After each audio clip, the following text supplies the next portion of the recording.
Mayor, go ahead. Whenever you're ready. Thank you, Madam Clerk. I hereby call the Santa Ana City Council meeting to order. This meeting is taking place with in-person attendance and by teleconference via Zoom. The public may access the meeting via the Santa Ana YouTube channel or the city's website. Please bear with us as the technology may disrupt the flow of the meeting. Madam Clerk, please conduct the roll call. Councilmember Becerra. Councilmember Hernandez. Councilmember Lopez. Here. Councilmember Fan. Here. Councilmember Vasquez. Present. Mayor Pro Tem Peñalosa. Present. Mayor Mesqua. Here. 5 members present. That is a quorum. Thank you, Madam Clerk. Are there any additions or deletions to the closed session agenda? There are none. Thank you. Do any council members need to announce their abstentions on closed session items?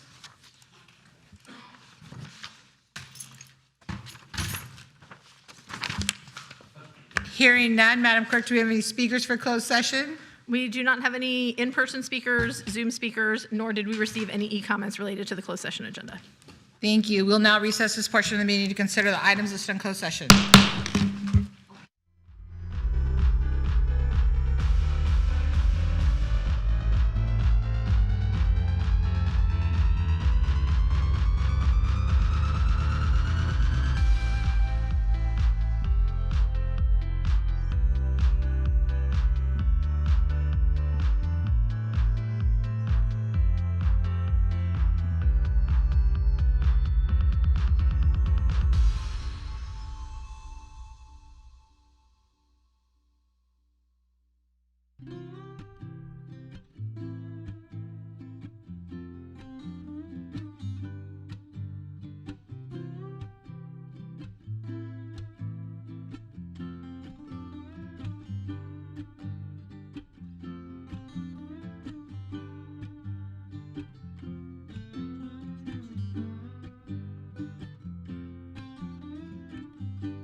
Mayor, you can go ahead. Thank you very much, Madam Clerk. Let's start the meeting. I hereby reconvene the Santa Ana City Council meeting to order. This meeting is taking place with in-person attendance and by teleconference via Zoom. The public may access the meeting via the Santa Ana YouTube channel or the city's website. Please bear with us as the technology may disrupt the flow of the meeting. This is a meeting to conduct the business of the city. There's an opportunity to call for a recess or a break, or even to clear the meeting room if a meeting becomes too disruptive to properly conduct business. Warnings will be provided prior to any action being taken. We appreciate your cooperation. For everyone's safety, per the fire marshal, please do not stand or place objects in the aisles, in front of the dais, along the back wall of the council chamber, or in front of entrances and exits. During city council presentations, guests of individuals being recognized are invited to come to the front to take photos. Madam Clerk, please conduct the roll call. Councilmember Becerra? Here. Councilmember Hernandez? Present. Councilmember Lopez? Here. Councilmember Fan? Here. Councilmember Vasquez? Present. Mayor Pro Tem Peñalosa? Present. Mayor Amezcua? Present. All 7 members present, that is a quorum. Madam Clerk, before we proceed to the Pledge of Allegiance, please make an announcement. For members of the public on Zoom or teleconference, to request to speak during public comments on any agenda item or non-agenda item within the city's jurisdiction, you must dial *9 from your phone or click the button labeled Raise Hand from Zoom now in order to be in the speaker queue once public comments commence. This does not apply to the Housing Authority agenda, for which comments will be heard during the specific public meeting. Please hold your comments on those items until specifically called upon. Thank you. Thank you. The first item is the Pledge of Allegiance on the agenda. May I have Ms. Gloria Alvarado, please, from the Orange County Labor Fed, come up and lead us in the pledge. If you'd please rise.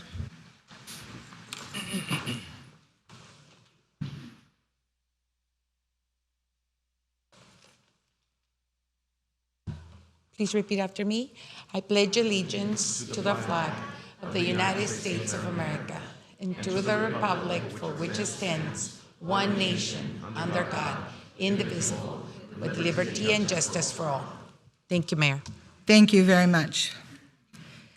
At this time, we're going to have the words of inspiration will be provided by Rajan Zed, the Universal Society of Hinduism. Sir, if you can please come up, and you have 3 minutes. Thank you. Starting with Gayatri Mantra, which is considered the most sacred mantra of Hinduism, I shall be reading from ancient Hindu scriptures, some as old as 1500 BCE, then interpret in English. Om Bhuvah Swaha Tat Savitur Varenyam Bhargo Devasya Dhimahi Dhiyo Yona Prachodayat. We meditate on the transcendental glory of the Deity Supreme, who's inside the heart of the earth, inside the life of the sky, and inside the soul of the heaven. May He stimulate and illuminate our minds. Astoma Sadgamya Tamsoma Jyotirgamya Mrityor Mamratam Gamya. Lead us from the unreal to the real. Lead us from darkness to light. Lead us from death to immortality. Tasmada Sakta Statam Karyam Karma Samachara Asakto Hyacharan Karma Parmapnoti Purusha Karmaneva Hi Samsiddhi Mastita Jankadya Loka Sangraha Mevapi Sampashankar Tumrahasi. Strive constantly to serve the welfare of the world. By devotion to selfless, one attains the supreme goal of life. Do your work with the welfare of others always in mind. Om Saha Nabhavatu, Saha No Bhunaktu, Saha Viryan Karba Bahai, Tejasvi Nava Ditamastu, Ma Vidvisa Bahai. May we be protected together. May we be nourished together. May we work together with great vigor. May our study be enlightening. May no obstacle arise between us. Samniva Akuti, Samna Hirdhyaniva, Samnamastu Vomano, Yathava Susa Hasti. United your resolve, united your hearts. May your spirits be at one, that you may long together dwell in unity and concord. Om Shanti, Shanti, Shanti. Peace, peace, peace be unto all. Om. Thank you. Thank you so very much. We appreciate you. Thank you.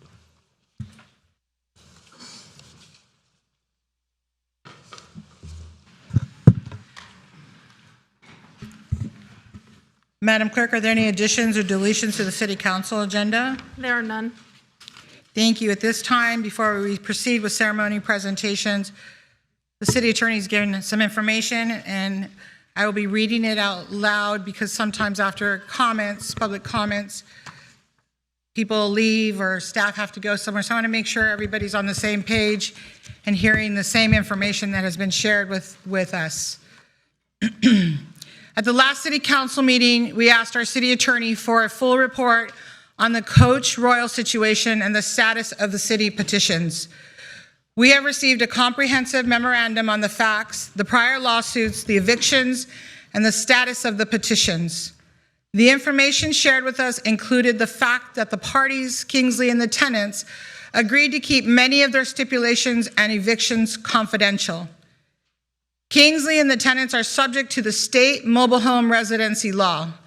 It is a state law, and the city is preempted by this law, meaning that the law is controlling and the city cannot interfere. The city's role in this situation is based on the voter-approved ordinance, which is summarized in two parts. First, there is rent stabilization, and second, there is just cause. The Coach Royal tenants are not alleging any violation of the rent stabilization part of the ordinance. They are alleging harassment and retaliation.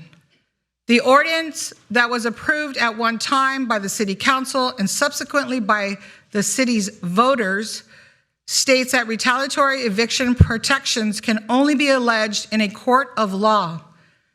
The city cannot take action in relation to these type of complaints. The anti-harassment complaints are the ones that the city has jurisdiction over, and these are being handled through the petition process, involving an independent administrative hearing officer. Again, this is being done in accordance with an ordinance adopted by the voters. The city is aware that there was a confidential settlement agreement between Kingsley and the tenants. We believe that settlement to be, when I say we, it's the city, we believe that settlement to be in the millions of dollars based on what some advocates have said. But we cannot verify this because it was the subject of a confidential agreement.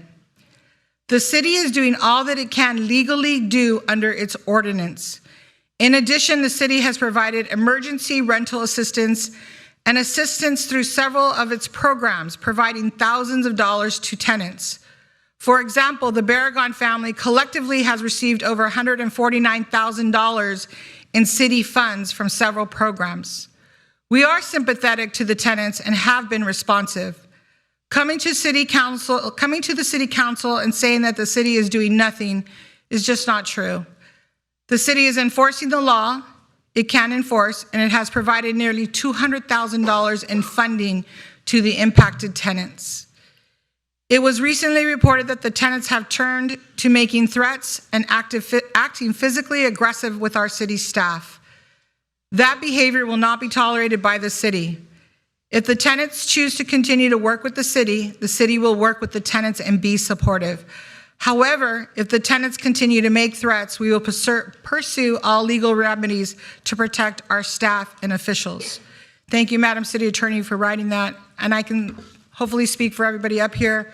We're all very concerned of what's happening at the mobile home park, and our hearts go out to the residents there. And I've asked the city attorney to please write a letter to the district attorney's office and to the attorney general's office to have them possibly start their own investigation into this matter. But we felt it was very important to share this with the public so that we can share the truth of what is actually happening and what the city can and cannot do. So thank you, Madam City Attorney, for that. Okay, let's move on. We're going to move to our presentations. Councilmember Lopez, you're up. Airborne System for the outstanding contribution to the successful landing of Artemis II. It's very important, an Orion capsule. Come on up, people. Please, Airborne System, come on up and join us. Come up to the front. There you go.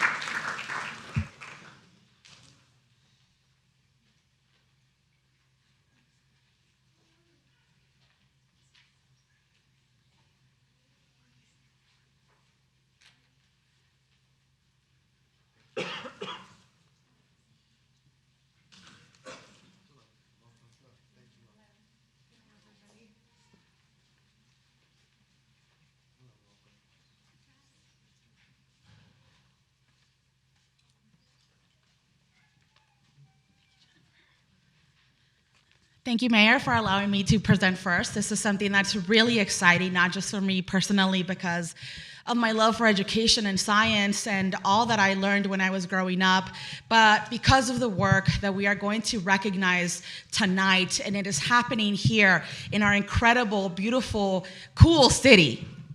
And so good evening. I am so thrilled and honored to be able to do this presentation and recognition tonight.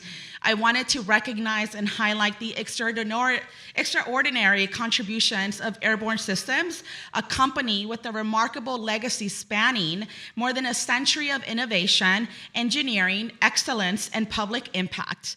Their California operations are proudly based in Santa Ana, reflecting a strong local presence that continues to contribute to our regional economy and workforce. And I'm so proud that you're based out of our community. Airborne Systems has long been a cornerstone of advanced manufacturing and high-scale job creation, contributing meaningfully to both our local economy and to critical national and global missions.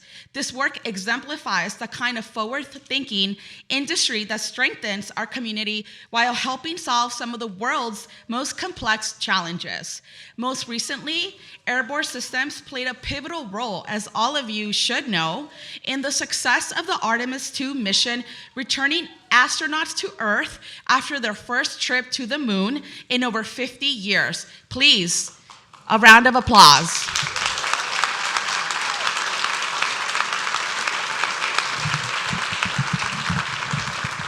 Their team engineered and manufactured the parachute system for NASA's Orion spacecraft. As Orion completed its high-speed re-entry from lunar flight, the parachute system deployed in the final landing stage, safely decelerating the crew module for splashdown. The parachute system, comprised of 11 parachutes, is initiated at approximately 25,000 feet, with the ejection of the forward bay cover parachutes. Drogue deployment followed at approximately 22,000 feet, with the operation culminating in the 3 pilot parachutes, extracting 3 main parachutes near 6,000 feet, reducing splashdown velocity to 20 miles per hour. The successful splashdown marks another milestone in the Airborne Systems legacy of supporting human spaceflight programs, including previous Orion developments and test efforts. The success of the Artemis II clears the path for future lunar launch landing missions under NASA's Artemis program. This technology was essential to ensuring the safe return of astronauts as we embarked on the next era of human exploration. This achievement represents not only technical excellence, but also a proud moment for the region and this city, showcasing the global impact of the work done right here in our community. Beyond government space programs, the company has been instrumental in supporting commercial spaceflight. The recovery systems have contributed to missions involving the Dragon capsule, the Boeing Starliner, and the Blue Origin's New Shepard, demonstrating their versatility and leadership across both public and private sectors. In defense and aviation, Airborne Systems continue to deliver mission-critical solutions. Their work includes the T-11 parachute system used by U.S. forces, as well as a recovery system for some of the world's most advanced aircraft, including the F-22 Raptor and the F-35 Lightning. They also support the Missile Defense Agency with air launch targets, further underscoring their role in national security. Their legacy includes historic programs such as the Space Shuttle, Orbiter, Drag Parachute, and the Discovery Capsule systems. Projects that help define early eras of aerospace innovation and continue to inspire so many achievements today. From their deep roots in Southern California to their impact on a global stage, Airborne Systems North America represents the very best of engineering, expertise, reliability, and innovation. Their work not only advances science and technology, but it also strengthens our economy and inspires future generations of engineers and innovators. It is so exciting to me to think about the role that they might play in 2028 when the next moon mission is planned.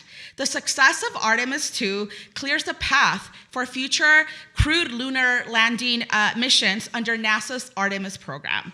The airborne team designed and manufactured the parachutes for this mission, along with the previous projects supporting the Mars Perseverance rover and Artemis 1 landings.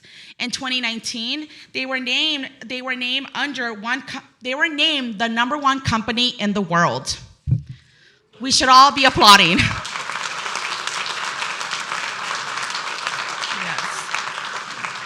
And they are hiring in STEM right here. So I really love that. Future Santaneros, if you love science, if you love education, please, you have so many incredible opportunities in this community. I am so giddy to be presenting this recognition tonight, and I want to thank our Arts and Culture Commissioner, Ms. Deborah Russell, who always proudly recognizes and works with our community for making this introduction and highlighting the work of so many people behind me. So on behalf of my office, I want to commend Airborne Systems for their continued excellence, and I want to thank them for their continued contributions to our community and beyond. Thank you for your contributions, not just to Santa Ana, but to our country as a whole. And if you ever need to volunteer someone to send to the moon, I am right here. Thank you very much. And we would love to hear from one of you.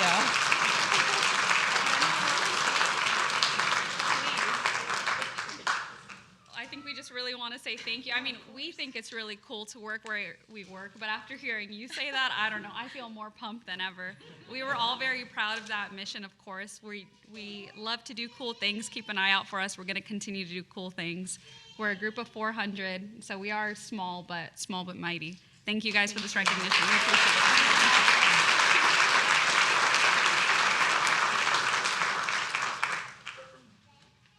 Thank you, first off. And we're all really proud, honestly, to be a part of the community, to think that something that was designed and built in Santa Ana starting 20 years ago got to go around the moon and then come back here is something we're enormously proud of. And I think all of us as part of Santa Ana should be really proud of that. So thank you.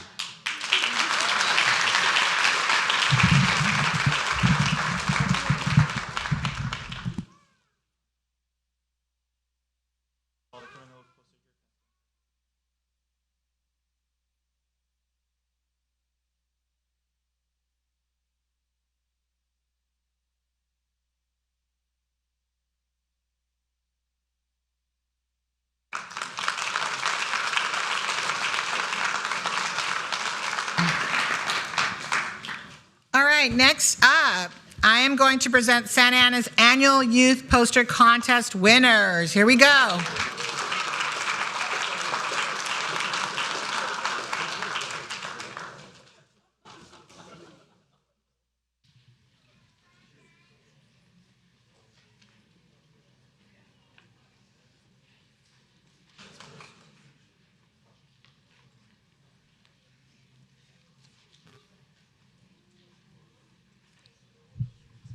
All right, as they all come up.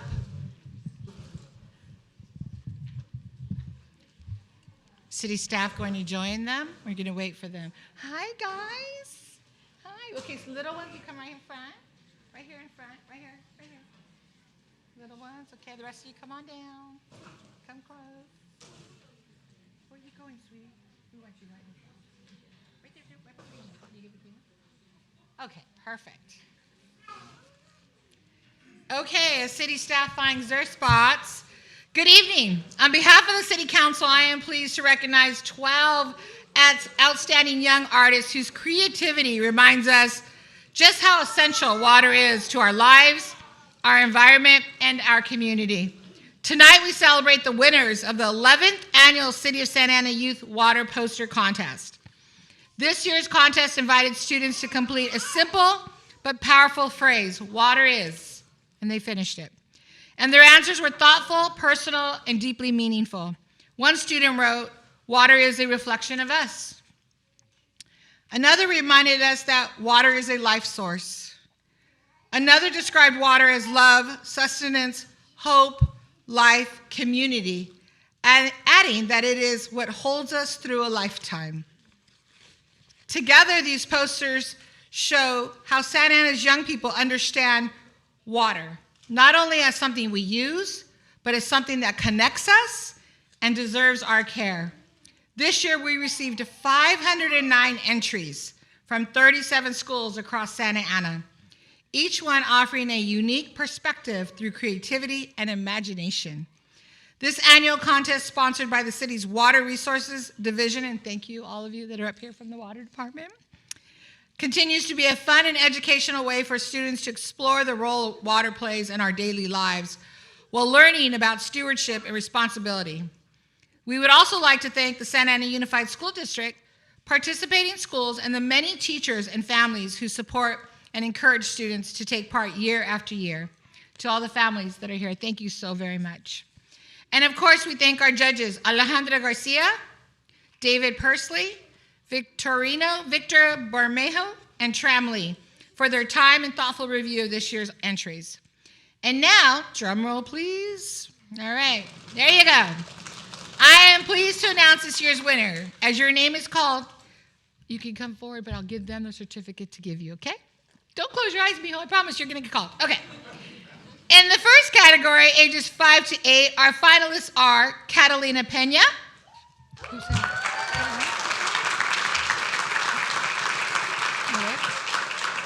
Do the parade wave. Do the parade wave, mija, like that. Okay. And Ro Holton from Springs CCOC. Woo-hoo! Do the parade. Okay. Our grand prize winner is Damian Ornelas from Lincoln Elementary. Parade wave. You got to wave. All right, round of applause. Okay. Thank you, guys. Okay, you want to wait right here? Okay, so wait right here. I got to call the next group. Okay. You believe me, you're going to get your gifts right now. Don't worry. Okay. In the second category, ages 9 to 12, drum roll, please. Our finalists are Milena Cedillo from Lathrop. Come on. And Brianna Carmona from Lathrop. You wave? You gotta wave. Okay. Our grand prize winner is, I'm sorry if I say this wrong, Layla Luna Reyes from Taft. All right, come on in. You gotta wave. Congratulations. Okay. In the third category, ages 13 to 14, our finalists are Alejandra Rachel Bravo from Carr Intermediate. Come on up.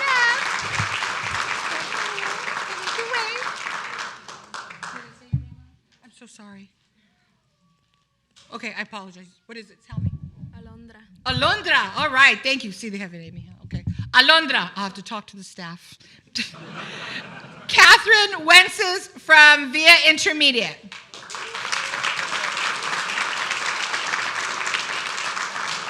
And our grand prize winner is, and if I say your name wrong, please tell me, Quetzali Lopez from Saddleback High School.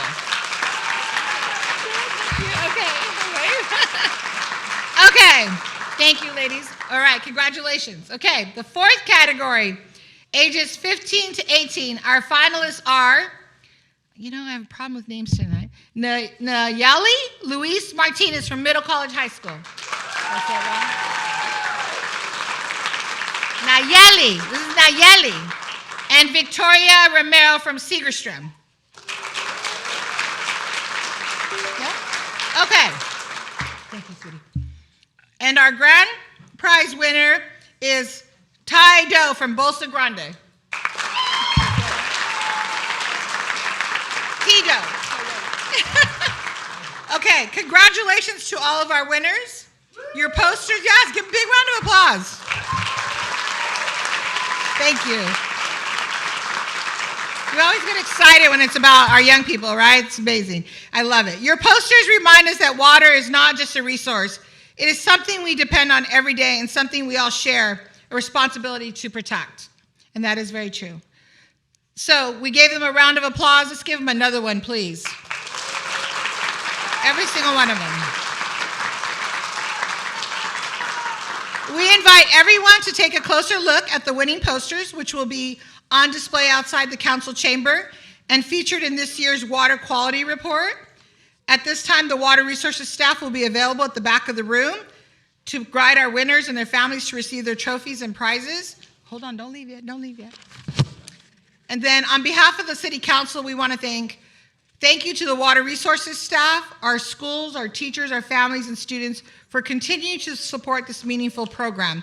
And I just have to say that I sit on the Orange County Water Board, and Councilmember Fan sits on Met Water Board, and we call water gold from heaven. And that's what it is, because it's so important to each one of us in this room and to all of our families. And so with that, does anybody want to say anything? No? Mijo, you want to say something? You sure? Nobody? All right, water staff, come on up. Robert? Yeah, Robert's going to come up and speak. Thank you, Mayor. I just want to appreciate everybody that helped out. Alondra Sleece is our new conservation specialist that really stepped in and took a lead and got the poster contest up and going. And all the kids. Ty Doe is our returning winner, won last year, and she won again this year. So thank you for your winners for participation. Your posters are great, and we'll be looking forward to entering them in the MWD contest this upcoming year, June. Thank you, Water Resources Division, Rudy, Public Works, Alvaro for letting us host this annual contest. Thank you. Yes, thank you. And we're going to take a quick picture, okay?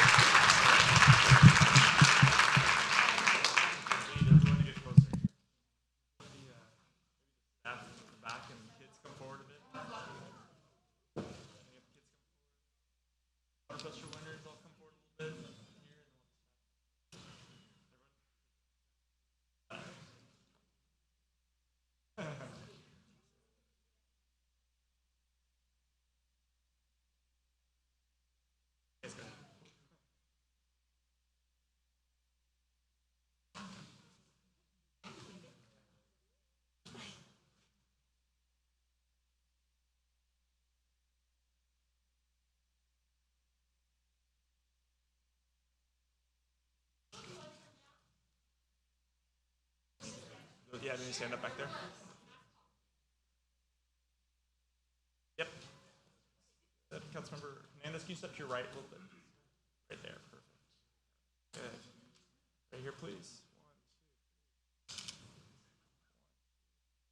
2. A couple more.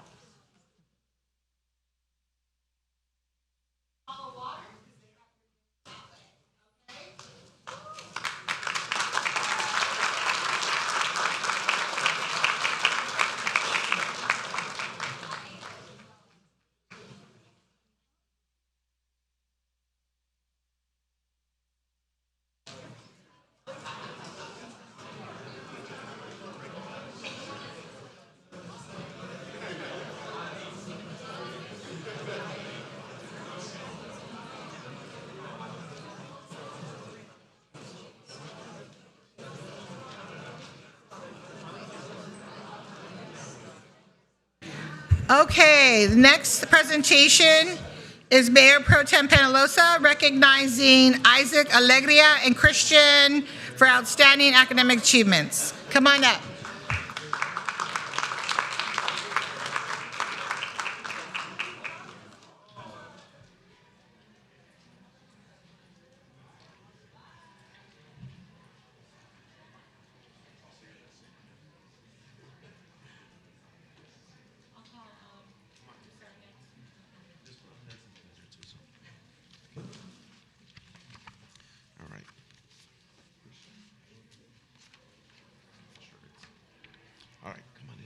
Step up. All right, good evening. It is my pleasure to recognize Isaac Alegria and Christian Cuatlayot. Right? I said that right? Okay. For outstanding academic achievements, they both were recently selected to attend the National Horatio Alger Association Distinguished Scholars Conference, a highly competitive and prestigious honor that recognizes students who have demonstrated perseverance, academic excellence, and a commitment to their communities.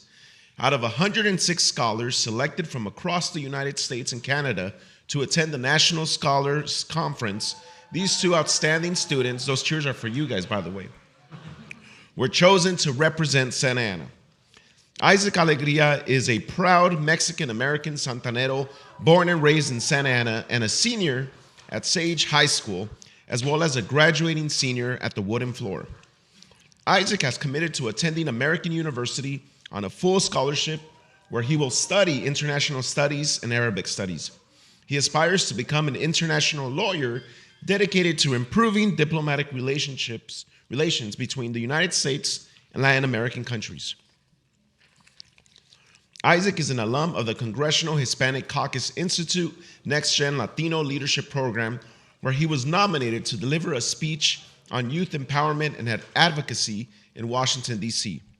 As a member and editor of the scholastic magazine, The Giver's Guide, Isaac helped lead a team of 70 students in publishing 6 award-winning editions. He collaborated with 25 organizations to produce over 50 articles, supported new writers, and contributed to raising $2,500 for charity. His work focused on important social justice issues, including false imprisonment, homelessness, and immigration. Isaac was recently recognized by One OC at the Spirit of Volunteerism Awards for his dedication to community service. Through opportunities like these, Isaac has further strengthened his commitment to advancing and empowering the Latino community nationwide.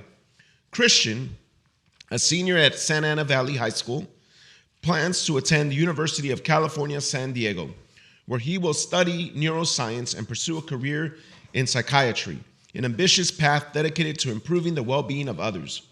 During his time in high school, Christian served as vice president of the California Scholarship Federation, where he promoted scholarships, leadership, and service. Through his role, he helped foster a culture of academic achievement and encourage his peers to give back to their community.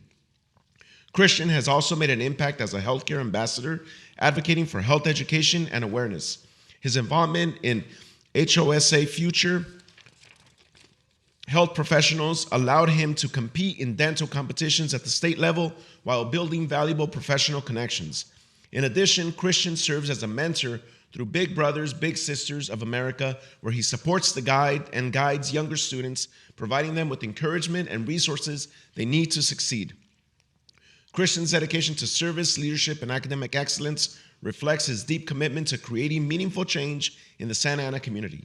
Please join me in congratulating Isaac and Christian on their incredible achievements and wishing them continued success in all their future endeavors and their college careers. Give them a round of applause, please.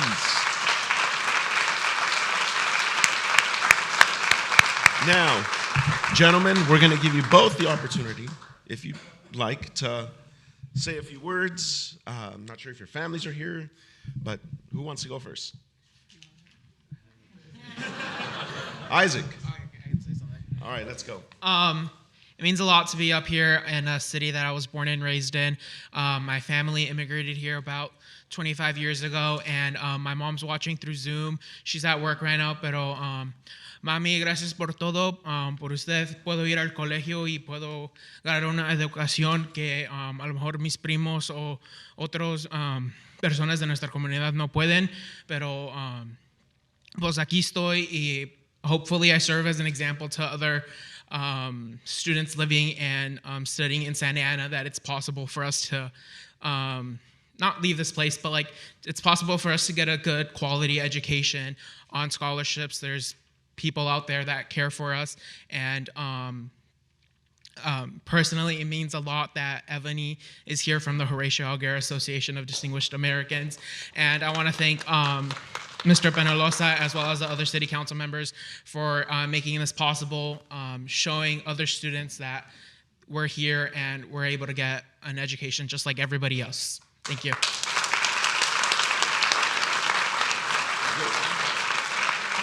All right, and thank you for that. Remember to come back after you're done with your school and pay it forward and give back to the city that raised you. Thank you so much to both of them. Round of applause to them both, please. And Miss Evany, you want to come up here come up here, get in the picture. We could have somebody take a picture. Here, do you want to give your phone to, yeah.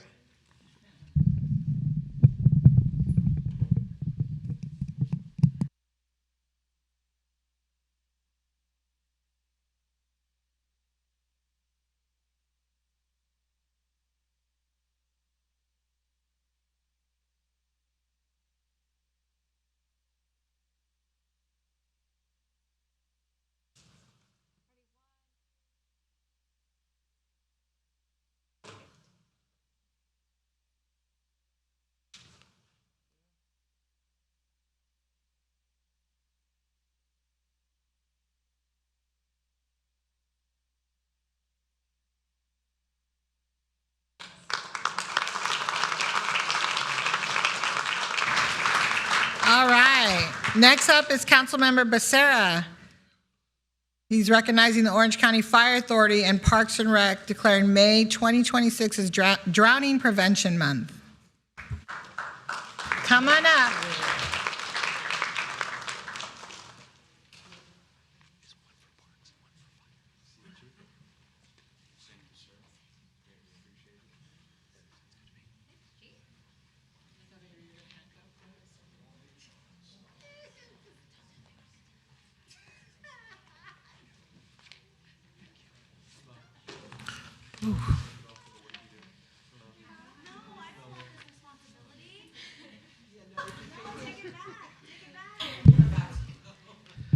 Good evening, everybody. There's a lot of staging going on behind me. All good, Chief? I just like the fact that we're staying on water. All right, good, good. Well, first of all, tonight we joined both the Orange County Fire Authority and our own City of Santa Ana Parks and Rec Department to proclaim May 2026 as Drowning Prevention Month and May through August 2026 as Drowning Prevention and Awareness Season. In an effort to increase the awareness and preparedness of residents, OCFA's 2026 campaigns Always Watch the Water and Never Swim Alone will kick off in May and continue through August. As the summer season heats up, persistent high temperatures, increased water activity, and a lack of awareness continue to heighten the risk of drowning incidents here in California. Drowning remains a leading cause of injury-related deaths among children under 5 in California. These incidents can occur silently and swiftly, and often as little as 20 to 60 seconds. OCFA's mission is to reduce these tragedies by fostering collaboration, increasing public awareness, and equipping communities with life-saving knowledge. Santa Ana's Parks and Rec Department is also dedicated to providing exceptional services, facilities, and programs to our residents for play, exercise, and lifelong learning. Through expanded public education efforts, enhanced emergency preparedness resources, and proactive drowning prevention strategies with the city and its partners, we hope to empower individuals to recognize and address water-related risks. Tonight, we encourage all families, parents, residents, schools, recreation facilities, businesses, and homeowners associations to become partners in preparedness by increasing their knowledge of proper safety measures in drowning prevention. In declaring May 2026 as Drowning Prevention Month and May through August 2026 as Drowning Prevention and Awareness Season, we reinforce our dedication to the safety and well-being of all the residents of our city. So I'd like to bring up Chief Henry. Come on up. Chief, I'd like to present you with this proclamation. Sir? Like to say a few words. Absolutely. I just want to thank the mayor and the city council for recognizing this. As you know, drowning is a leading cause of death for children under the age of 5. Last year, we had 95 drownings in the area in California, specifically in Orange County, and 30 of them were children under the age of 5. So in the city of Santa Ana, we had 6, and 1 was a fatality. So I'm glad that we're accepting this, and we're working with our partners here in the Parks and Recs. And for more information, go to the Parks and Recs as well as ours at ocfa.org. And we talk about ABCs, right? A, always have, adult supervision, which means adults don't swim alone either, right? B, barriers. And lastly, C, classes. Learn how to swim, learn CPR. So thank you. Thank you, Chief.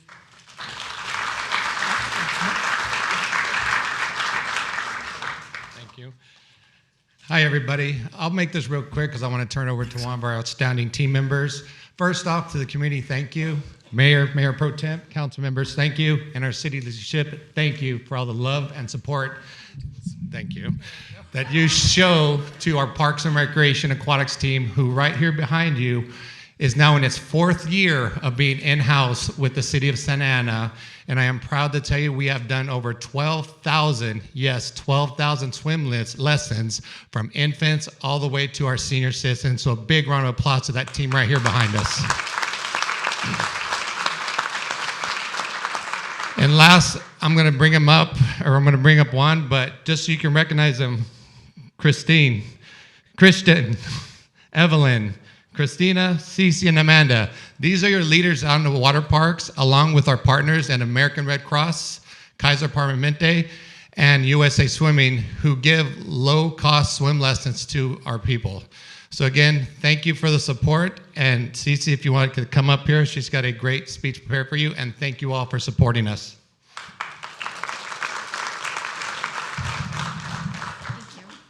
Good evening, Mayor and City Council members. Thank you for your leadership and commitment to water safety. On behalf of the City of Santa Ana Parks and Recreation Aquatics team, I am honored to receive this Water Safety Month proclamation. We invite the community to our pools this summer, starting on June 1st. This summer, we will offer swim lessons, junior lifeguarding, recreational swim, and adult fitness programs. Registration opens May 18th with scholarships available for both adults and youth. We also invite everybody to join us for our Orange County Safer Summer Pool Party on July 18th at El Salvador Pool, a free water safety event featuring water safety education and resources. We look forward to seeing the community at the pools this summer. Thank you.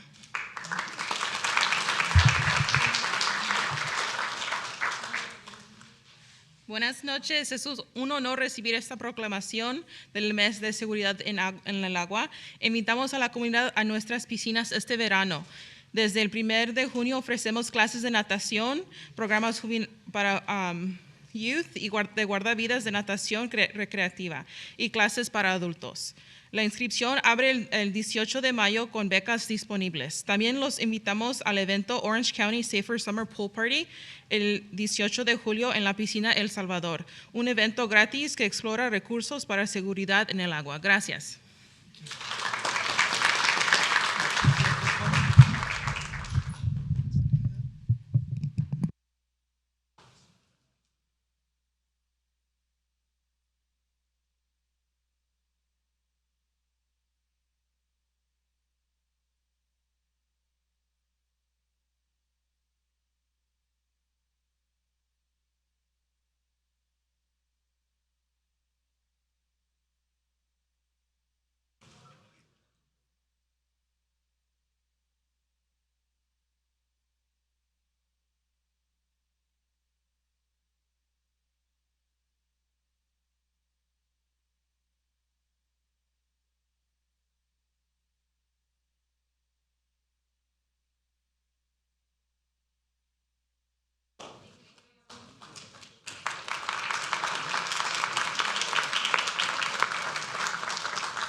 All right, next up is Councilman Vasquez, recognizing April 28th as Workers' Memorial Day.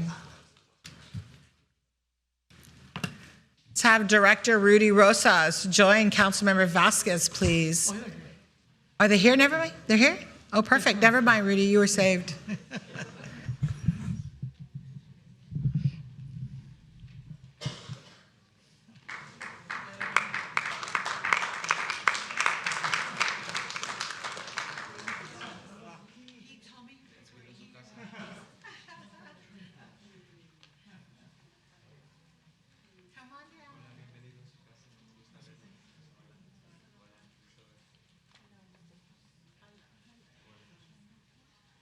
Good evening. Tonight I'm proud to recognize the Southern California Coalition for Occupational Safety and Health, or CELCOSH, to honor April 28th as Workers' Memorial Day, a solemn day of remembrance for those who have lost their lives, been injured, or become ill on the job. Observed each year on the anniversary of Occupational Safety and Health Act, this day reminds us that the workplace tragedies are preventable and calls us to renew our commitment to a safe and healthy working conditions for all. CELCOSH advocates for safe, healthy, and secure jobs for every worker and is grounded in the belief that workplace injuries, illness, and deaths are entirely preventable. Across Southern California, including the Inland Empire, Orange County, and the greater Los Angeles region, they expand the worker power through coalition building, direct action, education, leadership, development, ensuring that workers have the tools and support needed to create safer workplaces.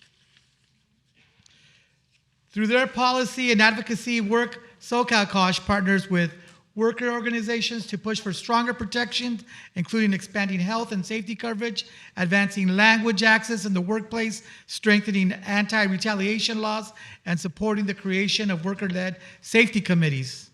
They also collaborate with local and state agencies, academic institutions, and public health partners to improve enforcement systems and drive meaningful work-centered change. Workers' Memorial Day is not only a time to remember, it is also a call to action.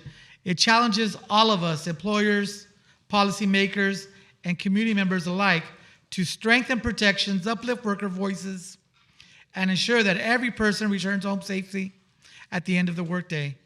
On behalf of the City Council, I thank Salka Akash for their unwavering commitment to worker safety, dignity, and justice, and I am proud to recognize April 28th as Workers' Memorial Day in our community.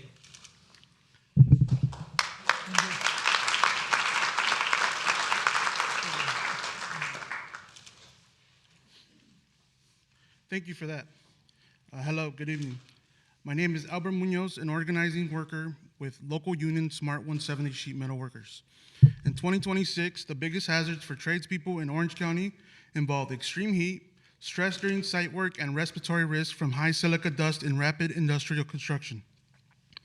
Sheet metal workers, HVAC technicians, and industrial fabricators face significant hazards, including excessive heat exposure, requiring strict Cal OSHA indoor-outdoor compliance, amputation and crushing injuries from machinery press breaks, and severe ergonomical strain from handling heavy, sharp materials. Other major risks involved silicosis from fabrication, falls, and electrical dangers. Here are a few of the top hazards in 2026. Heat illness due to rising temperatures, machine guarding failures, improperly guarded press brakes and fabrication equipment caused serious amputation and crushing injuries.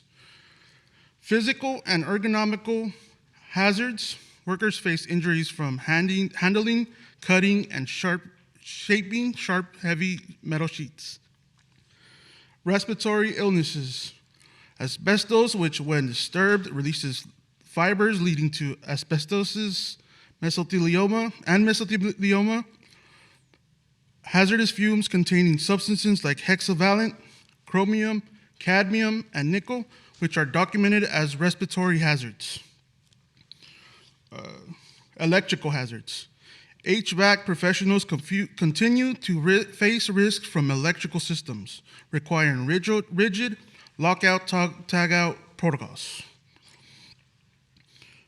When we organize, we take safety, health at the workplace very seriously, because protecting employee well-being is a fundamental moral, legal, and economic necessity.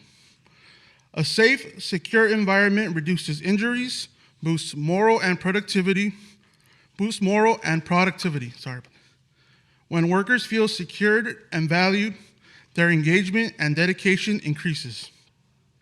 Effective safety measures are not just about meeting minimum requirements, but creating a culture where everyone's health is recognized as a valuable organizational asset.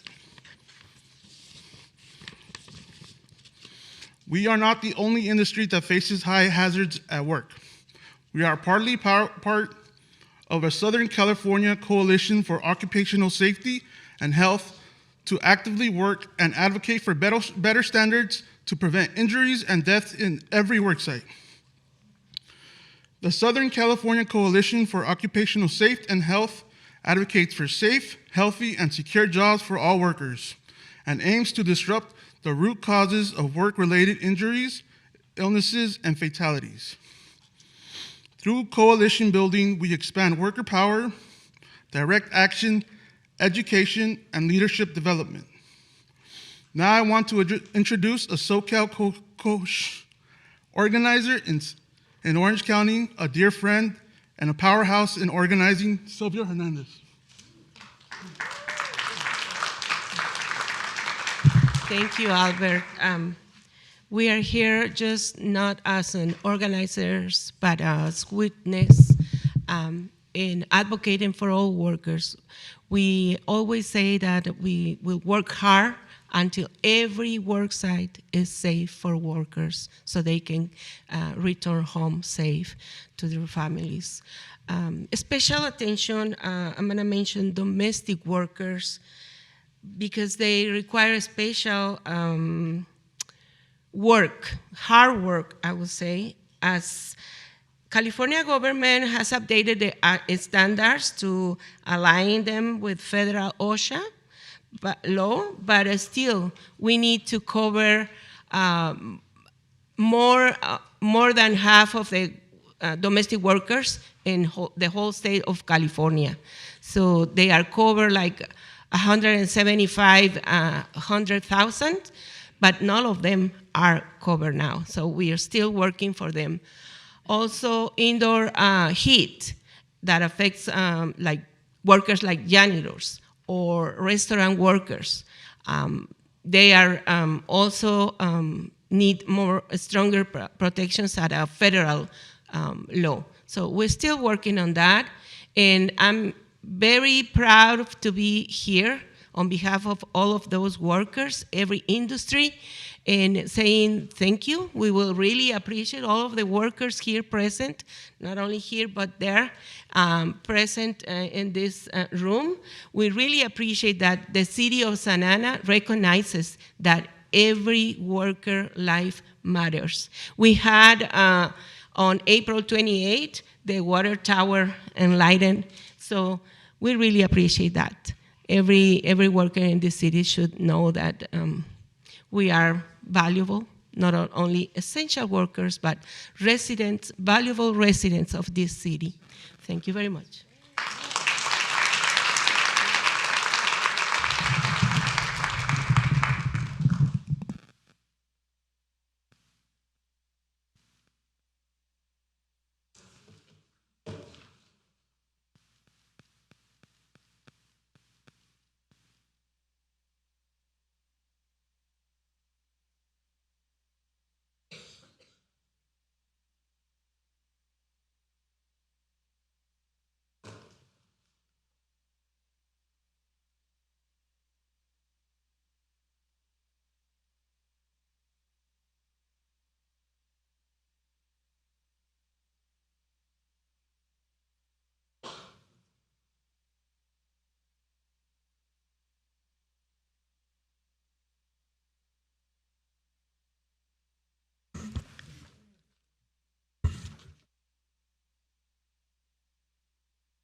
Thank you. All right, now we're going to move on. Mr. City Manager, can we please have a presentation?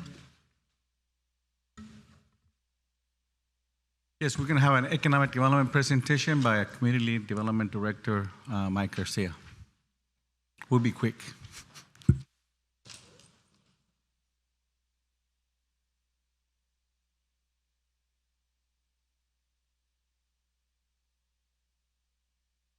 While we're waiting, Madam City Attorney, do you have anything to report out while we're waiting?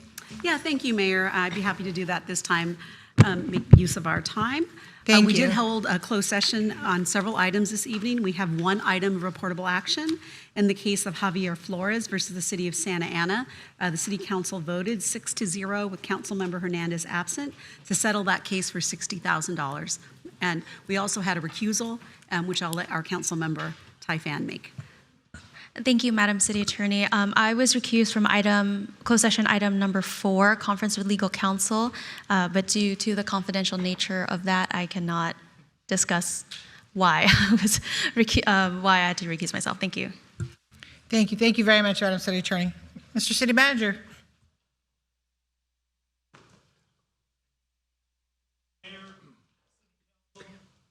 Your mic, sir, please. Good evening, Mayor, council members. Thank you for the opportunity to provide an update on the city's Economic Development Division and our activities. Tonight's presentation will highlight how the Economic Development Division supports local businesses, drives revenue growth, helps attract investment, and advances initiatives that strengthen the city's economic future. So what we do, The Economic Development Division does not have land use enforcement powers, but what we do is strive to assist businesses in job creation, connecting businesses to private investment, site selection, and work with businesses on retention and expansion efforts. We like to work across departments to help solve challenges for obtaining necessary permits, whether it's with the city, the county, or state agencies. Economic development provides not only one-on-one advising and startup guidance, permit and licensing navigation, but we also try to connect businesses to grants and our workforce programs in our division with the Work Center. In 2025, we opened the Business Assistance Office on the first floor near the planning counter to offer in-person, phone, virtual, and walk-in support to make city services business-friendly. And staff are in the Business Assistance Office Monday through Thursday, 8 a.m. to 5 p.m. We've currently met with over 300 businesses to try to help them navigate permitting and business license processes. We advertise these services on the website, the social media, the newsletter, and through word of mouth that comes in from calls on our economic development hotline. We try to understand that the development community prioritizes jurisdictions that have clear, consistent, and predictable processes. To that end, we meet regularly with planning and building, public works, fire, police department, and other departments to understand and identify ways to address issues that affect our businesses, including streamlining the development review and permit process, working with planning and building. They've done a great job with bringing in tools like Excella, starting with PBX, and their permits on demand, the pod service. Our police department has been very important to us, working with businesses that are having issues with crime, trespassing, and with fire, with public safety issues that could affect their business. Our Economic Development Division has an employment services staff at the Work Center at 801 Civic Center to connect employers and employees with hiring events, business engagement, and identifying qualified candidates for businesses. Here are some highlights of some actions that have been taken and some numbers that have come about through our business concierge services, with 5,600 businesses opening in 2025 after looking at our business license activity. We conduct monthly workshops in economic development in English and Spanish. We also have been responsive to over 250 business hotline calls and hosting monthly workshops that have served more than 200 attendees. Wanted to highlight the Asociación de Emprendedores. It's a grant-funded program that brought in Spanish language training to 84 different businesses and dispersed approximately $29,000 in grants to help small businesses launch and grow their business. We're currently working on a survey.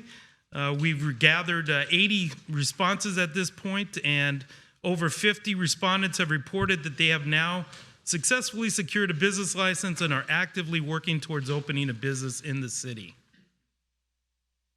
Here's some more business grant activity, including $57,000 in micro enterprise startup grants to help small businesses launch and stabilize their business and create new economic activity in our community.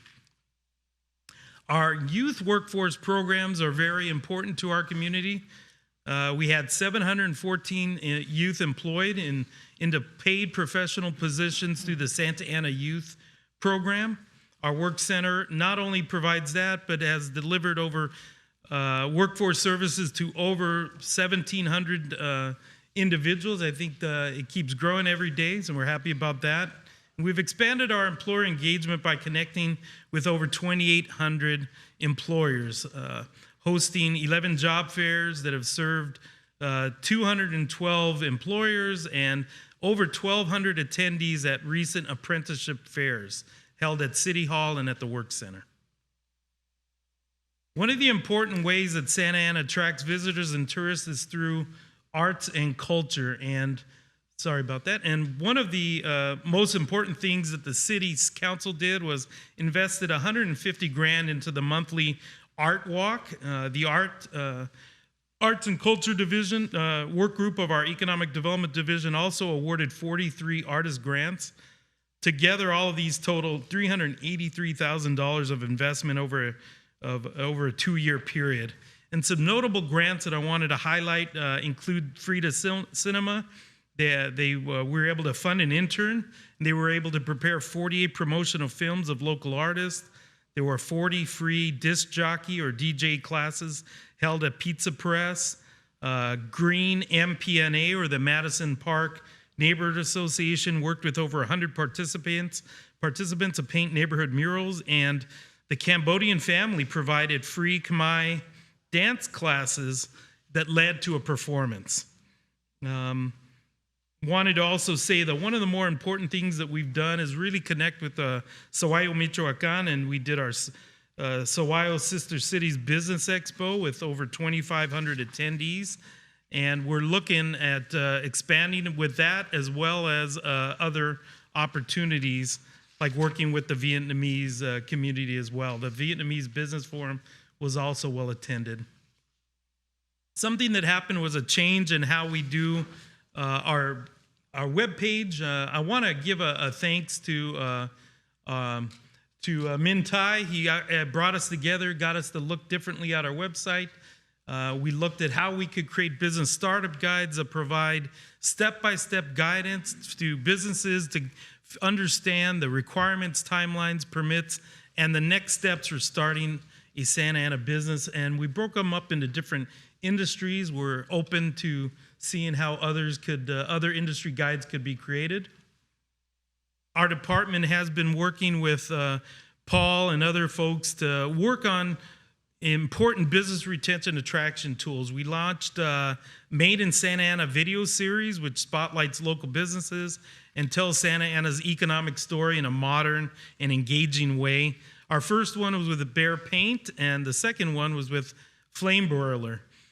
We continually produce monthly newsletters with over 10,000 subscribers and obtaining 200,000 combined views.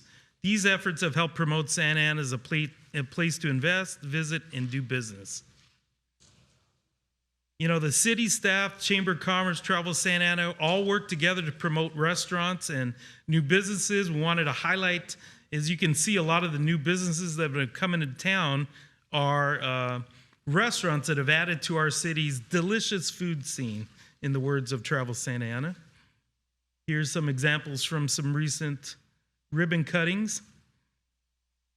Our businesses that are expanding within our city are not just restaurants and retailers, but we like to celebrate those that have had a quick expansion, such as Anduril. Anduril is one of the ones that I'm going to highlight in a little bit. Very important to how new business activity can strengthen our corridors, create jobs, activate storefronts, and expand our local tax base. Main Place is an example of that. Main Place, not only with their expansion with residential, but the creation of the culinary district will be important to the future of the city. Related at Bristol, will completely change the way tourists, residents, and Orange County visitors experience South Santa Ana. Robinson Pharma in November 2025 reached out to our Economic Development Division to work on expansion and coordinate the financing process and bring forward a bond financing opportunity through the California Enterprise Development Authority, which resulted in the issuance of up to $40 million in taxable revenue bonds. Anduril, as I mentioned, has been very important. They quickly grew from one location to 8 facilities, which has totaled over 651,000 square feet. Anduril is a leading defense technology company. We're happy to have them in the city. Tire Distribution converted an outdated multi-tenant industrial complex into a modern distribution center. And this is very important for the city retaining its competitive advantage for industrial space in the county. Wanted to get into some of the numbers on retail vacancies here. Santa Ana's retail market remains one of the most stable in Orange County. It's got a vacancy rate of 4.1%, which matches the county's overall average, and it outperforms other markets, including the fact that Santa Ana is essentially on par with Irvine, reinforcing its position as a steady, well-occupied retail submarket. This slide shows that Santa Ana's overall vacancy rate of 16.15% is notably skewed by elevated vacancy in the airport submarket, which inflates the market-wide average. In contrast, the core Santa Ana market is performing significantly better with a vacancy rate at just 10%. It's the lowest among Orange County submarkets. Our industrial vacancy rates have always been low, and they continue to be so, where 4% vacancy is well below the county average, and we're outperforming strong and consistent tenant demand. We have a lot of development momentum that has been built up through larger development and reinvestment projects. What I wanted to show, it's going to take a little bit, but we're going to show the video. We don't have time for that. We will move on, but this is a highlight that we'd like to show you from the GROW conference. You can find that in other locations.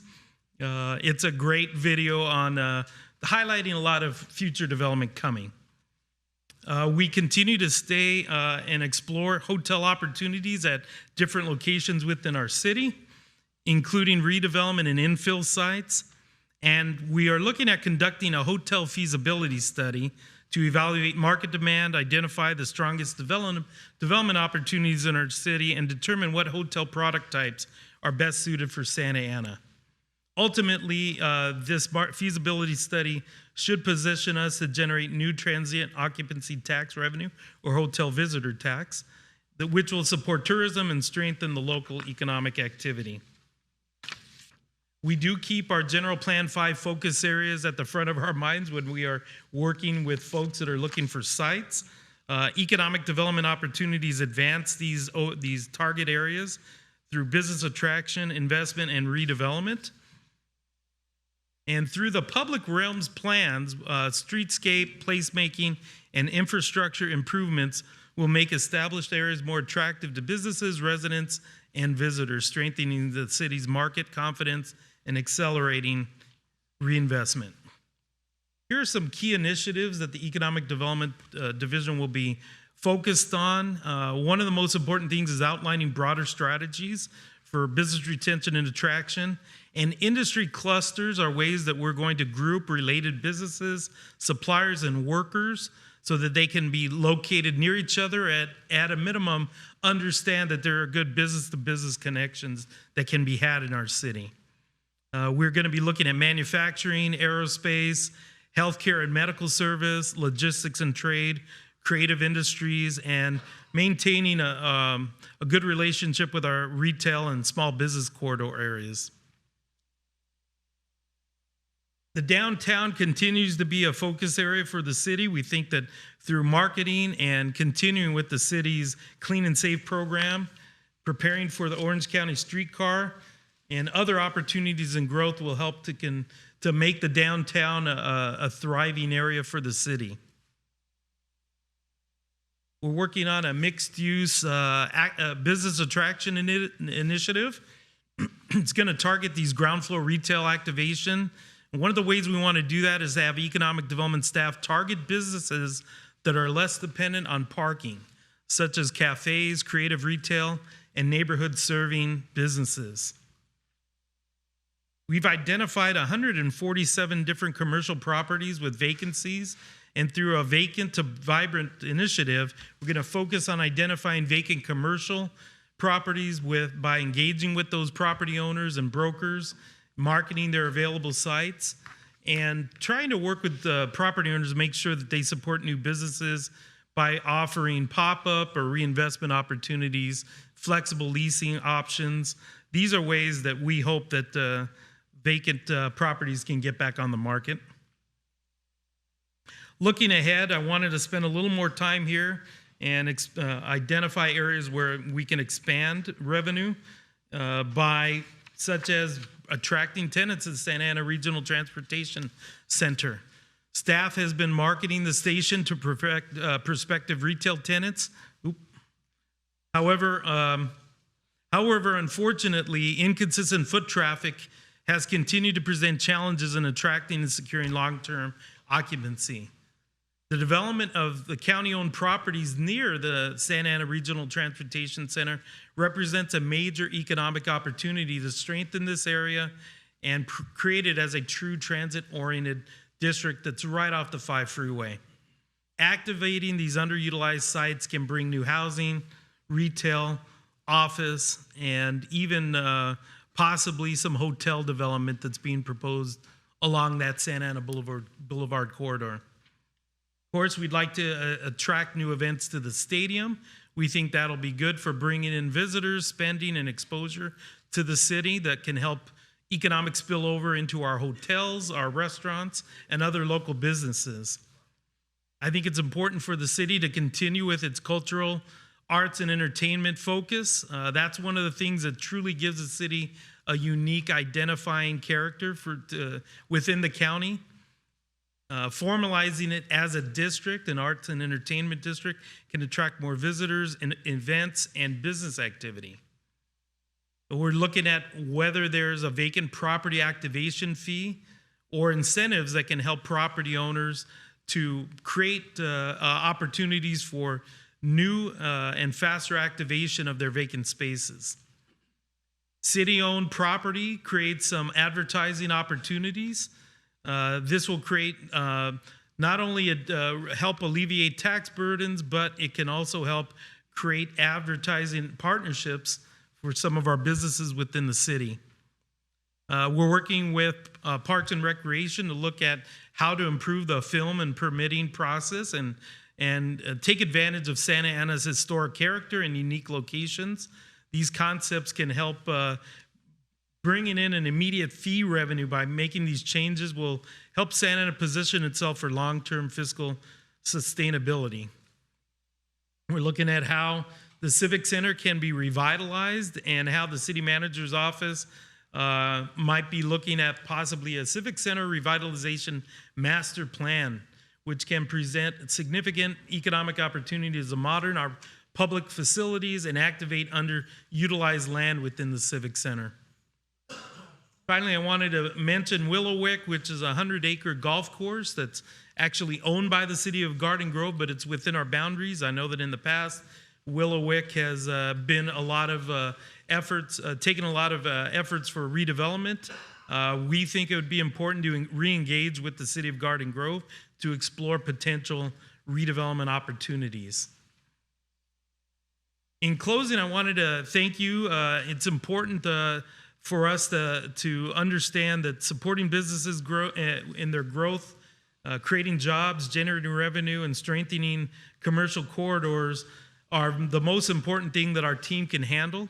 And long-term opportunities that will benefit residents and businesses are basically the main goal for our department and mainly within the Economic Development Division. We're happy to present this to you and turn it over to the city manager. Thank you, Mr. City Manager. I think we're done. And so if the council has questions, I know I'll call on you right now. If the council has comments or questions, I just want to say that we have 24 people who are waiting to speak. So maybe we could start the conversation and then go to public comments and then go back, depending how long this takes. So I just want to remind that. Councilman Becerra, I saw it go up quick and fast there. I was, Mayor. Thank you. First of all, thank you, Director Garcia, for the presentation. I do appreciate one of the aspects of your presentation to talk about walking people through the public counter, because we do have some folks that come in, they know how to navigate the process, but for a lot of folks that we're trying to encourage those entrepreneurs to come into town and open up shop, it is important to be able to understand the process. Time is money, and I appreciate that your staff is helping them make it their way through. You mentioned the hotel feasibility study. So tell me a little bit more about that. We think working with, there are different hotel consultants that do this type of work for cities. They, at a minimum, would help identify what different hotel occupancy and average daily rates could be achieved? I'm sorry, Mike, and maybe I was a little vague. What I meant was, so have we kicked it off? We have not, no. And do you have a timeline when you expect to? Yeah, we're hoping that through this coming fiscal year that we'll have it underway. I appreciate that. I just want to say not only should we be looking at how to attract more hotels, but we need to be looking at how we improve the climate for our existing hotels. You know, if you look at the rates in Irvine versus Santa Ana, we're talking like from Hotel Circle to a mile east, you look at anywhere between $60, $80 per night, a differential. And to me, Santa Ana has way more to offer. No disrespect to Irvine, but at the same time, let's be real. I mean, beige boxes are vibrant downtown. I mean, the comparison is night and day. There should be no reason why folks aren't staying in the middle of Orange County. If you want to go to something as far north as Yorba Linda or Brea, as far south as San Clemente, or all the way out to the ocean, we're in the middle of it all. I see a lot of our artists here tonight, and they've helped make our downtown very vibrant. Again, why would you not want to stay somewhere like that? But again, there's obviously a reason why it's happening, and there are, as you said, consultants that know this stuff that are smarter than all of us combined. Let's get them on this and let's move it forward. Last thing I'll just say is, well, two things. One is we need to be looking at incentives to bring folks in. I don't want to go back to the days of redevelopment, but I'm looking at what Brea is doing. Brea is trying to attract businesses. They're getting notoriety for that bit. They're out there. They're trying. They're not just playing small ball. You know, we're not going to get to the point where we won't have structural deficits if we don't think bigger than where we are now. You know, I don't want a Disneyland. We don't need a Disneyland, but we do need something. Think about this. Anaheim right now, as of 2023-24, $247 million in TOT taxes. That's taxes that people, not our residents, but folks coming to Santa Ana are paying. Do you know how much we are getting right now for the last 3 years? $9.5 million. That's all we're getting. So for those that are in the audience that want to see us buy some land for parks, imagine what we could do for $224 million per year. We could have a lot of parks, but that's what we've got to start thinking bigger. We've got to think a lot bigger. If we don't, we're going to continuously see these structural deficits. We're going to see taxes go up because we're not thinking big. We're not attracting the revenue that we need to attract. So I was very emphatic about having this presentation tonight. I want to thank you, Director Garcia, for doing it.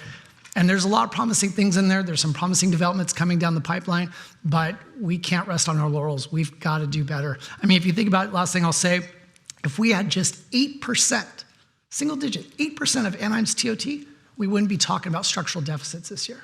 So thank you, Mayor. Thank you. Councilman Hernandez? Thank you. Councilmember Lopez? Yes, thank you. Thank you for the presentation. One of the key initiatives that you brought forward that I'm very supportive, and I hope that staff urgently works on this, is the vacant land initiative, right? There's absolutely, and you have heard me talk about this publicly and privately, there's no reason why property owners, particularly those out of state, are holding on to property in our city for 10, 20, 30 years without any consequence, right? We need to generate money. We need to ensure that they are aware of the issues on their property lots and the cost to the taxpayers of the city, because we are the ones ultimately paying to ensure that there are no nuisances because of a lack of care and a lack of partnership with the city. So I hope that you're able to bring that sooner rather than later, because that is something that I'm sure I hope that this council is able to support moving forward. And I also, support the request of diversifying our business portfolio. We don't want a McDonald's in every corner, right? That I think that is against the elements of our general plan in terms of fighting for a much healthier community. And that's not just about the number of trees that we plant in the city, but it is holistically. It is a holistic approach. And I also just want to thank you for this presentation. I know that you've heard so much in terms of how can we remove some of the red tape, some of the bureaucracy that we've heard from so many in our community, and I've seen some of those steps being implemented. There's much more that we need to do, but I do think that we are heading in a much better direction than we were 5 years ago. go. And I also just want to thank, man, I can't read my own chicken scratch, as they say. Well, overall, just thank you for the presentation, and I know that we'll continue our conversations. Thank you. Thank you. I'm sorry, Councilman Vasquez, go ahead. Thank you, and thank you to the staff and that vision of economic development that we've been calling out for. There was good work put in, and I appreciate the development of different sections and the vision of not just one. We're not going to rely on one area. We're going to rely on multiple areas to bring in new economic development, to bring in new revenue. So I appreciate it. Don't take your eye off of Harbor. It's our busiest corridor. People go from Disneyland to the beach, and we have a trolley going there. So if we could bring them down here, it would be great. Keep your eye on the ball. I appreciate the moving forward on this. And now this city is working for the best for all the people and not just for one person. I mean, like, this is amazing work. You guys had laid out a plan, and I hope we move forward with it. Thank you. Thank you. Councilman Vasquez, the streetcar only goes to Harbor. I just want you to know, 4.1 miles, not near Disneyland, but just want to clarify that.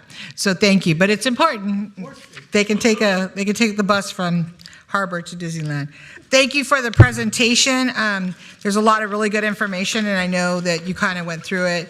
And I know the different members up here have had meetings with the city manager's office on economic development. And thank you, Councilmember Lopez, for bringing up the vacant property activation. I know we talked about that today when we met.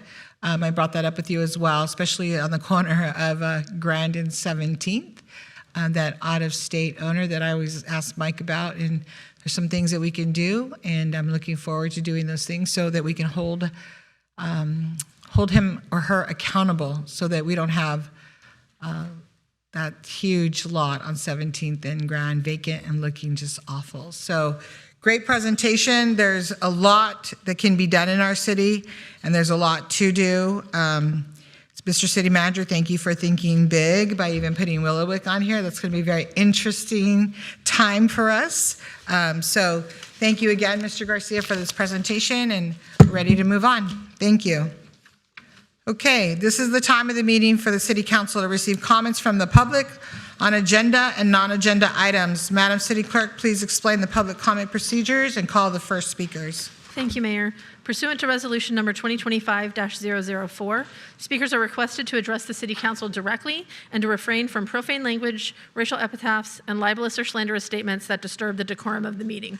Pursuant to the Brown Act, the City Council may not enter into discussion at this time. Speakers will have 3 minutes for their comments. Before calling speakers, I'll report the summary of emails provided as of today. By 2 p.m., the City received a total of 54 e-comments, 6 on non-agenda topics, 14 related to item 10, 3 for item 11, 11 comments for item 28, 14 comments for item 29, and 6 comments for item number 30. Those were distributed to the City Council and made available online for public review. We'll now hear from members of the public that are physically present in the council chamber, followed by those on the conference call or Zoom, to provide comments on agenda or non-agenda topics.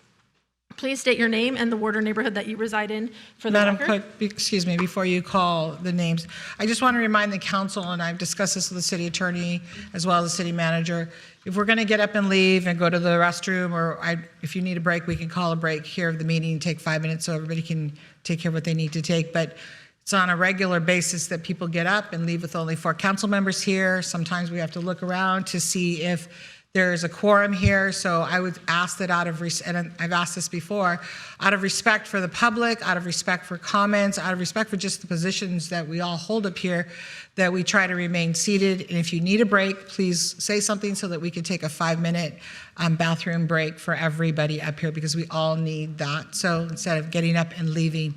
And then at the end of the meeting with council comments, I really want to say thank you to the council members that stay for the entire meeting, because it shows such a sign of respect for each other. So thank you very much. Madam City Clerk, go ahead. I'll be calling 3 names at a time. If you could please line up in the center aisle behind the podium. Nancy Robles, Jared Lindo, and Ed Murashi, first 3 speakers. Nancy, Jared, and Ed. Speaking time is 3 minutes.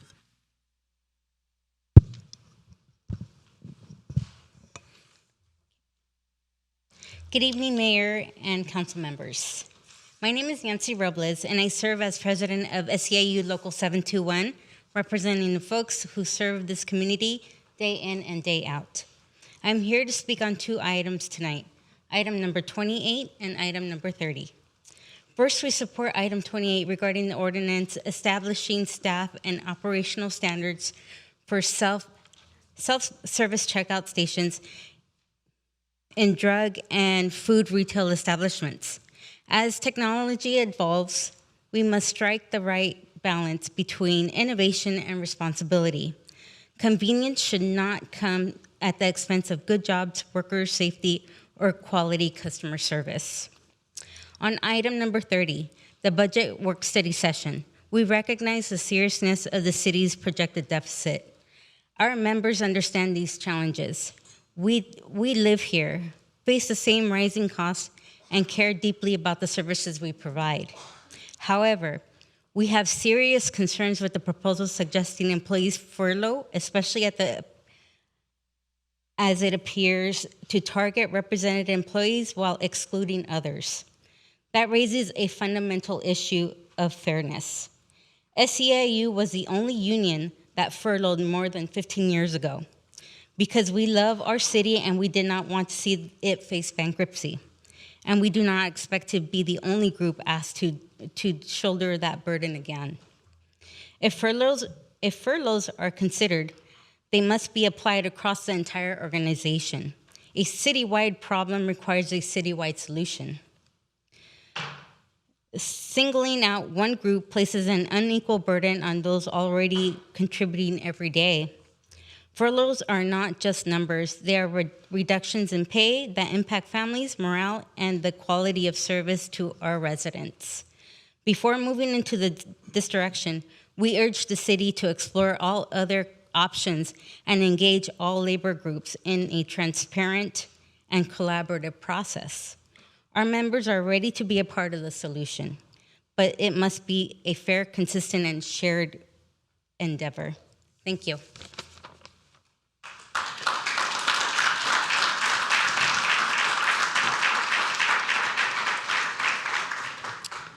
Good evening, Mayor and City Council members. My name is Jared Lindo, and I've lived in Washington Square neighborhood for the past 10 years in Ward 5.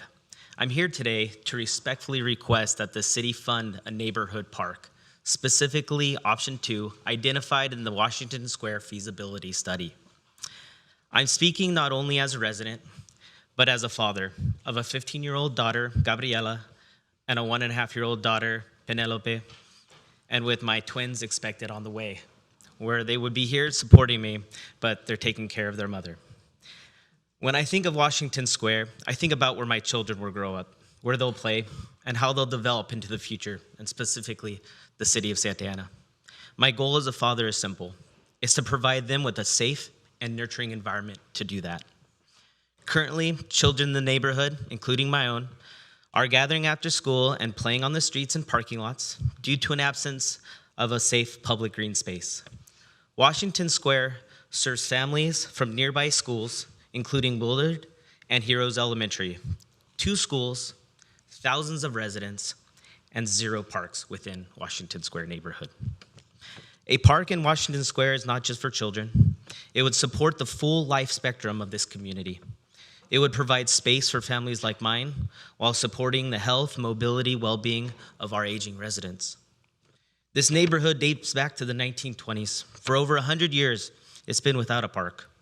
Over time, development has eliminated green space, and today the area is identified as a park gap, an environmental justice community, and underserved in access to open space. It's a community just a stone's throw away. I want to thank the city and the staff for the work that you've done to recognize this and to begin addressing these long-standing inequities. The feasibility study confirms that this park is real and it's a viable opportunity, and it directly supports the city's park master plan's goal of acquiring land and providing park access in underserved neighborhoods like my own. I respectfully ask that the city take next steps to fund option 2 while this opportunity still exists today. Thank you for your time and your support of our community park. The next three speakers, if you could please line up. Ed Marashi, Nina Jurek, Alyssa Arney. Good evening, City Council members and staff. I'm Ed Marashi from Floral Park. I'm also the Santa Ana Historic Resource Commission chairperson. And I wanted to give a quick summary of some of the activities we've done this past year, because it will also tie to agenda item number 29 tonight. Besides the 6 meetings that we've had the past year where we've reviewed 17 properties, we've also had 3 subcommittees. One of the subcommittees was the Historic Preservation Award Committee, where in January we presented 4 homeowners who had done amazing jobs at preserving their homes and presented them awards. And then the second one was the Chapter 30, where we're looking to make the first major changes I've ever seen to the Chapter 30 Charter. And those will be coming to you shortly. We voted on them in March, and they're going through legal discussions now, and then they'll be presented to you for your vote. And what they do is they talk about 3 things. Number 1, dereliction of property, putting more enforcement into that. Number 2, making sure that realtors that present future homeowners that are interested in buying a historical property, that is a historical property, what that comes with. And then finally also changing the purview of the HRC Commission itself. Because up to this point, the purview has only been the structure, where now we're looking at doing the overall property itself. And then finally, the last one we've done, and this started with Commissioner Escamilla, was with the Vasquez murals. So the whole idea of bringing public art and putting that on the historic register was presented. We then formed a sub hoc committee at the end of the year, had our first meeting, and now we have our next meeting on June 4th.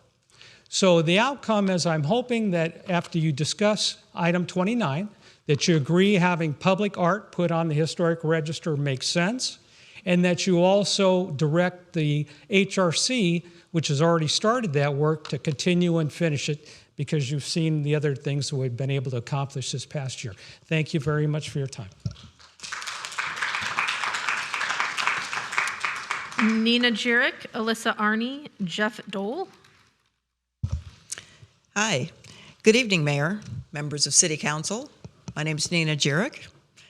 I live in Washington Square, Ward 5. Thank you again for listening to my continued plea for a park in Washington Square. For the past 3.5 years, myself and many of the neighbors have stood before you. You've asked us to show community support, and we did. We came together, we organized, we got petitions signed, which were later a part of the feasibility study. But what we haven't fully shown you until tonight is just how deeply this community wants a park. You may have received an email or 2 to that effect. And they are here in attendance tonight, just a sampling. Thank you, neighborhood, for all of your support. For me, the why just really hit home over this past holidays. My son lives out of the area. Rest of my family lives well over an hour away. I've got a 95-year-old father. I am the house that everybody gathers at, and it's a drive to get to me. Within the family, there are 3 littles. After everybody drove my son over 6 hours to get to me, we had to get the Wiggles out of the little ones, and they had to go find a park to play in. My 95-year-old father looked around and went, "What? They just got here." We had to get the littles out. It took a while before we could all reconvene. And what we realized is that we were truly missing a connection. That is my why. It really became clear. A park in Washington Square would allow all generations to gather, walk together, share those moments without having to pack up and leave. You know the site. You've identified that it's ideal for a park. The need is undeniable. Washington Square is an environmental justice area. We're surrounded by schools, including 2 elementary schools, middle school, Santa Ana College. We are near one of the busiest intersections, 17th and Bristol. Our neighborhood provides a direct opportunity to balance all of that busyness, all of the traffic, all of the people with a park. We're thankful for the past year that the city has displayed tremendous growth for parks in our city. Infrastructure within the city has gone on all around the perimeter, but what hasn't happened is within Washington Square. Our neighborhood remains underserved. Our city is short approximately 10 acres of needed open space. Washington Square residents are taxpayers. We contribute to the city. We're simply asking for equitable investment of our neighborhood. Respectfully urge you to fund option 2 of the feasibility study and move forward with the acquisition before the opportunity is gone. Thank you.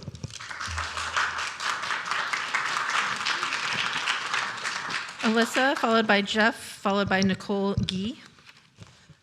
Hello, Mayor and City Council members. My name is Alyssa Arney, and I live in Ward 5, and I am here to advocate for the implementation of said park. Thanks, Nina, for the wonderful speech. I moved into the neighborhood about 5 years ago, and it was honestly a pleasant surprise. I didn't realize how historic the neighborhood was, and our house is almost 100 years old. It is a very special neighborhood, and I think that building this park would really highlight that. It also falls in line with Mayor Mesqua's beautification of the city initiative. So we would really, really appreciate your support in backing this for our beautiful neighborhood. Thank you.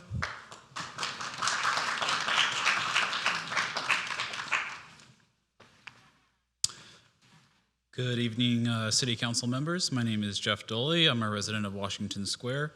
I actually recently emailed you regarding a possible policy improvement that would offer cost savings and cleaner environment by promoting more native plants. And I'd love to discuss that further, but I'm here in support of item 30, that is a park for Washington Square. Washington Square is a highly walkable and vibrant neighborhood. For instance, we frequently have neighborhood events that have a lot of fun like potlucks, movie nights, chili cook-offs, and currently we host these events out of our homes, which are very limited capacity. These are old homes, a lot of smaller homes, and Washington Square also has many families within it, as my neighbors have pointed out. Without a park, it's common to see children playing in the middle of the street because they have nowhere else to go. So having a park would provide a space for events as well as a safe space for children to play. Washington Square is an environmental justice community, and the only green space we have at the moment is in our own yards, which are modest in size. We have a willing seller of the land. We may never get an opportunity like this again, so please do not overlook our neighborhood's needs. This is about quality of life. Give Washington Square Park that it deserves. Thank you. Next 3 speakers, Nicole Gee, Tracy Simons, Sue Palak. Good evening, Madam Mayor and council members. My name is Nicole Gee from Ward 5. I would like to express my strong support for the development of a community park in Washington Square. As a public health nurse certified in oncology, I see firsthand how environment and access to healthy spaces directly influences long-term health outcomes. Access to a safe, nearby green space is not simply an amenity, it's a critical, evidence-based public health resource with measurable physical, mental, and economic benefits. From a healthcare perspective, regular access to parks and green spaces supports increased physical activity, which is associated with reduced risk of chronic diseases, including several types of cancer. Leading public health authorities, including the Centers for Disease Control and Prevention and the National Cancer Institute, emphasize that consistent moderate exercise like walking, biking, or active play in a park can significantly improve overall health and reduce long-term healthcare burden. Mental health outcomes are equally as important. Time spent in green space has been shown to reduce stress, anxiety, and depression, while improving mood and cognitive function, which I could use right now. In my profession, I see the growing impact of stress-related conditions, and access to natural environments is a simple yet powerful preventive tool that benefits individuals across all age groups. Beyond health, financial benefits of a community park for urban cities are well documented. Parks contribute to strengthening local tax base as they attract residents and small businesses, support local and economic activity, spending over time by promoting preventive health and lowering healthcare costs associated with chronic disease. Well-maintained parks can contribute to reduced crime rates and improved neighborhood desirability, further supporting economic stability. However, proximity is key. Residents are significantly more likely to use parks when they are within walking distance. Without accessible green space, many urban communities face barriers to healthy living, contributing to long-term health inequities and higher societal costs. Investing in a community park is a practical, forward-thinking decision that supports both public health and economic vitality. An investment is not only in infrastructure, but in the well-being, resilience, and sustainability of our community. We see your passion, and we see your commitment for Santa Ana today, the Santa Ana for tomorrow, and our children's Santa Ana. We respectfully urge you to support the development of a park in Washington Square as a meaningful and lasting benefit for the community. Thank you for your time and consideration. Tracy Simons, Sue Palick, Johan Lopez. Good evening, Mayor and members of the City Council. My name is Tracy Simons, and I'm a resident of Washington Square. Thank you for your time. I'm here to ask for your support in creating a walkable, multi-generational park in Washington Square, one that serves children, families, and seniors alike. Our neighborhood is historic and vibrant, but we lack a safe, accessible green space within easy walking distance. Many residents, especially seniors and families with young children, don't have a nearby place to walk, play, or gather without getting in a car. A walkable park would change that. It would give children a safe place to play close to home and provide seniors with a comfortable place to stay active. Just as importantly, it would create a shared space where neighbors can connect across generations, strengthening the sense of community that already defines Washington Square. There is more than a park. It is an investment in quality of life and equity. Every resident deserves access to safe, nearby green spaces. I respectfully urge you to support a walkable, multi-generational park in the Washington Square and to prioritize community-centered spaces like this in Santa Ana. Again, thank you for your time. Sue Palick, Johan Lopez, Victor Bermejo.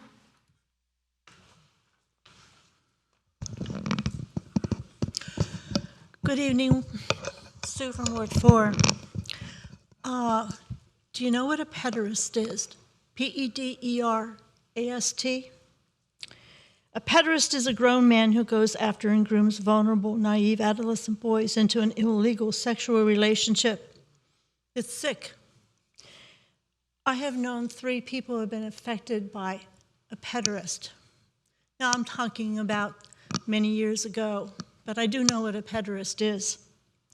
Harvey Milk is deemed to be a pederast, and I want to tell you, I don't think any of you up here, not one of you do I think is approving of any of this. I'm just trying to bring something to your attention. I cannot celebrate Harvey Milk Day because, you know, these 3 people that I knew, one of them grew up to be a school teacher, and he stabbed himself in the stomach trying to kill himself. Another one that I knew in the neighborhood, I knew that I had heard that he never recovered and was in and out of mental hospitals. A third one tried to kill himself also and suffered all his life from what happened to him, and none of the 3 were gay. I give the city the benefit of the doubt on all of this because I'm from a different generation, and I realize that some of you may not have ever heard about this. And I know it was not that long ago that I heard about the term pederast. So You know, the most notable relationship that Milk had was with an unstable adolescent 16-year-old boy. And as that boy matured into a man, he committed suicide.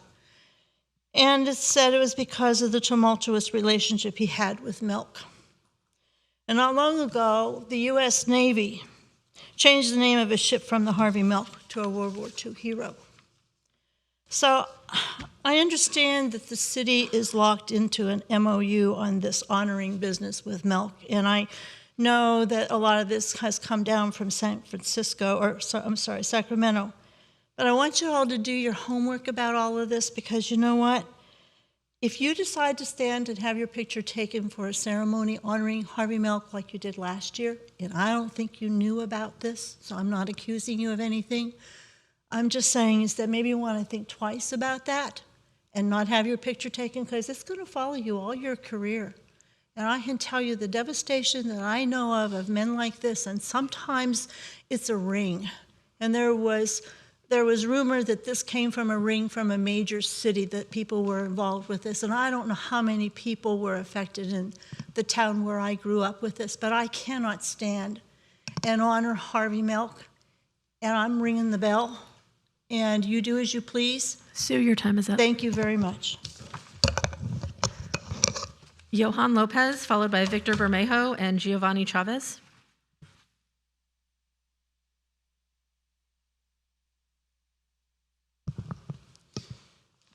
Good evening, Mayor and council members. You can raise that up, sir. You can raise it up. Yeah, all the way so you don't have to lean over.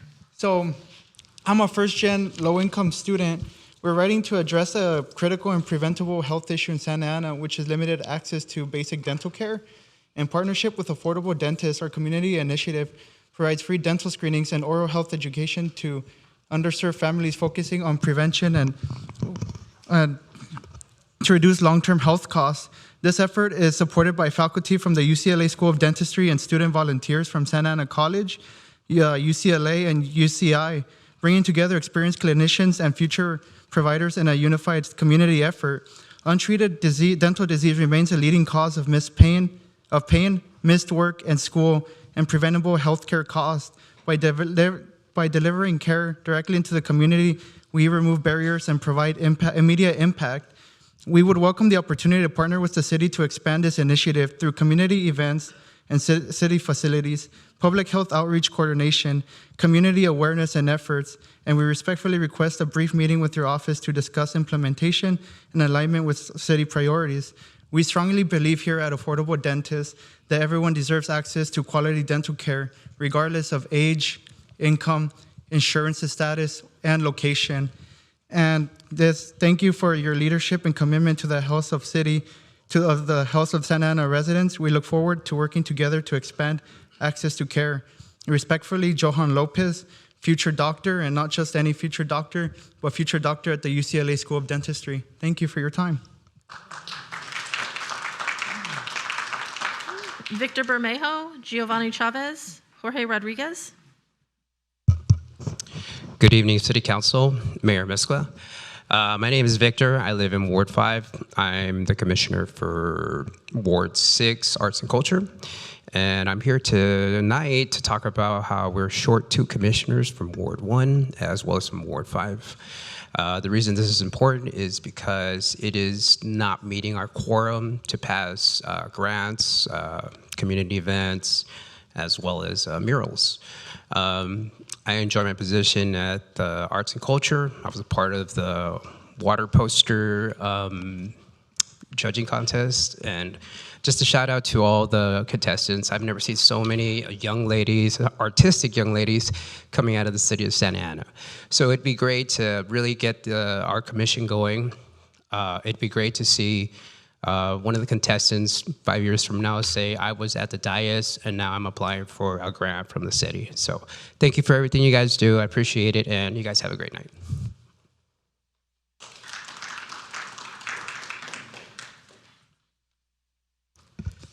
Good evening, Mayor and Council members. I'm Giovanni Chavez, a Santa Ana resident in French Park, and I'm speaking on item 28. I urge you to adopt the staff and operational standards for self-service checkouts at our drug and food retail establishment. We are seeing the real consequences of removing the human element from our retail stores in real time. Retail theft has increased, residents have lost jobs, those that have kept their jobs are overworked, and our residents get a weaker overall customer experience. Staff and operational standards would help us address all of these issues, particularly when dealing with the looming budget deficit. It is critical that our residents get the best out of our retail establishments. I want to state unequivocally that staff stores are safe stores. More supervision for self-checkout services means more jobs. It means less theft. It means more safety. It means more real human conversations, real interactions at our stores, real community bonds. This is a win-win for our communities.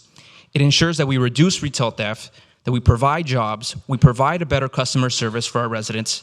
It ensures that we are improving the quality of life in our communities. I am proud to stand with my UFCW brothers and sisters in this item. These workers do the hard work, they work the hours, and they improve the lives of our residents. Let us stand with them. I urge the City Council to do the right thing and adopt the proposed staff and operational standards for self-service checkouts. Thank you. Next three speakers, Jorge Rodriguez, Miguel Martinez, Jose Perez.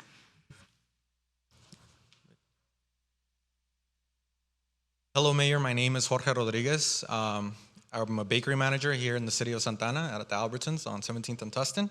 I'm here to support my coworkers on item 28 on the self-checkout ordinance.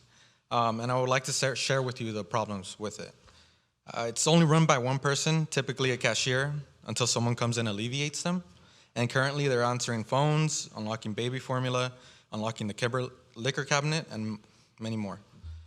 This creates an unsafe environment. We're chronically understaffed at the stores, and customers often have to leave self-checkout to go find someone, like myself or my coworker Miguel in produce, or me in the bakery. It's not working out. People don't know how to use self-checkout at times. The machine doesn't work or it glitches. We try to help the customers the best we can when they have problems with self-checkout, but oftentimes they get hostile. They verbally abuse us, the person watching self-checkout as well. And there's always a problem with high theft. One customer would buy a lot of bagels, but would only pay for one bagel while he's holding the whole bag. That's my labor just to be stolen in the blink of an eye. Management says nothing can be done, but there is. This ordinance will help my coworkers because their only task would be watching those 3 self-checkout machines. The responsibilities would be less, and customers will start to build trust with us that we're actually watching self-checkout. Please vote yes on this ordinance to support us in the stores. Thank you.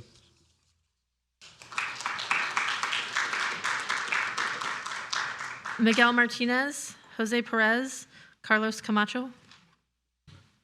Good evening, everybody. My name is Miguel Martinez, produce manager at Albertsons here in Santa Ana, speaking on item 28. I worked at Albertsons for 37 years, and throughout my years at the store, I've seen the problems that self-checkout causes. Lines are long, customers come through with overloaded carts, they have trouble with codes and more. I've also seen how people steal through self-checkout. They have mass quantities of items, but ring up as one. And if they get upset, they go off on one person. There who is watching over the self-checkout. There isn't a safe girl in charge or manager, usually far away and unable to come and help in time. She also has to do other things like monitor the other check stands and help out in the front. The ordinance will help make it easier for us grocery workers. Customers will be able to go out faster. They'll be happier. Our stores will be safer, not so aggravating for the customers. Vote yes to support the ordinance to ensure our stores are safe and a good place for workers and customers. Thank you.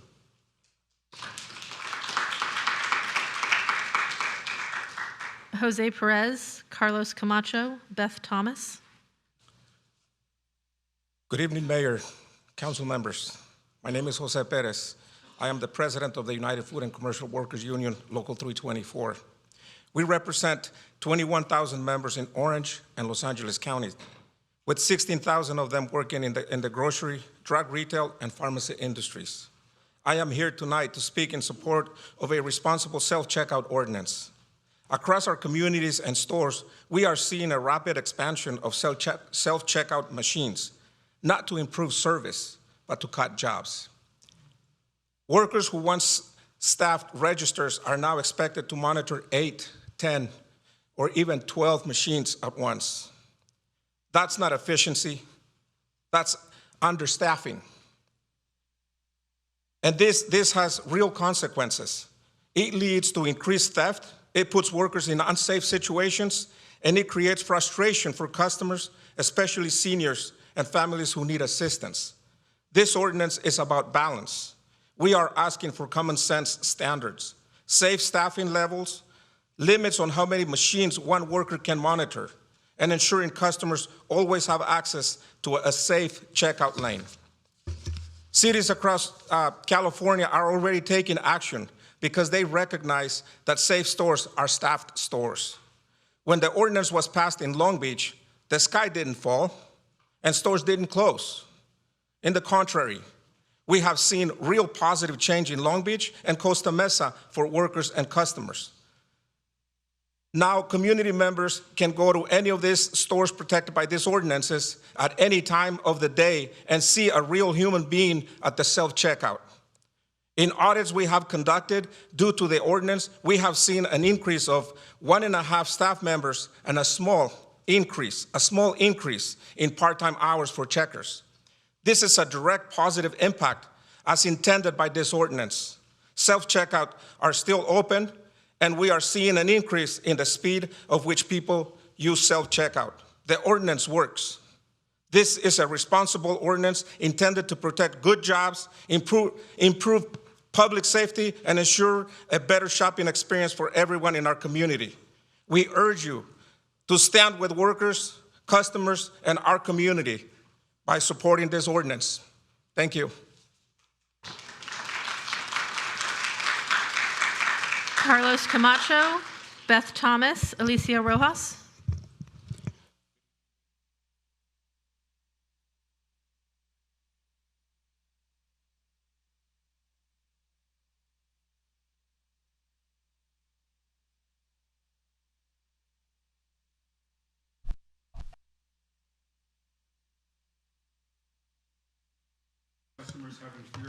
Excuse me, sir, could you pause for a moment so I can fix your mic?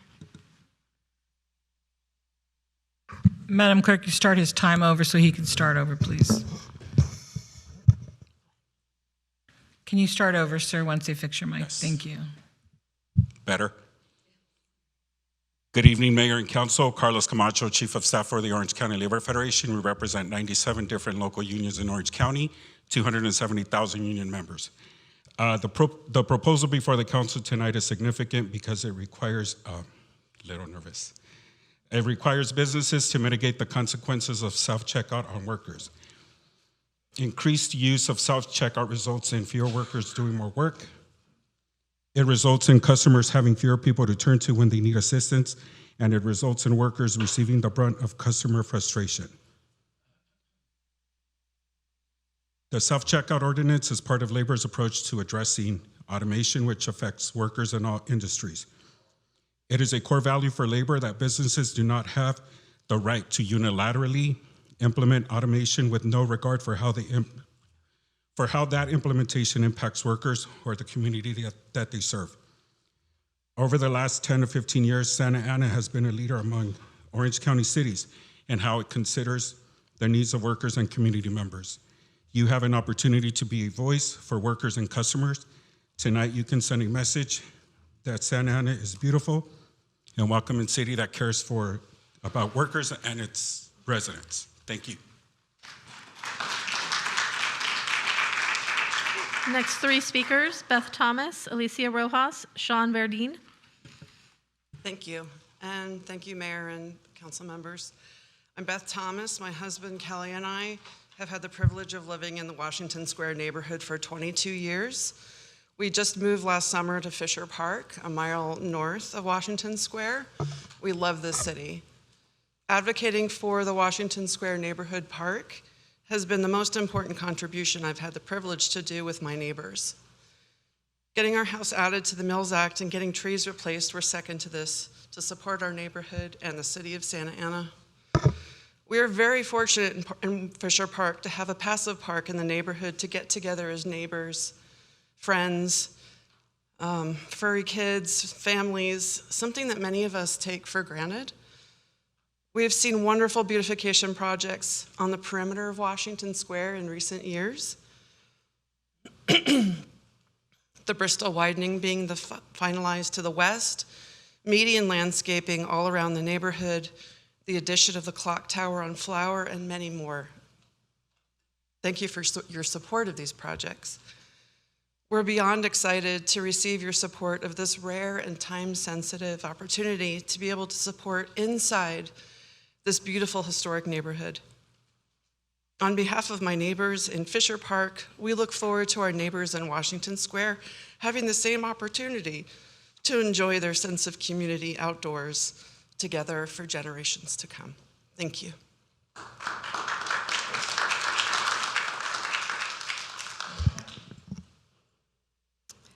Good evening, Mayor Amezcua and members of the council. Alicia Rojas, Ward 6, artist and co-founder of the Santa Ana Community Artists Coalition. I'm here in support of agenda item number 10 and 29. The passage of this public art preservation policy is a long overdue step toward fulfilling the vision set forth in our 2016 Arts and Culture Master Plan. It ensures that our city-funded artistic treasures are protected and maintained for future generations, including the historic works by Sergio Cadiz Moctezuma and Emilio Vasquez. Without official historic designation, we know how vulnerable these works are. As just last year, Chicano Gothic at Memorial Park came dangerously close to being destroyed, saved only because the community spoke up.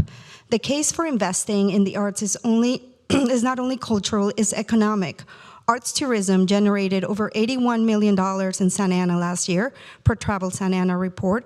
Our city holds something rare, one of the largest concentrations of Chicano murals in Southern California, rooted in decades of community storytelling, resilience, and pride. I also want to recognize your leadership. Thank you, Mayor Amezcua, for supporting artists, Councilmember Jonathan Hernandez for championing restoration funding, Councilmember Benjamin Vasquez for uplifting arts education in our youth because art saves lives, and especially to Councilmember Jesse Lopez for introducing agenda item 29 and continuing to push for arts funding and historic recognition. I also want to give a special thanks to City Manager Alvaro Nunez for being the first city manager to truly understand the power of the arts in Santa Ana. Your leadership is making history tonight.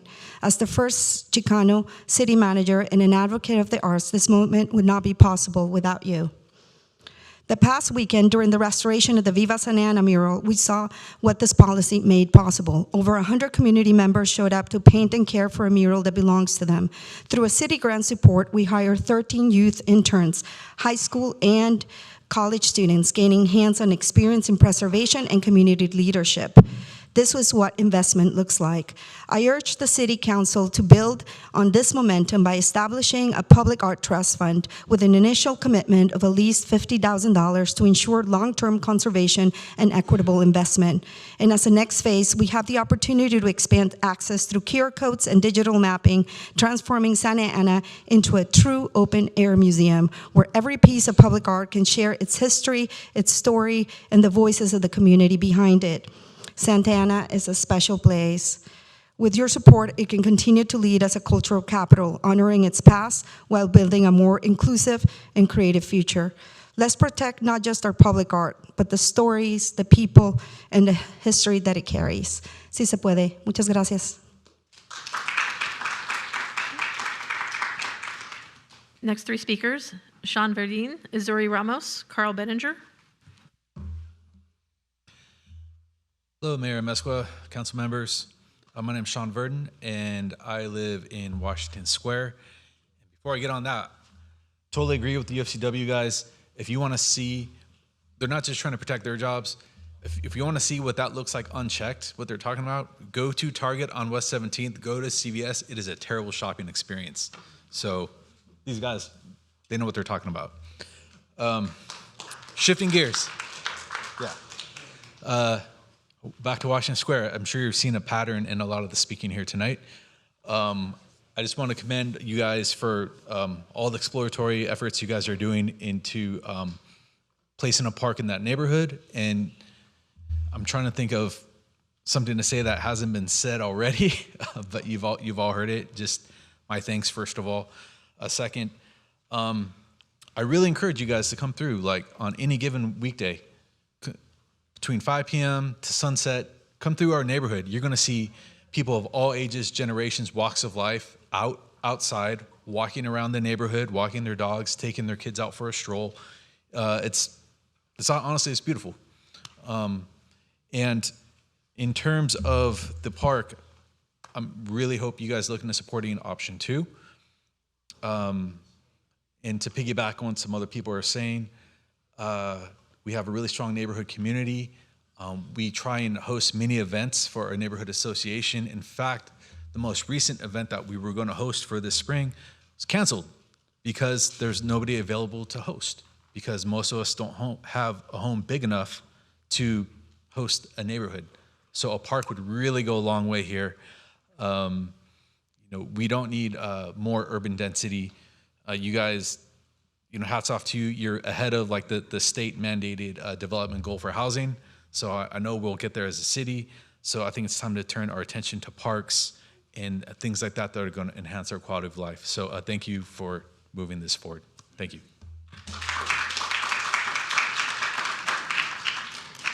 Izuri Ramos, Carl Benninger, Dale Helvig.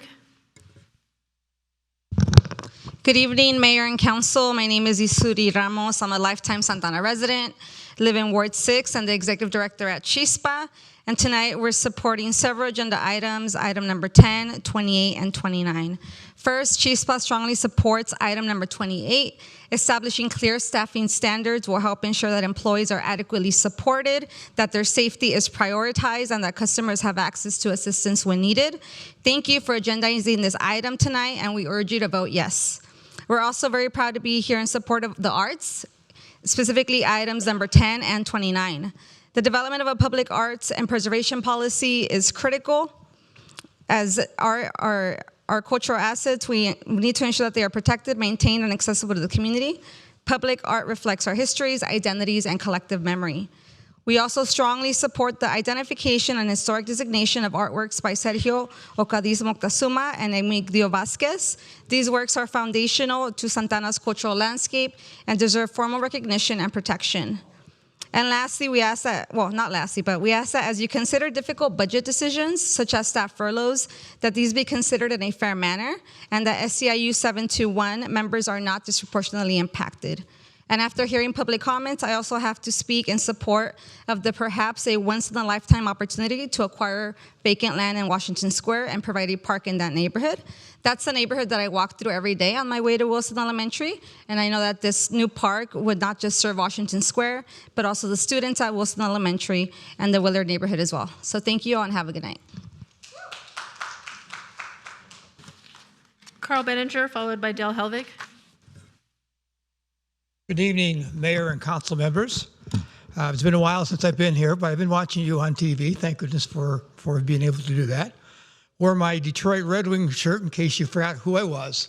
I'm going to start off with a couple of announcements. And very exciting, at Eddie West Field on May 23rd, Orange County Soccer Club was going to bring their game to the stadium. Yours truly will be running the time clock and scoreboard.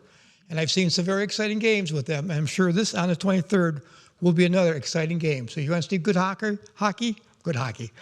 soccer, come to the Eddie West Field. Also, on June 25th, Comlink will be having its awards night. And I've seen the 36 nominations for Most Beautiful Yard. And I don't want to take them home. My wife will say, why doesn't ours look like that? But we will be honoring the neighborhood's heroes and Most Beautiful Yards at that time. And so you're all more than welcome. I'm really coming here to talk about budget. You are really the managers of the budget. And as Christine Rich put it, managers of an $840 million company. And so because of that, you need to look at things from a business, not a personal. And one of the things I learned in my time working in industry is if you're going to hire a consultant, limit the time. If you get very comfortable with them, and the problem is it costs much more for a consultant than having a person hired for that position.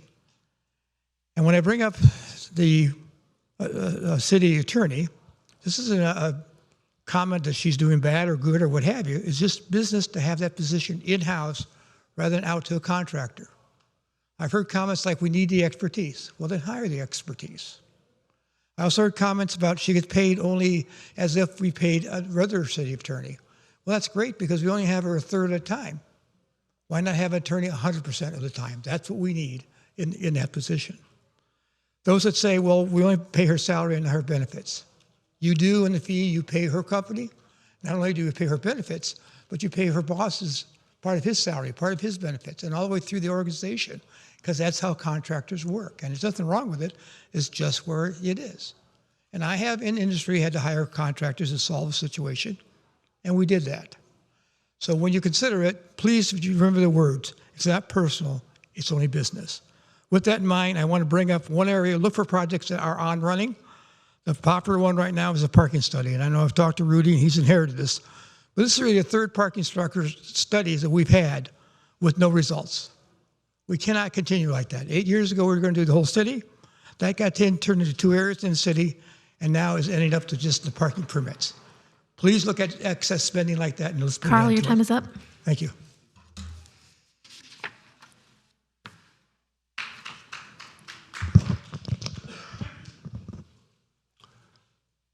Good evening, Mayor, Mayor Pro Tem, City Council members, City Manager, City Attorney, all the executive directors behind me, Parks and Rec, Plumbing, or Parks, Public Works, Planning, and everybody else. Just want to thank you all for the time that you guys put in making this city better. Also like to wish you a happy Cinco de Mayo Day. Hope you enjoyed the day. Hope you enjoyed the evening safely. And I'm hoping one day that we are able to enjoy an international day. I say that because not many of you probably know May 17th is Constitution Day for the Norway. So I'd like to see us celebrate other countries besides the ones that we're currently celebrating. And I think we can do that, combine some of these events together and make an international day where it's really addressing all of the residents of Santa Ana. Thank you.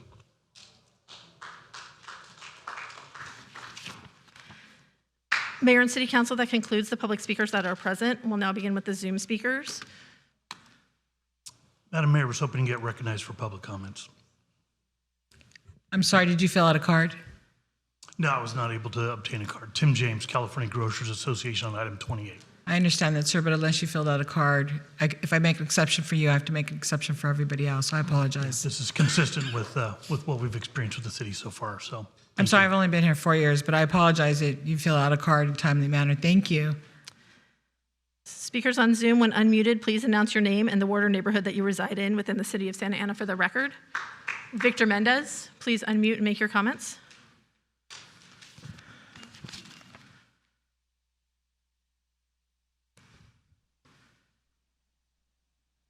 Can you hear me? Yes, please go ahead. Okay, item number 12. Let me begin by saying, hey, I heard that there's a lot of interest in reducing commercial property vacancies. I hear there's a lot of interest in increasing vacant property activations.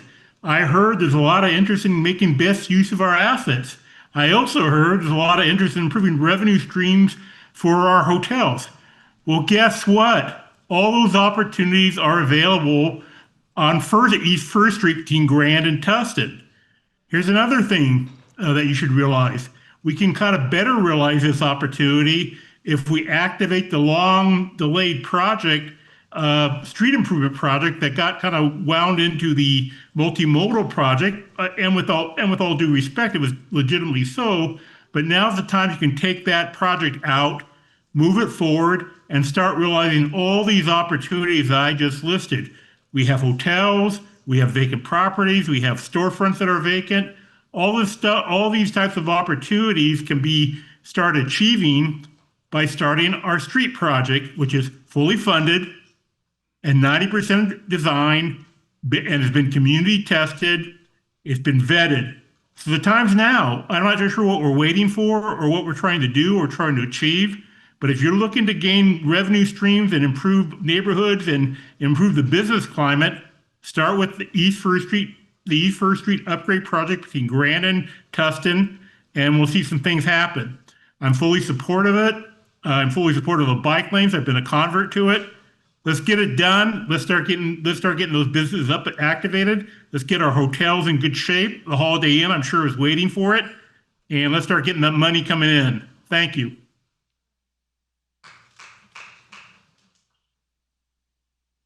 Next speaker on Zoom, Courtney Carranza.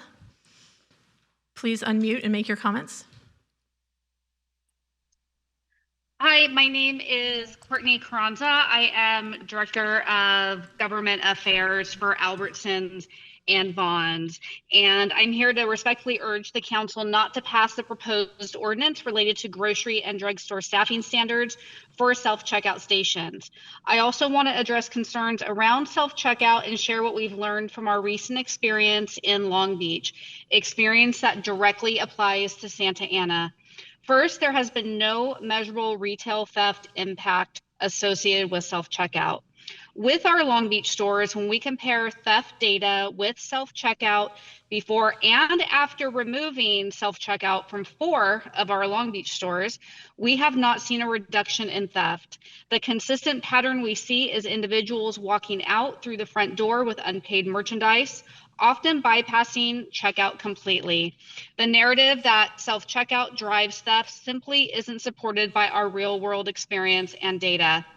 Second, self-checkout is already one of the most heavily monitored areas. These lanes have multiple layers of oversight, trained team members stationed nearby, real-time camera systems, weight-based sensors, and software that flags irregularities. It is not an unmonitored or high-risk environment. Third, we already have a collective bargaining agreement in place with self-checkout provisions that was ratified last year, and the union itself encouraged its members to vote yes. Our community members want self-checkout. It's a tool that helps us keep lines short and improve guest experience. Again, we ask you not to pass this ordinance tonight, and if the council chooses to continue exploring this ordinance, we respectfully ask that you meet directly with the grocers before moving forward. Thank you. Mayor and City Council, that concludes the public speakers that were queued when we began. Thank you so very much, Madam Clerk. Okay, at this time, we will be going to the consent calendar. Items 7 through 26 are before us. Council members, please announce any items that you'll be abstaining from due to a conflict, if there are any. And if you want to pull an item, I'll be calling on you shortly. Councilman Hernandez.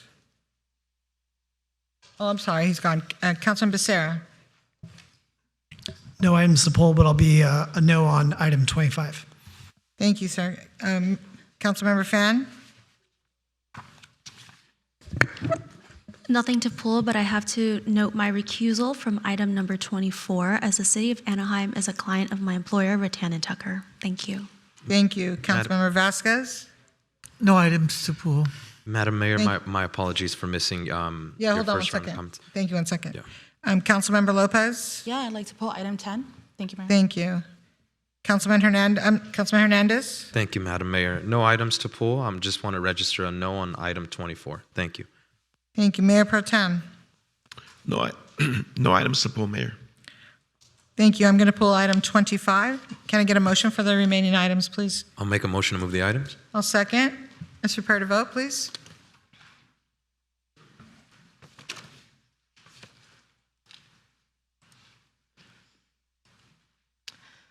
Motion by Councilmember Hernandez, seconded by Mayor Amezcua, to approve consent calendar items number 7 through 26, with the exceptions of item 10 and 25 pulled for separate consideration discussion. Thank you. Go ahead, Madam Clerk. The electronic voting up.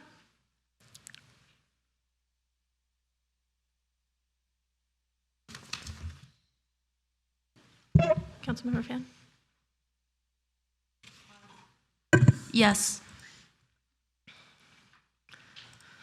Vote is 7 ayes, no nays, with a recorded no vote on item number 24 by Councilmember Hernandez and a recusal on item number 24 by Councilmember Fan. Motion carries. Mayor and City Council, the first item pulled is item number 10 by Councilmember Lopez. Go ahead, Councilmember.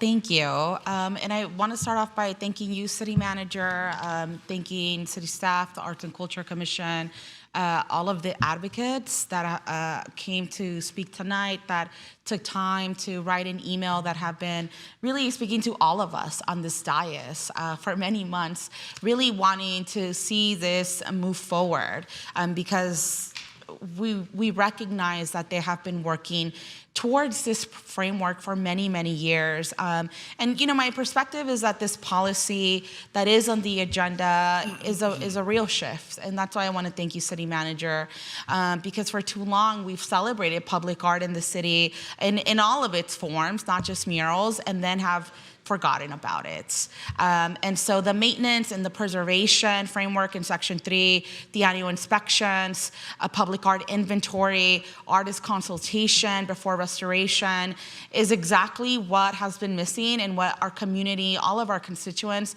have been asking for. And so I also appreciate the recognition of artists' rights under the VERA and the CAPA Act. There was a speaker, Alicia, who spoke about almost a mistake that the city made, right? Of almost the painful reminder of what happened to Sergio Cadiz's Raid Street mural in 2019 because there weren't these protections in place. And these are pieces of art that mean so much to so many of us that were born and raised in our community. And so I just wanted to flag two things for my colleagues and for you, City Manager. First, the Public Art Trust Fund is referenced in Section 1.1. But we don't, right? This is a receive and file tonight. And so without a dedicated funding stream, these, even the best policies don't ever get to be implemented and get to be successful. And so I'd like to see a concrete proposal come back to the council for how we're not just going to receive and file this and put it away on a shelf and forget about it. And I hope that my colleagues will support this request tonight. And second, I just want to, convey that this policy does not operate in isolation. Sections 2.32 and 3.1 appropriately recognize Chapter 30, our historic preservation framework, as part of the toolkit. And so Santa Ana is the home to one of the largest concentrations of Chicano public art available. And the vision here is that we have an opportunity to create an open air museum in our city, which I think will only attract more visitors to our community, will strengthen our local economy, support small businesses in our community, and really, I think, also complement the work that Travel Santa Ana is doing. And so I know that you recognize that. I want to thank you again. I want to thank all the artists that had a role in putting this art together. There's a really comprehensive chart that staff put together of all the feedback of our community. And if you review that feedback, you'll see that our staff is saying, this has been implemented. Thank you for your suggestion. We did not think about this. And so I really want to thank you all for the work and for partnering with the artist community here in the city of Santa Ana. And I do want to thank all of my colleagues for supporting this item tonight. And again, I ask for your consideration to bring back a proposal for funding the public art policy. Thank you. Thank you, Councilmember Lopez. And Mr. City Manager, I would just say that in the 18 months that you've been here, maybe almost 2 years, that you are following through on everything that we've asked with you and your staff. And so thank you for all of that, and we look forward to hearing back from you regarding the artist part. Do you have a motion, Councilman Lopez? Make a motion, move the item with just a brief comment, Madam Mayor. I'll second with comment as well. Okay, hold on. Were you done? No, I was going to actually take you up on your question. I would love to make a motion, Mayor. Okay, thank you. And I'll second her motion. Thank you. Councilman Hernandez? Thank you, Madam Mayor. I want to begin by thanking the City Manager's office as well as the artists in the community who advocated for this change. Alicia Rojas. Alicia, over the last 10 plus years, has been working outside of the city and beginning within the community in neighborhoods like Artesia Pilar, where over 10 years ago, community came together in an attempt to restore the La Raza mural. There was very little city support. There was a lack of infrastructure to restore grants, but the lack of infrastructure that existed for the city at that time highlighted the need for policy changes. Alicia Rojas was committed to seeing these changes actualized. I want to commend the city manager's office because it took having a Chicano city manager who understands the value of what these murals bring to the community and the stories that they tell and the impacts that those stories have on our families. It took a city manager like Alvaro Nunez working with the artist community. And even in the areas where there was pushback when it came to VARA, rather than the city closing its door, the city opened its door and was willing to make the changes that the artists desired. And that's the direction that we're taking Santa Ana. But it's not a direction that we can go alone, it's one that the community drives. And so today's policy is a reflection of the needs of the community, and I'm very happy to support this item, and I'll be voting yes. Yes, thank you. Thank you. Councilman Becerra, please. Thank you, Madam Mayor. So my former Arts Commissioner, Robin McNair, was a strong advocate for the creation of the Arts and Culture Master Plan. In that plan, there was a goal to establish the formal public art program and policy that's before us today. So I want to give a shout out to Robin and say thank you, because it was her vision and her advocacy that has got us to that point today. This policy establishes the framework that ensures that public art projects are implemented in a consistent and transparent manner. That is very important, especially how passionate people are about art, so it's good that this is happening. And I appreciate that staff incorporated a lot of the suggestions from the artists. I know all of us received a lot of comments from the artists, incorporating the minimum of a 30-day public comment period prior to the alteration or removal of artwork, public notice on the city's website, community outreach. Again, thank you for putting all those in there. I think that will help this policy thrive. So thank you for that. Thank you very much. Okay. Madam Clerk, anything else? Motion by Councilmember Lopez, seconded by Mayor Mesqua, to approve the recommended action for item number 10, the public art and preservation policy, receive and file. It's prepared to vote, please.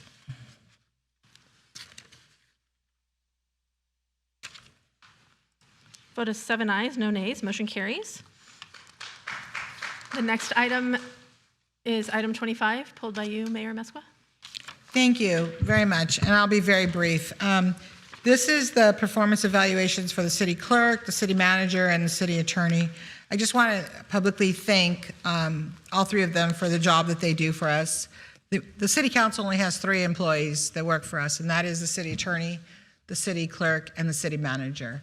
And so if people are wondering, well, why didn't our city manager get a raise? Well, the city manager took it upon himself to share that he didn't need a raise at this time, but his contract was extended.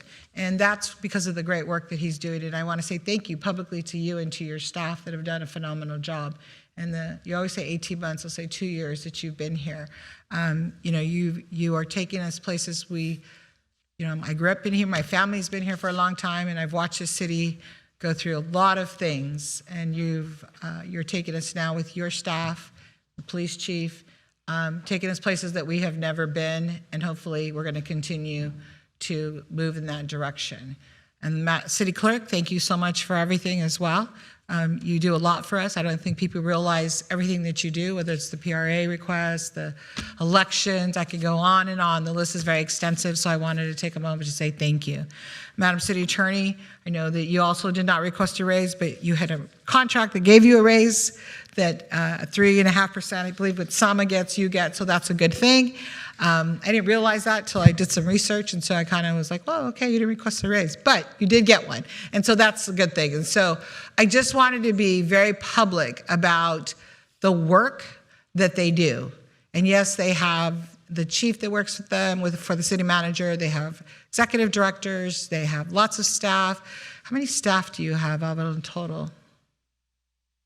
A couple thousand? Total. Yes. Sorry, she would take 1,600. And our city manager has to work with every single one of us in the council up here. And as you know, we're all very different. Some of us call at 6 o'clock in the morning and he answers. Not me, but some of us appear to. Some of us, I won't say who, but some of us call on Sundays and he answers. Some of us call on Mondays at 10 o'clock in the morning because we know he likes to sleep in a little bit sometimes. He answers. I know that when I call Sylvia, it doesn't matter, Friday night, whatever it is, she answers. All the directors, and I call Rudy to say, Rudy, the graffiti, please, they answer. And that was not the case before. So for me as the mayor, that's my experience. That was not the case before. So I want to thank all of you for really just going above and beyond. You're committed to the city. We see it. We appreciate it. And I think the community, I know the community sees it. And it's not just about the art, the Chicano art, and it's not because you're Chicano. It's because you've worked for this city for 32, 33 years. You may not have been born here. Everybody puts a big deal on that. But you grew up here professionally. You lived here. You raised your children here. And you've done more than just the artwork, you know, whether it's Logan, whether it's completing projects. This year we'll have so many projects completed. You're pulling things off the shelf that are very uncomfortable to discuss. The budget conversations that we're going to be having, people will see they're going to be very different. We're tightening things up because there's not that fear of like, oh my goodness, we got to share this with the community. And that is because we have leaders that are willing to lead. And sometimes you have to make those really hard decisions. And so I just wanted to personally thank you. I want to thank you. I want to thank our city clerk, and I want to thank our city attorney. That is why I pulled the item. And because people probably know like, oh, what happened? He didn't get a raise or she didn't get a raise. Only the city clerk or whatever it may be. Well, she deserved it, the city clerk. But you've done wonderful things, all three of you, and I just want to say thank you very much as the mayor of the city. So thank you. And that's all I have, Madam City Clerk. Thank you. Oh, all of a sudden I see it go up. Okay. Now everybody wants to talk. Councilmember Vasquez, 3 minutes. No, I just need to say, I just want to move the motion and second your words because you said it all very briefly. And Thank you. I moved it, for you that. seconded it. All right. Councilmember Fan. It says requested. I don't see it. I don't see it here. I just want to talk about Madam City Clerk. For those of you who don't know, many of us were here to hire you, and we took a chance on you, right? And I think that you have surpassed my expectations. You went through the ringer. We had a lot of crazy elections, a recall, a referendum, the general. Now we have a primary and another general coming up, and a lot of things and a lot of changes in the city clerk's office. So, very glad that you stepped into the fire and have really elevated the city clerk's office and really been present here in our community. I see your family, I see your daughter. They haven't forced you to quit yet after meeting me, so I appreciate it. And so, congratulations, and I'm really glad that you're here with us and are continuing to work in the city, even if you're from up north. And to our city manager and city attorney, thank you for your service. I know, especially as city attorney, personally how difficult your jobs are. I would never want to be a city manager. It sounds awful. I don't know why you do it. You might want to get your brain checked. But seriously, the work that you do really makes our communities better. And I hope that even with the most difficult of days, you go home remembering that you're a part of making this community better. So thank you for your service. Thank you. Councilman Hernandez. Thank you, Madam Mayor. I would like to fully concur with my colleagues, and I'd like to begin by thanking the three of you. It truly is an honor to work with each of you. Over the last 6 years, we have been able to see the city's business move forward. Madam City Clerk, you have streamlined the city council meetings. You have got us up to date on our past meetings. You have made sure that our records, our public records requests are in compliance with the state of California. Madam City Attorney, you have done a phenomenal job defending the city, reducing liabilities in the city, and ensuring that the Santa Ana City Council updated its rules in terms of the city council meetings. You also have ensured that we have implemented policies that will make sure that our city staff get home at a reasonable hour, whereas before some of our council meetings may have went into 1, sometimes 2 in the morning. That is not a thing that we see happen here at the chambers anymore. And Mr. City Manager, a true honor it has been to work with you over the last several years. Your first year, you've brought $24 million in capital improvement projects to the city of Santa Ana.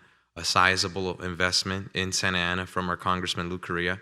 That is the level of partnership that we expect from our city manager. We want a city manager that is going to activate the city, that is going to be proactive in the relationships that are good for Santa Ana, and you have done that. And so I just want to tell you, I'm proud to work with you. I'm proud to be able to see you move the city's business forward, and I look forward to working with the three of you. And so looking forward to voting yes. Thank you. Thank you. No further comments. There's a motion and a second. Listen, Mayor, I need to make an announcement prior to the vote. Pursuant to Government Code Section 54953D3I, an oral summary of salary and benefits shall be made prior to final action of the council on any local agency executive. Approval of item number 25 includes documentation of the acting city clerk annual salary of $159,000 effective September 1st, 2022 through February 26, 2023, and a salary increase for the city clerk to the annual amount of $215,004 effective April 21st, 2026, and an amended and restated employment agreement for the city manager, extending the term of the agreement an additional 3 years to August 5th, 2030. The vote is open. Also includes approval of a resolution of the City Council of the City of Santa Ana affirming positive performance evaluations for the city attorney, city clerk, and city manager, approving a salary adjustment for the city clerk, and approving an amended and restated employment agreement for the city manager through 2030. Adopting a resolution of the City Council of the City of Santa Ana to effect certain changes to the city's classification and compensation plan to amend resolution number 2021-026 to create a new classification and to provide special assignment pay for specified confidential employees in the city attorney's office, and adoption of a resolution of the City Council of the City of Santa Ana to effect certain changes to the city's classification and compensation plan and recognition of salary for the previous acting city clerk. See, that's why we pay you, because none of us could do that. I just want you to know that. Councilman, I'm sorry, excuse me, Mayor Pro Tem wants to speak really quick. I apologize. Thank you, Mayor. I'm losing my voice, so I just want a round of applause to all three of you. Thank you. I didn't want to be the only one that didn't speak. Nobody get near him. I'm sure the vote will be enough. All right, let's prepare to vote, please.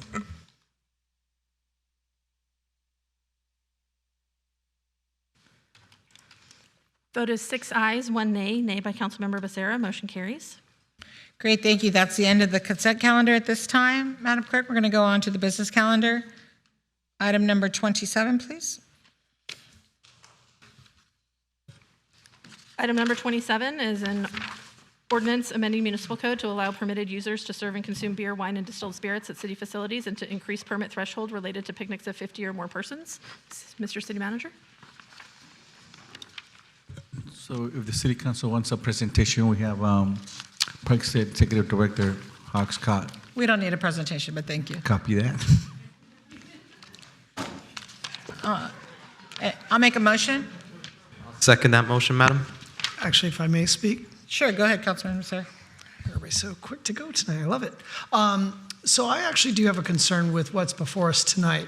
So when I had my review on this item, it was portrayed to me that this was going to be about facilities, right? Like that we were talking about alcohol in facilities. So not in the parks, as in anywhere and everywhere there's a tree or grass, people could be drinking.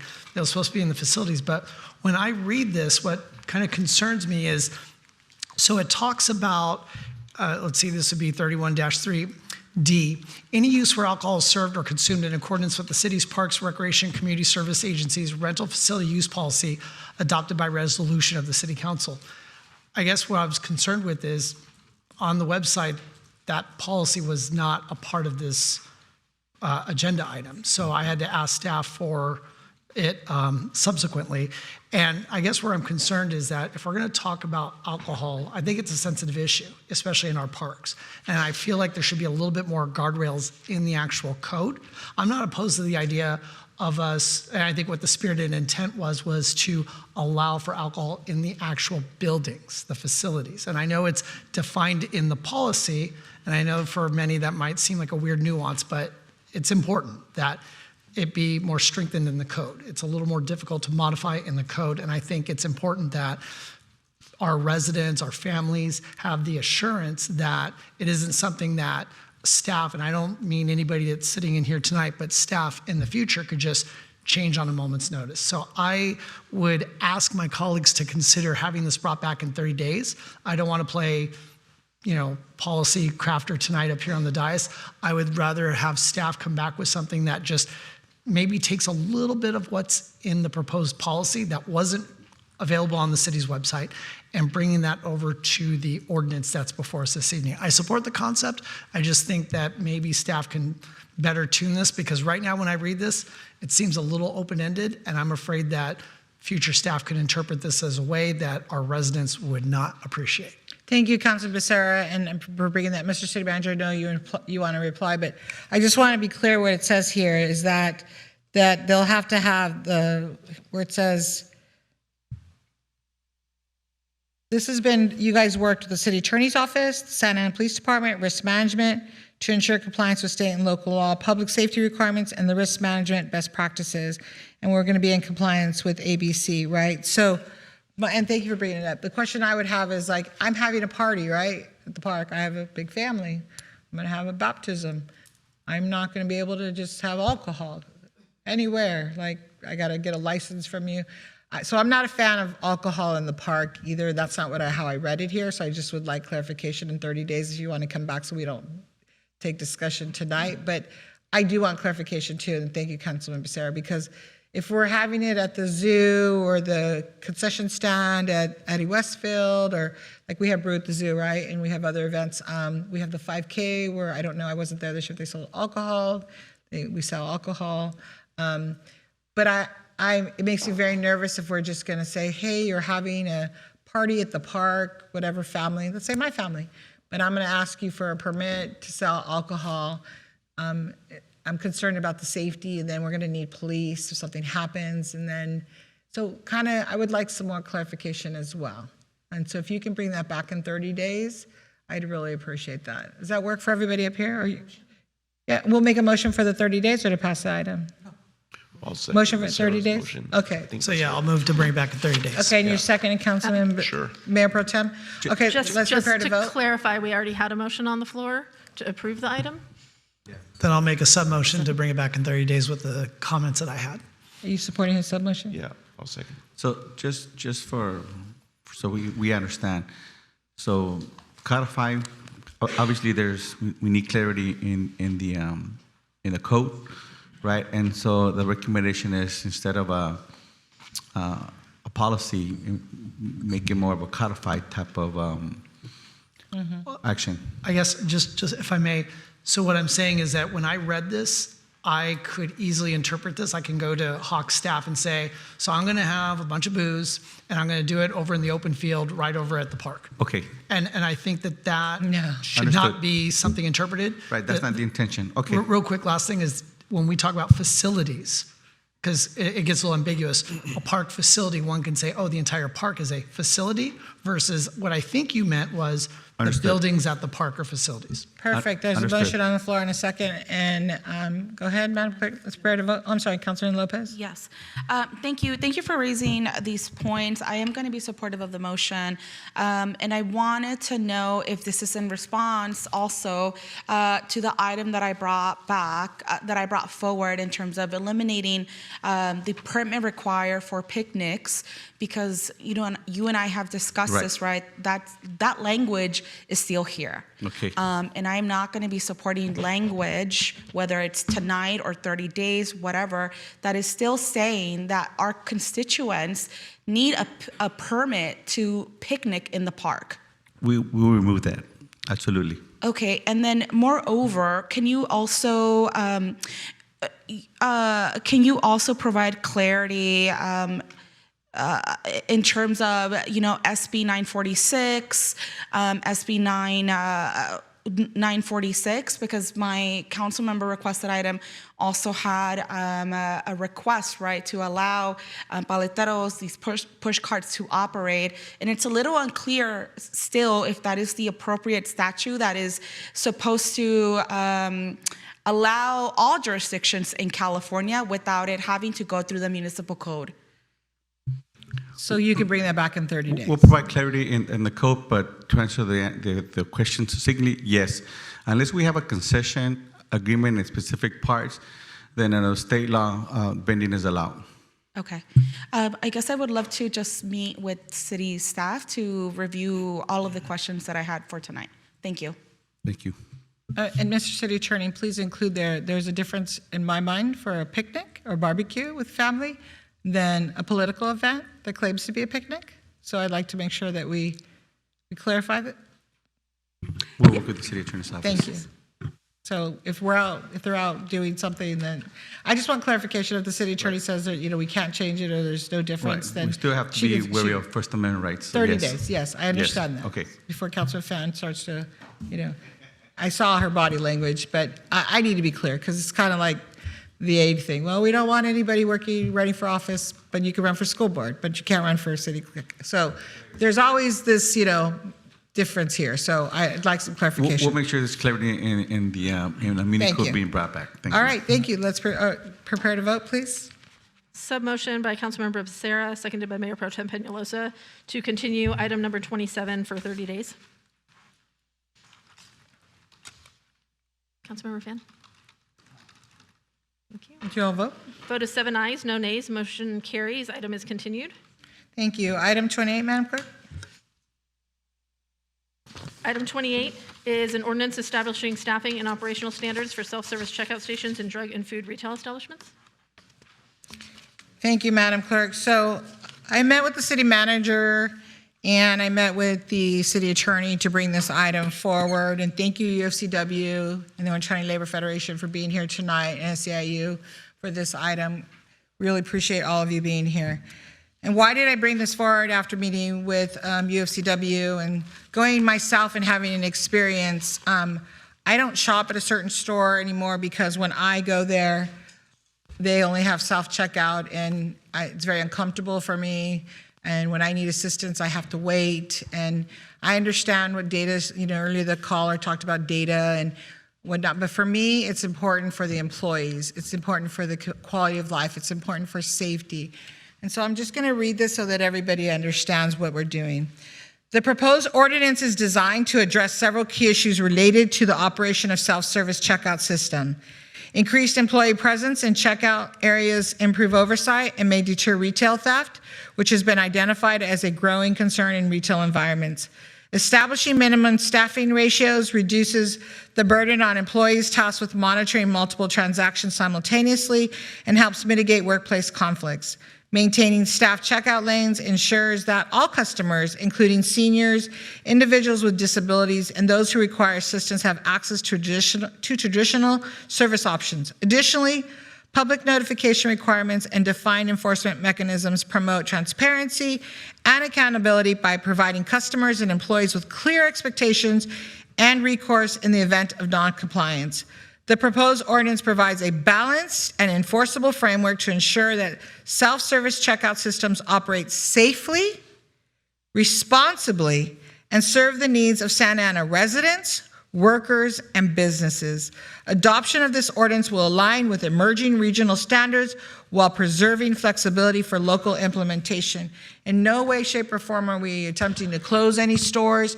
We are just attempting here, and hopefully we have the votes, similar to Costa Mesa and Long Beach, where we look at the employees and what benefits them. Yes, the markets are important. Yes, it's a business, and we know they're not going anywhere. But I want to make sure our Santa Ana residents go home safely and they don't put themselves in danger because, again, the quality of their life matters to me. And that was why I brought this item forward. And again, thank you, UFCW, for working with me, Jose, and on all of your staff and all of your members, because it's very important that we as a council and we as a community take care of our community and our employees, your employees, and your members. So thank you. And I know there's members up here who want to speak. Councilman Becerra? Thank you, Madam Mayor. I want to thank you in particular, Madam Mayor, because you're the one that not only proposed this, but you've been championing this initiative. And when you came to me and mentioned what you were doing, and you had done your homework, you were leagues ahead. So I really appreciate all the effort that you put into it. I want to thank UFCW for your advocacy. My father was a very proud UFCW member. So for me, this is very personal. So I appreciate that. And also too, the proposal is not unreasonable. It's one employee for every 3 self-service checkout stations. You look at the grocery stores throughout our city, I'll say it, sometimes I almost feel like the grocery stores don't think Santa Ana needs a staff, and that's not appropriate. I think we deserve the staff, and unfortunately, the reason why we have laws is because sometimes we have to codify what should be already expected. So again, thank you, Mayor Mescua, thank you, UFCW, and I'd be very happy to support this item. Thank you, Councilman Becerra. Any other comments? Councilmember Vasquez? Thank you, Mayor. Thank you, Mayor, for bringing this forward, and UFCW for working this out with the city, and I appreciate it. Myself, I was a UFCW member in college at the Ralphs on Bristol and 17th. When it was We're still going to get there. you a shirt. I love it. Yeah, and I do appreciate this. I don't like doing the self-checkout lines. When we go to Sprouts, we always go through the grocer's checkout line, and I'm looking forward for Warner and Bristol to come through, and making sure we have enough people there, because I like shopping late at night, and we need multiple bodies up there in the front to have a safe place for us to shop. Thank you very much for this, and I look voting to having a yes on this. Thank you, Councilman Vasquez. Councilman Hernandez? Thank you, Madam Mayor. I want to thank you for bringing this item forward, and also thank the members of UFCW for their efforts to move the industry toward the direction where workers are respected, they're treated with dignity, and they're empowered. The automation of union jobs is something that is going to cripple our economy.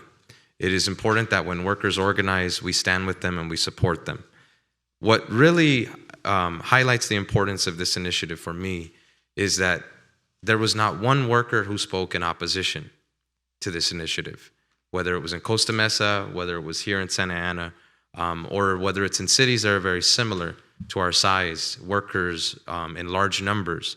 Not only are they in favor of this, but they're the ones organizing these initiatives.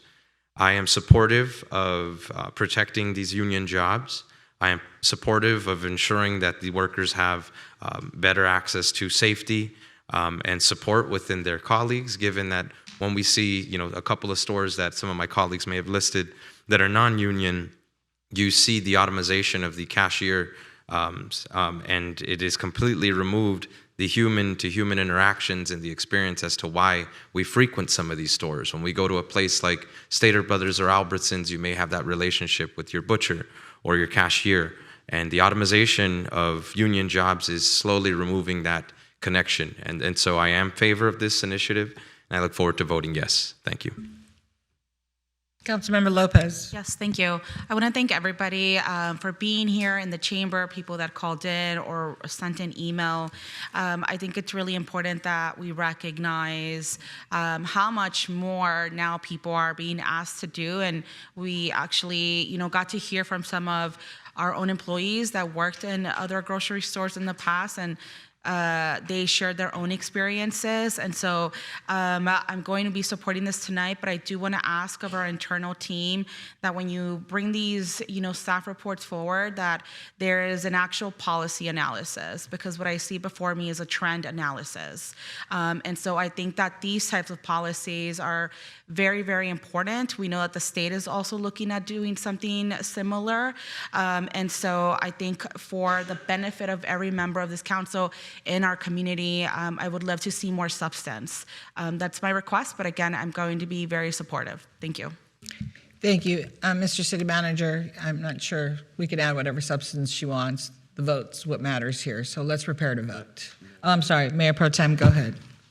Thank you for that. I just wanted to say that I agree. When I first got on the city council, these staff reports were 6-7 pages, and now we're seeing these like one. And this wasn't the only item tonight. The very minimal information on these staff reports that I've been seeing this trend as well. So more information that we could provide for our residents. I know they're time consuming, but if we could provide that information, that'd be appreciated. Thank you. And then you're going to get told no more. Let's prepare to vote. Mayor, we actually do not have a motion on the floor. I'll make a motion. I'll second the motion. Second by Councilman Becerra. Go ahead and take the roll call, please. Let's do a roll call, Madam Clerk. A motion by Mayor Amezcua, seconded by Councilmember Becerra, to introduce for first reading an ordinance of the City Council of the City of Santa Ana adding Article XXIV to Chapter 8 of the Santa Ana Municipal Code regulating the staffing of self-service checkout operations. Councilmember Becerra? Yes. Councilmember Hernandez? Yes. Councilmember Lopez? Yes. Councilmember Fan? Yes. Councilmember Vasquez? Yes. Mayor Pro Tem Peñalosa? Yes. Mayor Amezcua? Yes. Vote of 7 ayes, no nays, motion carries. Ordinance will return at the next meeting for second reading. Perfect, thank you. All right, thank you. Now we're going to go to we're going to end the business calendar. We're going to go to council member requested item number 29 by Councilmember Lopez. The floor is yours. Yes, thank you, Mayor Amezcua. So tonight, I'm really just asking my colleagues to consider discussing and directing the city manager to direct staff to identify, evaluate, and prepare nominations to the City Register of Historical Properties for public artworks by Sergio Cadiz Moctezuma and Emilio Vasquez, located within the boundaries of the City of Santa Ana. And I also want to thank the Historic Resources Commission for their work on the evaluation. You know, we heard one of our commissioners speak tonight, but I brought this forward because I strongly believe that these artists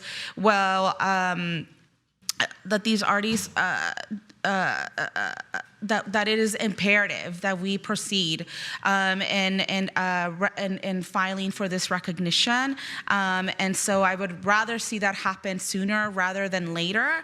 And so there was an example that was brought forth that we almost lost Chicano Gothic because people did not understand, did not value, did not see the importance of this mural being in Memorial Park. And so this request is very simple. I urge my colleagues to support it, to give you direction, to ensure that city staff is moving this process along and not just waiting, 6 months or whatever the process may be. Because I think it's incredibly important, and I'm open to hearing whether my colleagues give direction or whether they refrain. Thank you. Thank you, Councilman Lopez. I'll be supporting this, Mr. City Manager, so I look forward to this coming back in 90 days. Thank you, Councilmember Lopez, for bringing it forward. Councilmember Fan? Yes, I'd like to see this move forward, but I'm so sorry if I missed it, but I'd love to get a better understanding of the city's responsibilities, legal responsibilities, financial responsibilities, especially for those that are on private property, and the impacts of historic preservation on private property. So for example, there may have been, I'm sorry, I can't think of something right off the top of my head, but say there is a mural that was painted, 50 years ago on a private wall, and now it might be designated as historic. How does that impact the property owner's ability to change, modify, et cetera? So I'd like to kind of get that scenario for us so that we can make the best informed decision. Thank you. Thank you. Mayor Pro Tem. Thank you, Mayor, and thank you, Councilmember Lopez, for bringing this. This is an easy one for, I think, all of us to be supportive of. I definitely supportive of this item. The only question I have, and I have one for Councilmember Fan and one for Councilmember Lopez, but we're not question for Councilmember Fan, but kind of almost in agreement, because I know City Manager, I remember we had a conversation about one of the murals, I think it was at Santa Ana College, or that was being listed as one that we should help preserve. If I'm not mistaken, I think it was Santa Ana College. And the question arose of why should we help preserve that mural, right? When that's not only is it not our property, but it's a separate government entity. So to Councilmember Fan's point, she has a point on where does that responsibility fall on when it comes to these private properties.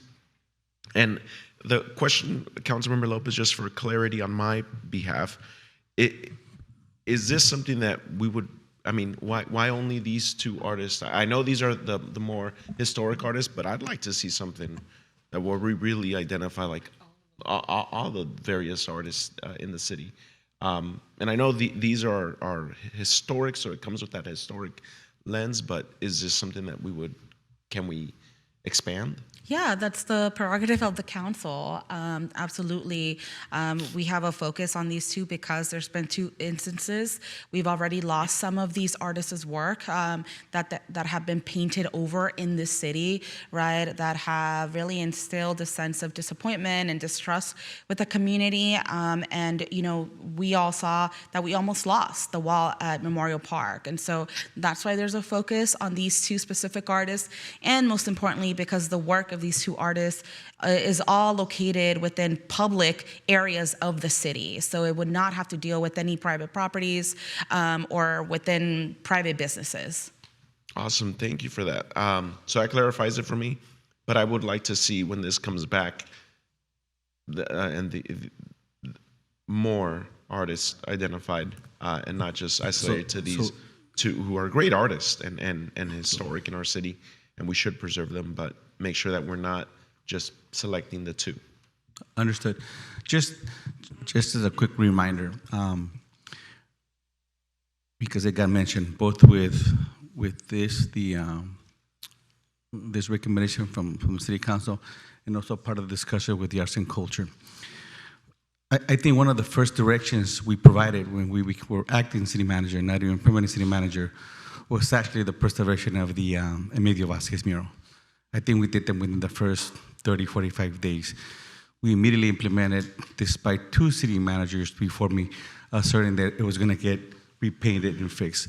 So it doesn't get lost on me as far as from this sense of quote unquote community mistrust. I want to make sure that when we're here, this is why we focus on one, providing immediate direction to make sure we preserve the Emilio Vasquez mural at Memorial Park as a reminder. And then second, working to get this policy implemented that was approved previously, right? Public Works, Planning, Parks and Recreation, and the Arts and Culture. We're working again with the Arts Commission. So this is something that for us, it is a priority, so we'll look at it as far as that goes. As far as this specific recommendation, we'll start with CADES because it's true, it's being covered. And Emilio Vasquez did provide us that little component. Then if we find something along our process of reviewing and we have questions, then we can go ahead and expand our review in public lands. Is that good? Great, and I would just love to add that both of the artists are no longer here. So, right, this is, again, the urgency. Thank you. And 90 days is what states here, Mr. City Manager, so thank you very much. We're all good. We're all good? Everybody's good? Oh, Councilman Hernandez. Yes, thank you, Madam Mayor. sorry. I'm also fully supportive of the item, Mr. City Manager. So I would like to see us focus on historical murals that have exceeded 30 years, 25 years in the city.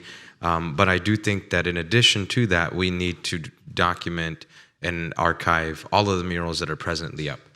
And so I want to see that practice be consistent. And that'll be my final comment. Thank you. Thank you. Councilmember Vasquez. Thank you. What a beautiful day for art and artists. Just passing good policy that covers all the murals, right? When we did this initially, all the murals are being protected by the city. We have a plan to make sure that the artists have their VERA rights protected. I love it that we're also going to protect our city treasures now. We're going to make sure that these treasures that belong to us as a people are going to guarantee that generations will have them for years to come, and we'll all be able to enjoy them. Thank you. Thank you. Councilman Becerra. Just want to register my support. Perfect. Thank you. So, Mr. City Manager, you clear? All right. Thank you. That's the end of the council member requested item. If you allow me, we're going to jump over to the Housing Authority because we missed that at the last meeting. So we're going to recess the City Council meeting and convene to the Housing Authority meeting. Madam Clerk. We're recessing the City Council meeting, convening to the Housing Authority. I hereby call the Housing Authority meeting to order. Madam Secretary, please conduct the roll call. Authority Member Becerra. Here. Authority Member Hernandez. Present. Authority Member Lopez. Authority Member Fan. Here. Authority Member Vasquez. Present. Vice Chair Peñalosa. Present. Chair Mesqua. Present. 6 members present. Thank you. Madam Secretary, do we have any speakers for the items for the Housing Authority? If there's any member of the public on Zoom that wishes to speak on the Housing Authority items, please raise your hand now.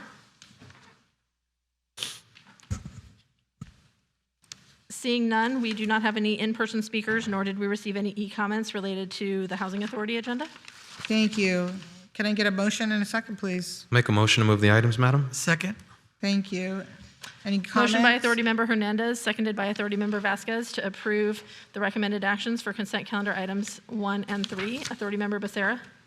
Yes. Authority Member Hernandez. Yes. Authority Member Lopez. Authority Member Fan. Yes. Authority Member Vasquez. Yes. Vice Chair Peñalosa. Yes. Chair Mesqua. Yes. Vote is 6 ayes, no nays, with the absence by Authority Member Lopez. Motion carries. All right, we're going to now close the Housing Authority and reconvene back to the City Council meeting. We are going to go to work study session. Item number 30 is, I'm sorry? May I request a bio break Sure, before we let's start take a the study 5-minute session? break. Thank you very much. Thank you, Thank you. 5-minute break.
Hello? Okay, go ahead, Okay, Mayor. we're on.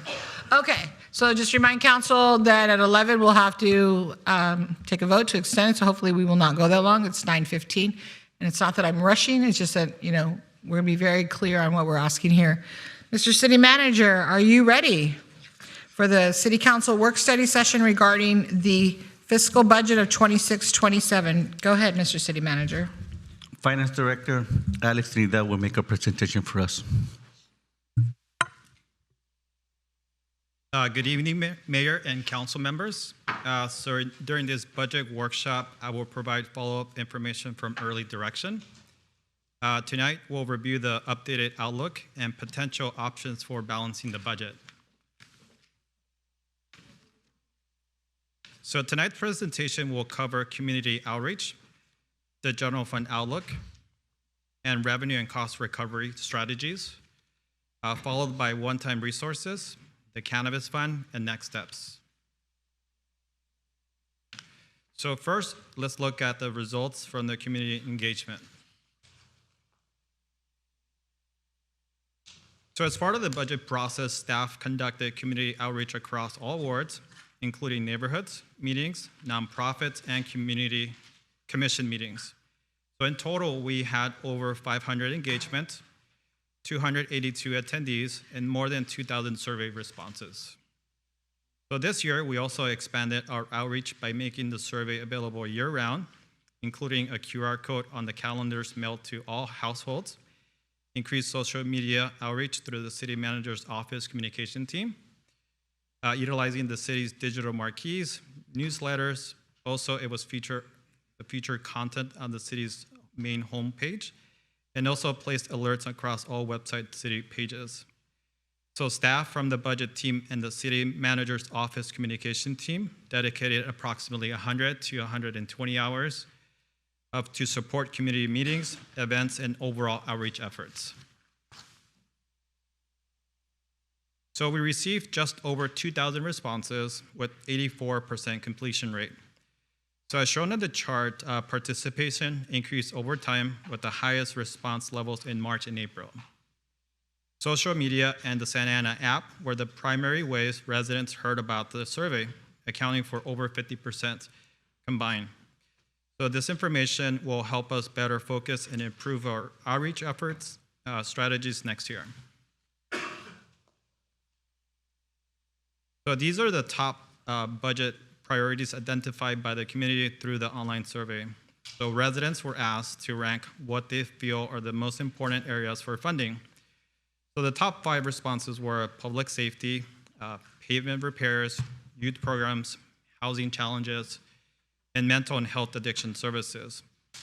Separately, in December, the city conducted a scientific poll through a professional polling firm as part of the broader outreach efforts, and the results were very similar to our survey findings. So while the online survey is not a scientific survey, the similar results across both efforts provide an added confidence that these priorities are broadly reflective of our community input. So within the other category, common themes included parks and beautification, street infrastructure, code enforcement, and senior services. So overall, these responses are consistent with the main priorities we saw. So we also asked the community where they would be most willing to see reductions if needed. So arts and culture programs ranked highest, followed by housing, and pavement repairs. So these results help us inform the discussion as we look at balancing the budget. So next, I'll walk through the general fund overview and the city's current fiscal outlook. Please note that the budget is still in development and may continue to change before final adoption in June. So the updated estimated deficit is approximately $13 million, reduced from about $19 million from the April 7th meeting.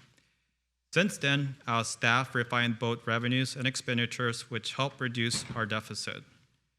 On the revenue side, increases to charges for services based on CPI, higher park-related revenues were included, as discussed in the staff report, but were offset by a recent consultant update to reduced sales tax by approximately $1.2 million.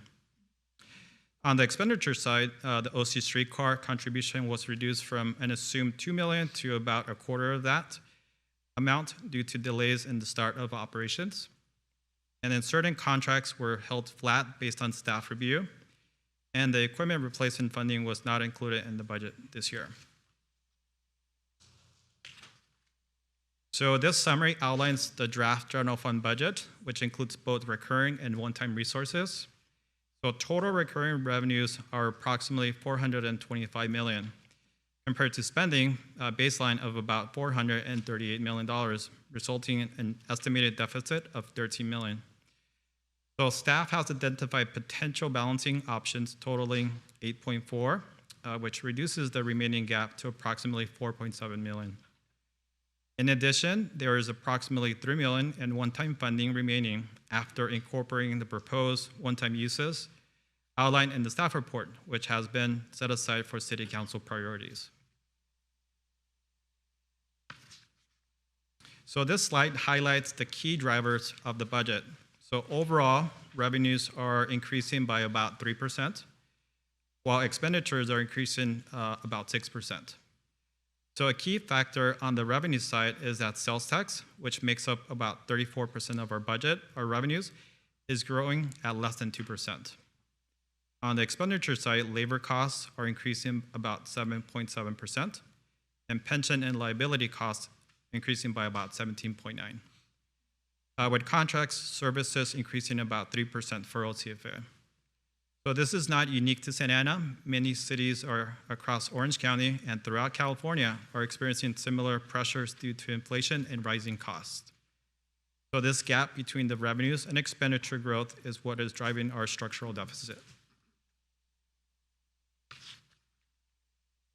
So approximately 68% of charges days attributed to Santa Ana are driven by over-the-counter stray cat drop-offs. In response, staff is evaluating a range of actions focused on reducing intake and improving cost recovery. So these include reviewing the shelter contract and municipal code, exploring cat licensing and improving outreach to identify unlicensed pets, and implementing a public information campaign to guide appropriate use of the shelter. Staff is also evaluating potential policy and program changes, including a trap and neuter return program, additional spay and neuter services, and other measures to reduce ongoing intake. So these efforts are intended to generate savings over time and better manage costs with no immediate impact to the current budget. So the Historic Resource Commission program currently costs about $100,000 annually. So with approximately $46,000 offset through fees. Moving to full cost recovery would generate about $54,000 in savings. An additional option for council consideration would be to consolidate the commission under the Planning Commission, which would result in an approximately $10,000 in additional savings. In addition, there may be further budget balancing opportunities related to non-mandated commissions, including arts and culture, environmental and transportation, parks and recreation, and youth. So these are not currently in the balancing measures and could be considered as additional options for council direction. Next, I'll walk through revenue and cost recovery options. So as requested by City Council, this provides additional permission and transient occupancy tax, or TOT. So the city's current TOT rate is 11%, with 33 active hotels generating revenue. So recent collections have remained relatively flat at approximately $9.5 million annually. For comparison, Santa Ana's TOT rates is within the range of among cities around Orange County. It is also important to note that any changes to the city's TOT rates will require voter approval through a ballot measure. Additional details is included in the exhibit in the staff report. Santa Ana's current paramedic service charges are below regional market levels, ranging from about 27 to 55% lower than peer agencies. Staff is proposing to align our rates with Orange County EMS or OSIMS to better reflect regional standards. Approximately 86.5% of the transports are covered by Medicare, Medi-Cal, or private insurance, so most patients would not see a significant change in out-of-pocket costs. The additional revenues from this adjustment is estimated at approximately $700,000 annually and has been included as part of the city's proposed balancing measures. So staff is seeking City Council's direction on whether to adjust paramedic service charges to align with OSIM's rates. So recent stadium events generated approximately 83,500 in net revenues across about 50 hours of use. So staff is recommending a 14% fee increase, which is estimated to increase annual revenues to approximately $300,000. In addition to the fee adjustment, staff will continue efforts to increase utilization of the facility with proposed improvements helping support additional use and events. Proposed capital improvements of approximately $1.6 million have been identified to improve marketability of the stadium, including replacement of perimeter fencing, restroom refurbishment, infrastructure to support food truck service. So these improvements would be funded through the acquisition and development district funding. So there's also an additional $2.2 million in unfunded locker room rehab needs. Staff is seeking City Council direction on the proposed fee adjustment. So as discussed during early direction, staff is currently finalizing a proposed technology fee as a new cost recovery measure. So this is the first time the city is evaluating this type of fee, which an early estimate ranging between 7 to 8% per permit, generating approximately $700,000 to $800,000 annually. These estimates are preliminary and will continue to be refined as implementation details are finalized. Staff is seeking City Council's direction on whether to include a technology fee and the miscellaneous fees schedule as part of the proposed budget. So residential care facilities are state regulated and not subject to local business taxes, which limits the city's regulatory authority. In contrast, sober living homes are not state regulated, are subject to city's business tax, and were recently addressed through the updates to the municipal code established regulatory standards. As a potential option, City Council could direct staff to pursue quality of life concerns through enforcement abatement for both facility types with the ability to recover associated costs. However, it is important to note that abatement is a resource-intensive process that requires significant documentation, coordination, and time, and would involve a lengthy legal process to pursue. Okay, next we'll walk through potential uses of those one-time resources. So staff identified approximately $11.6 million in one-time general fund resources. As revenues for fiscal year 26-27 increase, the city's 18% reserve requirement also increased, resulting in about $2.2 million shifting to the reserves and leaving $9.4 million available for one-time spending. As discussed during early directions, staff recommended a series of one-time uses, including contributions to the liability reserves, facility repairs, pension stabilization, and support for residential street sweeping, which council expressed support for. After these proposed uses, approximately $3 million remains available for city council priorities. With the remaining one-time balance, these are potential unfunded one-time needs for city council consideration. So if City Council is interested in activating the Bristol and Wilshire site, there are potential improvements options for that location, and Council could select one of these options going forward. So one of them could be a splash pads, mini pitch, a pump track, a dog park, or a fitness zone. Which of these options would City Council be interested in? In addition to the Bristol and Wilshire site, these are other potential unfunded one-time needs for City Council consideration. So these include Washington Square land purchase for future park development, 3 prefab restrooms at Centennial Park, specific plan for 2 general plan focus areas, the Cabrillo Park restroom and general site improvements, Alton bike trail lights and cameras, streetlights at 18 and Jefferson, foundation for a privately funded patio court at Thornton Park, shade structure at Edna Park, streetlights at Lily King Park, hotel market feasibility study. So which of these items would council be more interested in prioritizing for the remaining $3 million in one-time funding? Next, I'll walk through the city's Cannabis Public Benefit Fund for fiscal year 26-27. So for fiscal year 26-27, the Cannabis Public Benefit Fund is estimated at approximately $8.5 million based on current revenue estimates. The allocation remains consistent with City Council policy, with 52% supporting youth services and then 48% for enforcement services. On the youth service side, funding supports library operations, recreation programming, and other youth-focused services. On the enforcement side, funding primarily supports police, code enforcement, and city attorney's office. But cannabis revenues continue to face pressure as more cities allow cannabis sales and due to the highly regulated environment. So staff will continue to closely monitor revenues as this funding remains an important source for supporting youth program and services.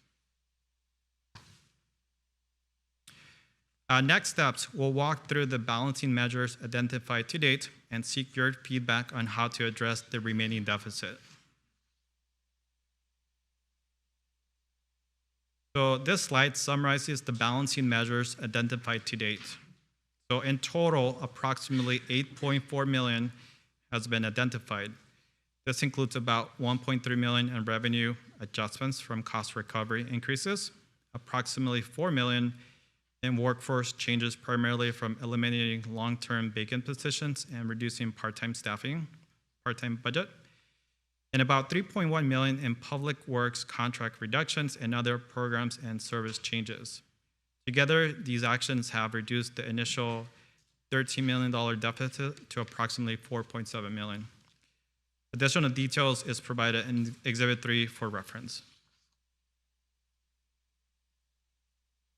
So these are the categories that were introduced during early direction to help guide priorities. If City Council were to agree with the balancing measures presented this evening, there will still be a remaining gap of approximately $4.7 million to address.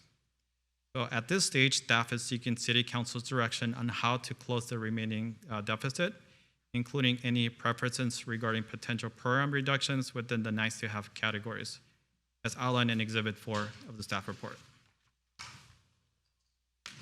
So to close, these are the next steps in the budget process. Following tonight, staff will refine the proposed budget based on City Council direction and return with the balanced proposed budget. The proposed budget will be shared with City Council on May 19th for further review and direction.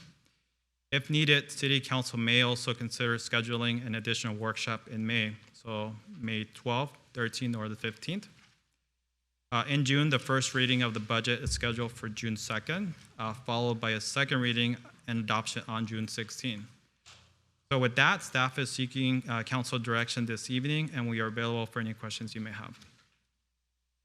Thank you so very much. And I like the last page here where must-haves, should-haves, and nice-to-haves.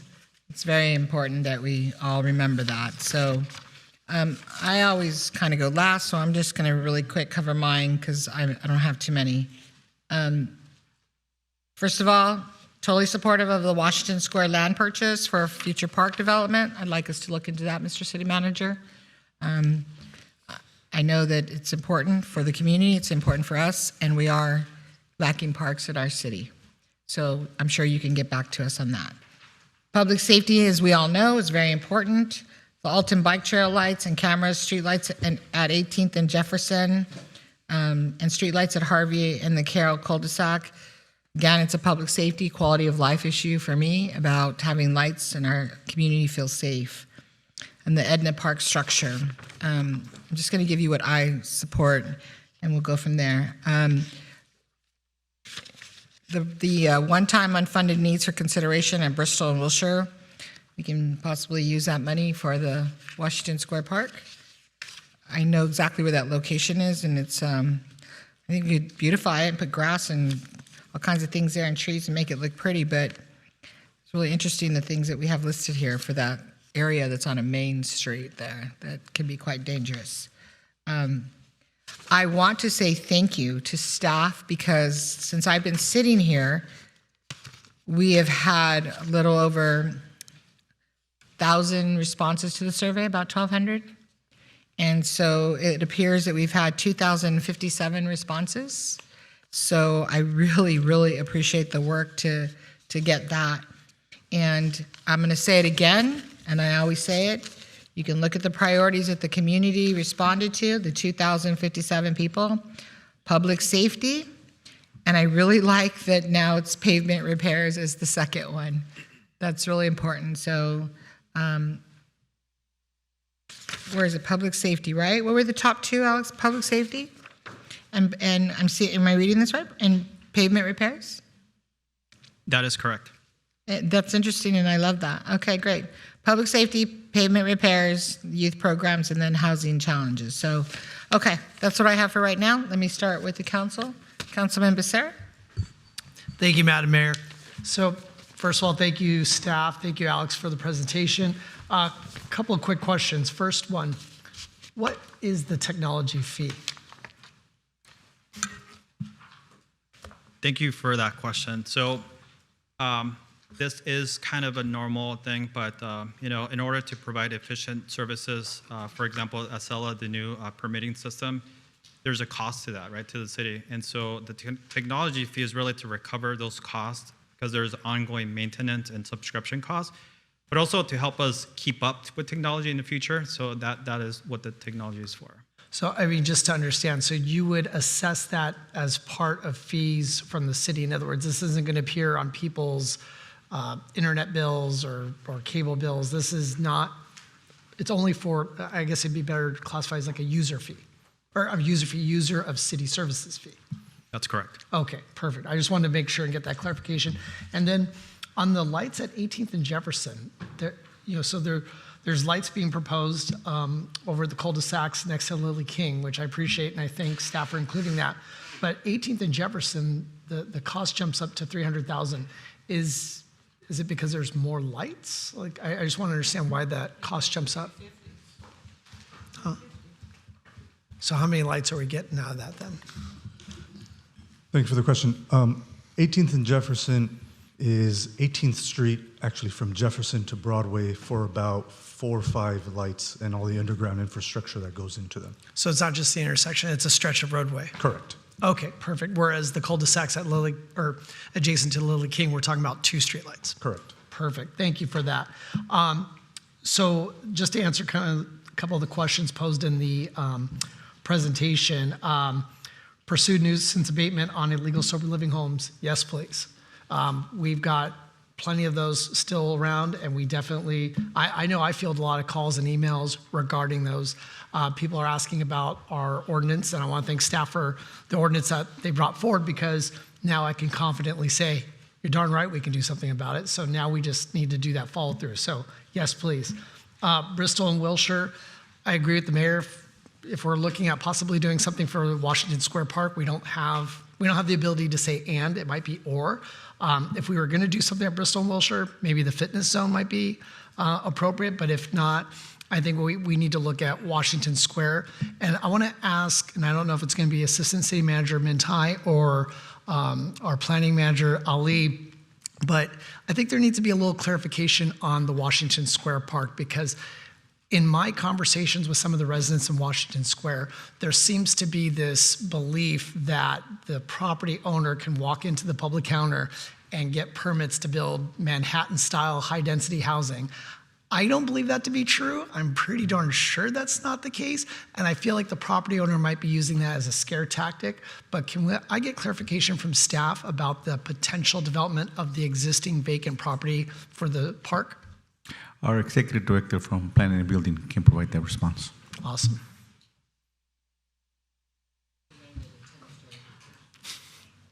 Lots of revenue. Thank you, council members. So under current state laws and local ordinances, the quick answer to that question is no. Okay.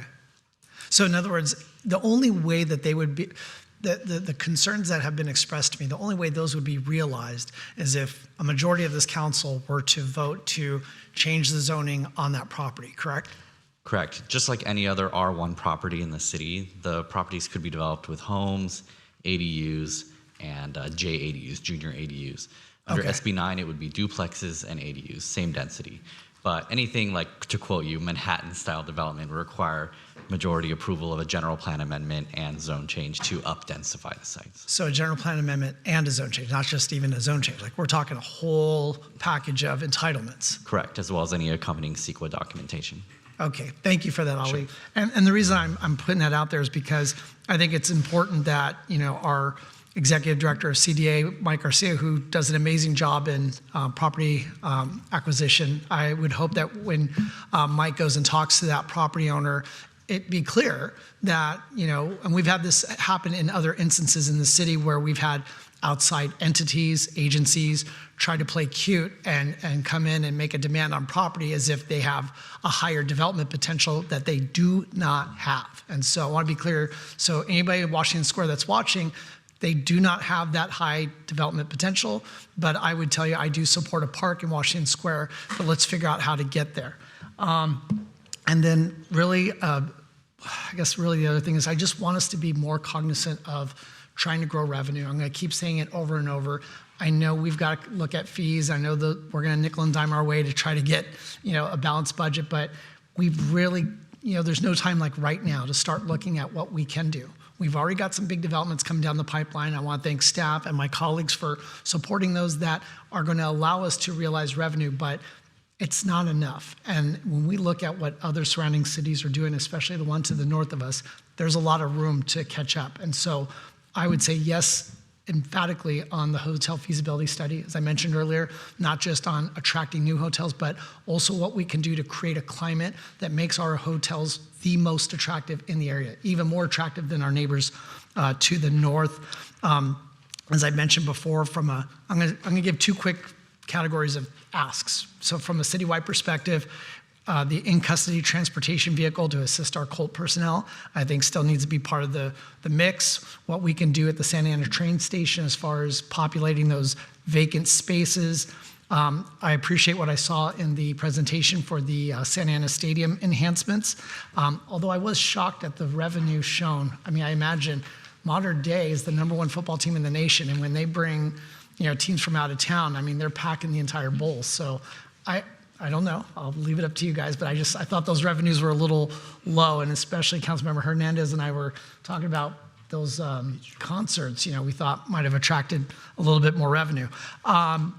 And then just bringing it back to my ward real quick, the Alton Bike Trail, the video monitoring would be really appreciated. The lights on the two lights on the two cul-de-sacs next to Lily King Park. I'm hoping those aren't gigantic asks. I have a laundry list of things to go through, but you know what? In reality, you've really done a good job in making us realize that, hey, this is not one of those years where we can provide you an exhaustive list and come away with 75% of it. So I keep in my asks to a minimum, but I know these are asks that would be very, very appreciated in my ward, as the mayor's emphasizing and as your own report emphasizes.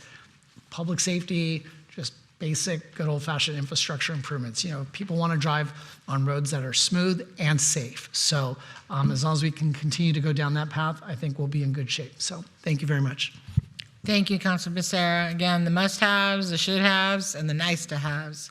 Councilman Hernandez. Thank you, Madam Mayor. I want to thank our city staff, Alex, Kat Downs, City Manager Nunez, for today's presentation. I'll keep my comments very brief. Number one, I'm supportive of us allocating monies to prioritize road repair. That remains a liability for the city, where if we have accidents or if we have sidewalk issues, where if we can reduce liabilities in those areas by funding the repairment of some of these said sidewalks or roads. I think that that'll help us long term, given that over the last 6 years of being elected, I've seen this be an issue of consistent liability for the city, given that we have a very limited amount of monies that we've allocated at $1 million for sidewalk repair. I would love to see that threshold increase, not substantially and not $2 million, but maybe we can get a little bit of a sizable budget to prioritize a very healthy construction schedule. I would also love to see the city identify roads that need to be repaired, as well as sidewalks and potentially projects that may already exist within the city that has, for instance, when we had the streetcar, they were tasked with having to repair some of our streets. The Orange County Sanitation District is doing construction off of Euclid. They will then have to repair the streets. They will have to repave the roads, as well as ensure that the sidewalks are repaved. The reason I bring this up is because there was construction alongside Flower Street at Angels Park, and some of that construction is still up at this park, where it's very much a construction site. So a lot of residents will reach out and say, "Hey, it's hard to walk on that park," or it's you know, I wanted to reduce as much liabilities as we can for our city, so I want to prioritize finishing projects like that. I also want to highlight the importance of having speed humps along Washington in the Washington Square neighborhood between Bristol and Flower Street. We recently had a very busy, steady schedule of construction. That's all Raising Cane's, Better Buzz Coffee, and of course the development of the Early Childhood Center at Santa Ana College over the last 5 years. So you've seen a lot of construction happen here on this part of the city, sir. And 17th and Bristol being one of the busier corridors of the city, I want us to ensure that families who are in Washington Square have decreased traffic with respects to our need for emergency responses so that they can effectively get into the neighborhood. I would request the speed humps that have been placed alongside Washington in the Logan neighborhood and in the Artesia Pilar neighborhood and in Willard, where there is now a gap for Washington Square. I think that construction should be consistent, so I'd like to see that the speed humps be added on Washington. I also am very excited that Santa Anita Park will be opening this year, 2026, given that this is going to be a brand new renovated park space. We can expect an abundance of families and children coming to this park. Families that live on the west side who may be attending Santa Anita Park, my concerns is that many of those families will cross between Figueroa and First Street, as evidenced by the neighborhood association and residents. I want to thank Wally Gonzalez. They've highlighted their concerns with residents jaywalking to that park in the past. Given that you have Harbor and First Street, it's a very busy corridor. I want to make sure that we have a crosswalk and a light intersection, or for us to look into, what avenues we do have as a city to reduce traffic collisions and to protect pedestrians should they cross. And they are jaywalking. I want the city to provide a safe place for them to access that park. A lot of those residents are not going to use First and Harbor. We're going to be realistic, so we want to protect them. And we have had a history of accidents along First and Fairview, and those have been fatal. And so the city does have a history of collisions on First Street. And so I think out of an abundance of caution, we need to fund that, given that the $26 million invested in Santa Anita Park, I would say that this is the right thing to do. I also want to raise awareness to increased concerns with traffic and pedestrian safety alongside 6th Street and Rate near the Our Lady of the Pillar Church. The church has communicated with me, as well as the home that is located on the corner of 6th and Rate, that many of the members of their church have issues when they're crossing the street to get onto the 6th Street and Rate. A lot of the cars, there is an intersection for them to cross at 5th and Rate. But what I do like is what we've done at 10th and Rate Street. We added the lights, as well as we added, lighting at the end of the night. So if a pedestrian is crossing, because Mass ends at 9 o'clock at Our Lady of the Pillar, you have residents who are walking home sometimes at 9 o'clock at night, and it's very difficult to see them. So perhaps we add lighting similar to what we did to 10th and Rate. I think that could alleviate some of those issues. I am also supportive of us looking into identifying how we can maximize revenue at the train station. I think that is a very, very important amenity for the city to invest in. I think that'll bring us some good revenue to the city. I'm supportive of us adopting a trap, neuter, release program for cats with no-cost spay and neuter services. I'm also supportive of considering an additional veterinarian staff at the zoo to be available for both no-cost and low-cost spay and neuter services. Supportive of condensing the Historic Resources Commission to the Planning Commission. If that saves the city money, I want to do that. I'm supportive of the paramedic service charges with the condition that we do not decrease firefighter services. I want to add to those services. And if we can streamline public safety by adding a paramedic, I want to do that, but not without, I do not want to see any decrease of services for OCFA. I'm supportive of the Santa Ana Stadium rental fees and us doing our due diligence to generate revenue. I think it is important for our city manager's office to work with Parks and Recreation and prioritize activating this. Perhaps it's looking at creating a specialized position where maybe you guys have somebody who focuses on activating the stadium, whether it's sporting events or music or modern day, what have you. There should be a steady calendar of events, and that calendar should be made available to all residents in the city every single year, the same way that residents who live in LA receive a calendar or information related to the Greek Theater, Hollywood Bowl. Those are important opportunities that the city can capitalize on. I am supportive of the Washington Square acquisition of the property that's located in their neighborhood. This would be a opportunity for us to ensure that we are aligning with our Parks Master Plan. We, alongside the corridor of Flower Street, have Fisher Park. We have, of course, we have a number of parks across the city that we have been working on. Washington Square is one of the unique neighborhoods where you have 2 elementary schools within the neighborhood: Wilson, Heroes, you have Mendez, you have Santa Ana College, and you have Willard. Those are 5 schools where at any given time you have thousands of students who are walking to and from home between that neighborhood. Many of those residents live in that neighborhood. And so I think that for us to continue to ensure that we are adding park space to the city, given that we are a park-poor community, I want to support us working with the CDA, Mike Garcia, and identifying, if there's a smaller dollar amount for this property. It was once $3.8 million. It is now listed at $3.2 million. We're seeing this property, value go down. I would love to see the city negotiate. I think we can get this property for far less than what it is listed for. So I would like to see the city pursue that. And that'll be my end of my first round of comments. Thank you, Madam Mayor. Thank you. All right, must-haves, should-haves, and want-to-have. Councilman Vasquez. Thank you. And I have some comments, City Manager, so you can tell your directors and staff. Housing is a safety matter. Housing is important. During COVID, we were locked in our houses.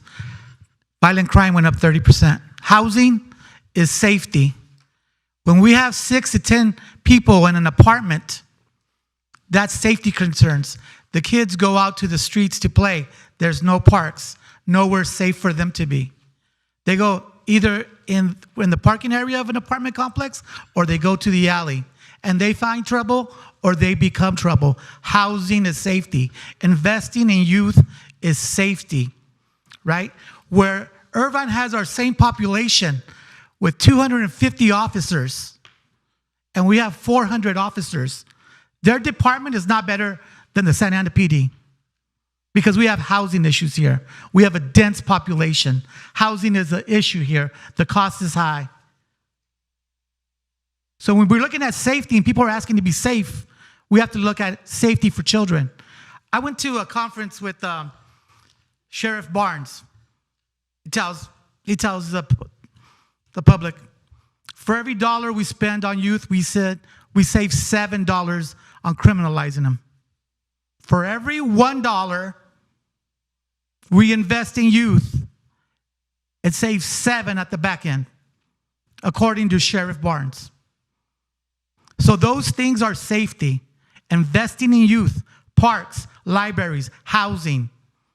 We need to learn how to manage, and I'm not saying the police are not, but you need to manage and balance that out.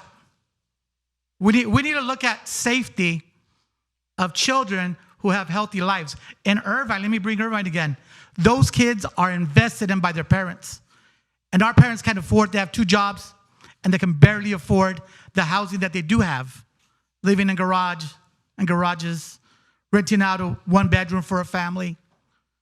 That's why this is safety. When you talk about safety, it's about healthy families and healthy children. And I want all our directors to understand that I would like to have healthy families and children who are safe at home. I would like to have it.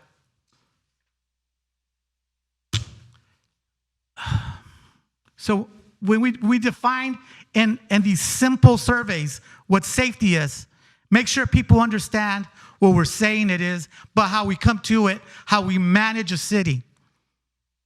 When you manage a city, you make sure you have healthy families, you have healthy children, you bring it together. You have a department that works with community, a police department that works with community.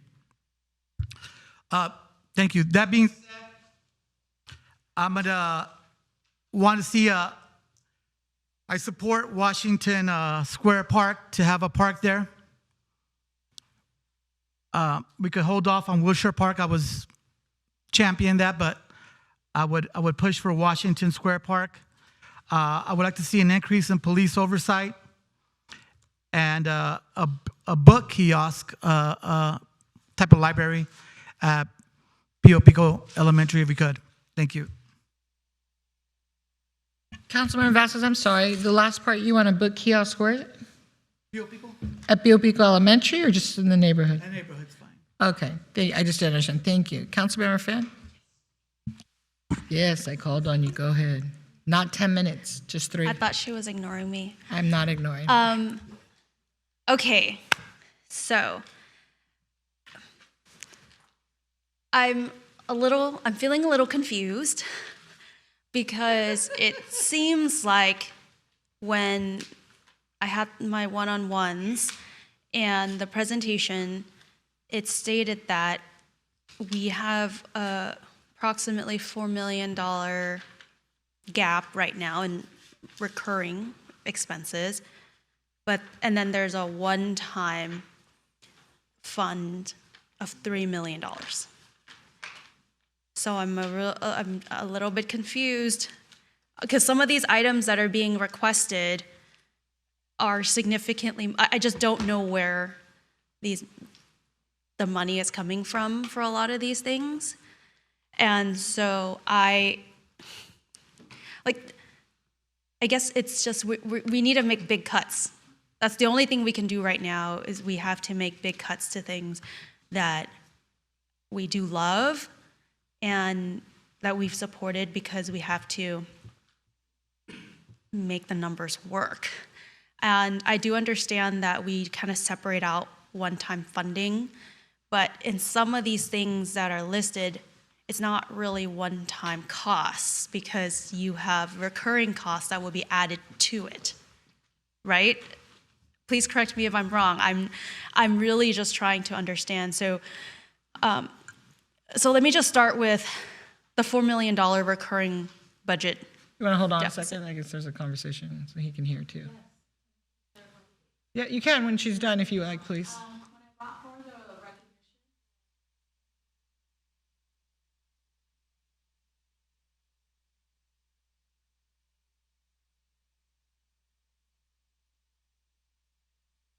Perfect, thank you. Okay, Councilmember Fan, go ahead and finish. I support that, thank Go you.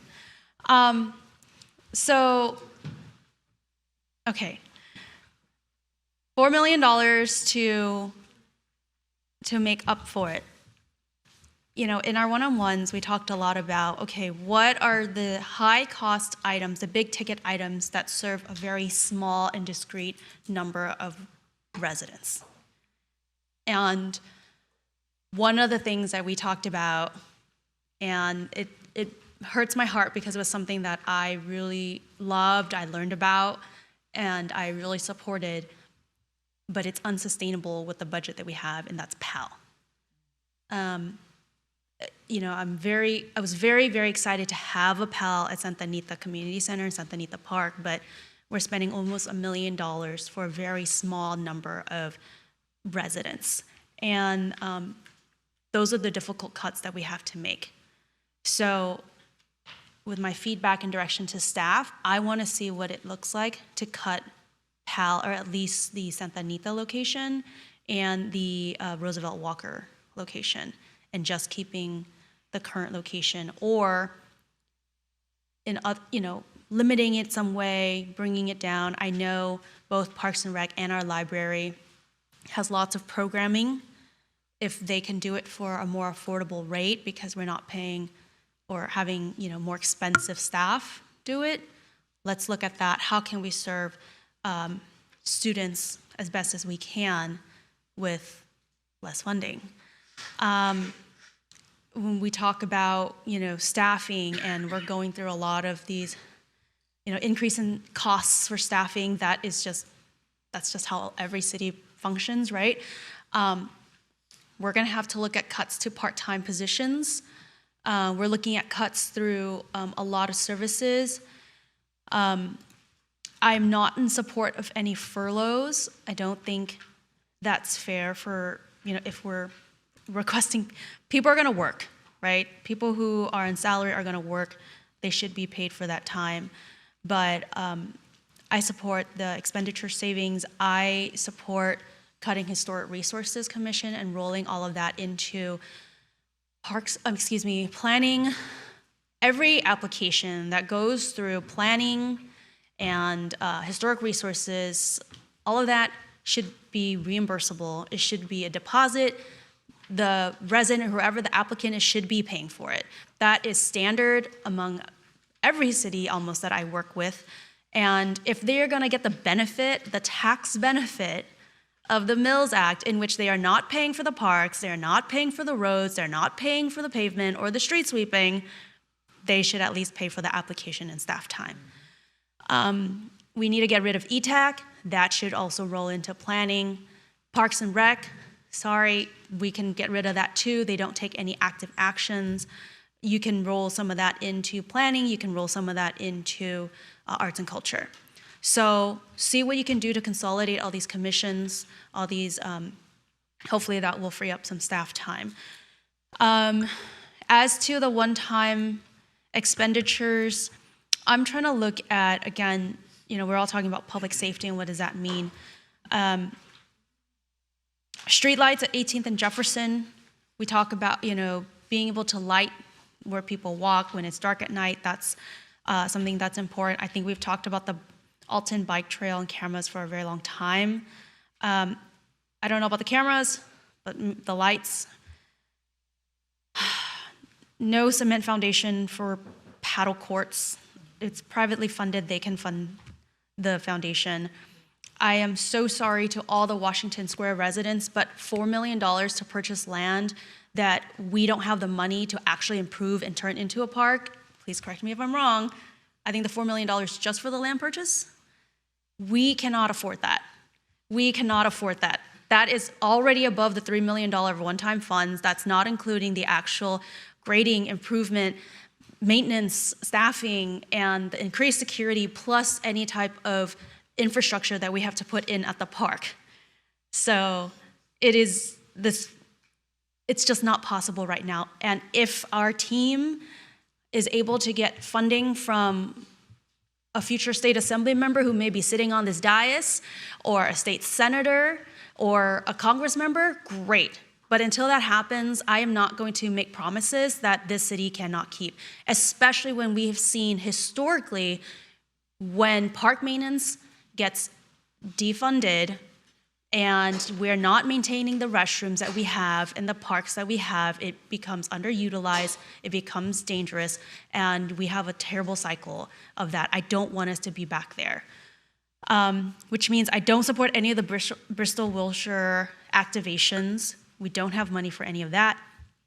And I think that any dollars that we can save, like I would love to have more restrooms at Centennial because it's going to get used more.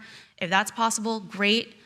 But any money that we have left over for this, I know it's a one-time fund situation, find a way to use it to help cover the recurring costs, whatever you can do. I don't know the math on that, or I don't know the structure on that, but that would be my request for staff. I don't have any additional requests. I don't have any additional desires, because right now what we're looking at is what we have to cut, not what we have to add. Thank you.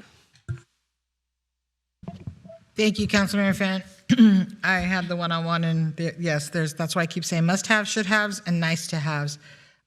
Before I forget, I do want to talk about the animal shelter, and I know I'm sure we all get emails about this. Can you please share, I want the community to know, can you please share how much we spend for the animal shelter, for animals from the city of Santa Ana? So we're spending around $4.2 million in animal shelter costs. And we're paying the county $4.2 million? Correct. And why can we not have our own? And I'm not asking for it, I want you to explain why we could not. Can you repeat your question? Sorry. Why can we not have our own animal shelter? Besides the cost, I mean, what is it, the cost? It really is the cost to actually start our own shelter. I think it would be in the millions, over $10 million to find a location, zone it the right way. We just recently had discussions with other cities, and it is an expensive endeavor, and that requires additional staffing costs as well. So I think it will be probably more expensive than having it with the county. And is it true that the city of Santa Ana pays $44.52 a day per animal that's dropped off at the shelter? Yes. So they ask them for ID. For example, we have a bird from Santa Ana that's been sitting there, and we've paid $6,000 for this bird to be held at the shelter. Yeah, in order, when you drop off a pet, they do ask for your ID at the shelter. So I see the face of the council member up here, and the only reason I bring it up is because I appreciate all of this, and we're gonna, we give what we want, and what, again, must-haves, should-haves, and nice-to-haves. But we're not digging into like the animal shelter for me, and I ask those questions because I get the calls about, you don't like cats, Mayor, you're not saving our cats, you're killing them, or, the coyotes are eating them, and I know the tears, I know. I have a cat, I love my cat, don't worry, her name's Baby, I love my cat. And I have Milo now too as a cat. But the cost that the city of Santa Ana pays, I don't think our residents know.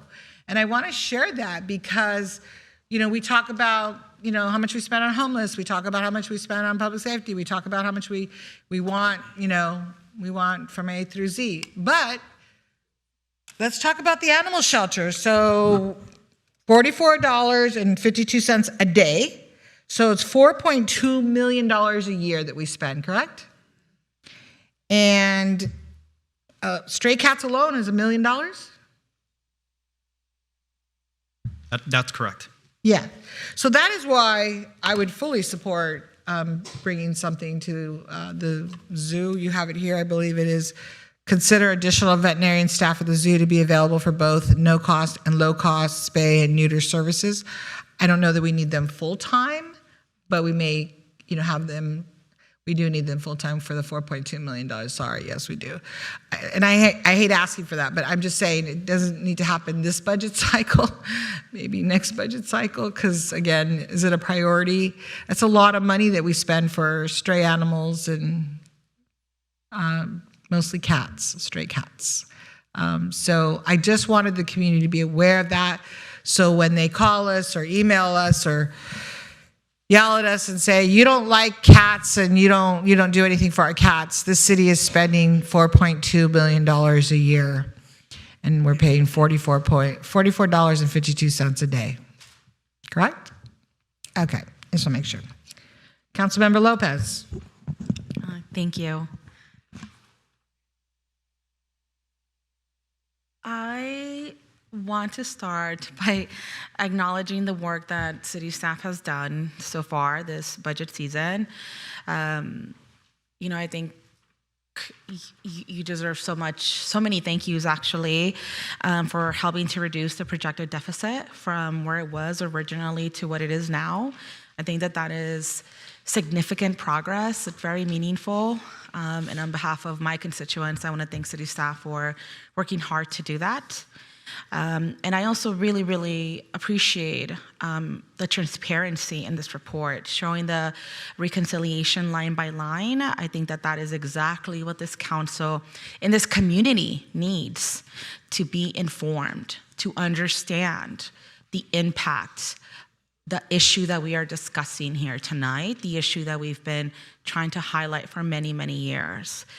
That said, obviously, a $13 million gap is still very serious. It's still significant. And the $4.7 million that the councilwoman just, pointed to also is very, not a great place, right?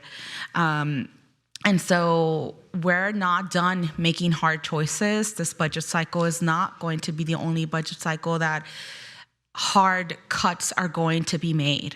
And I want to make sure that for me, we're making cuts where they make sense to make cuts without a massive impact to our families in this city.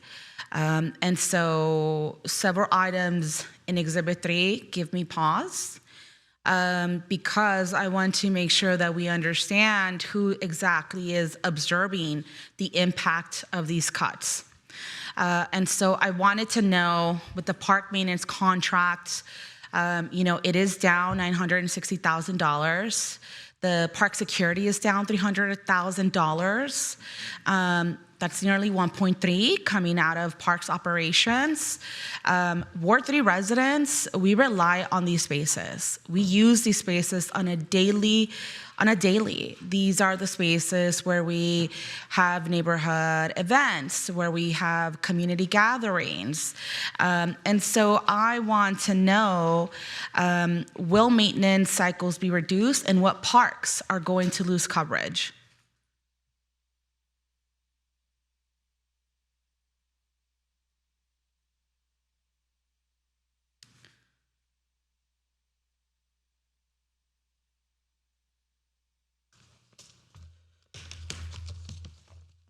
Councilmember, thank you for the question.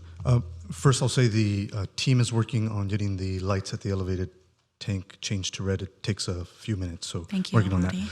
In terms of the cuts, we'll start with security. The $330,000 or so cuts to armed security. We have 4 full-time security guards, 24/7, servicing all the parks.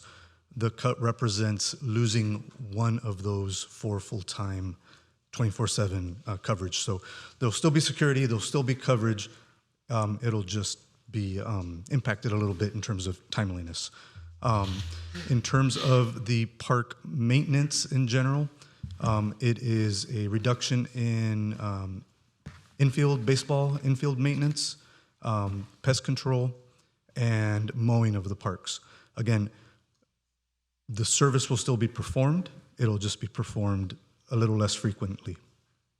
Okay, I would like to propose that instead of swapping, eliminating one park security, that you eliminate some of the security that patrol this compound, right? On the weekends, I see them. There's not much going on around here, and so that would be my preference. And this is, a highly secured location, right? You have the federal building as well. You have the City Hall jail across the street. You have other county buildings here. And so we can go without the security here that often are just walking and on their phone. That is my preference. I'm not going to be supporting cuts to our park security. You all, especially when we have done park site visits, you hear the feedback of park security.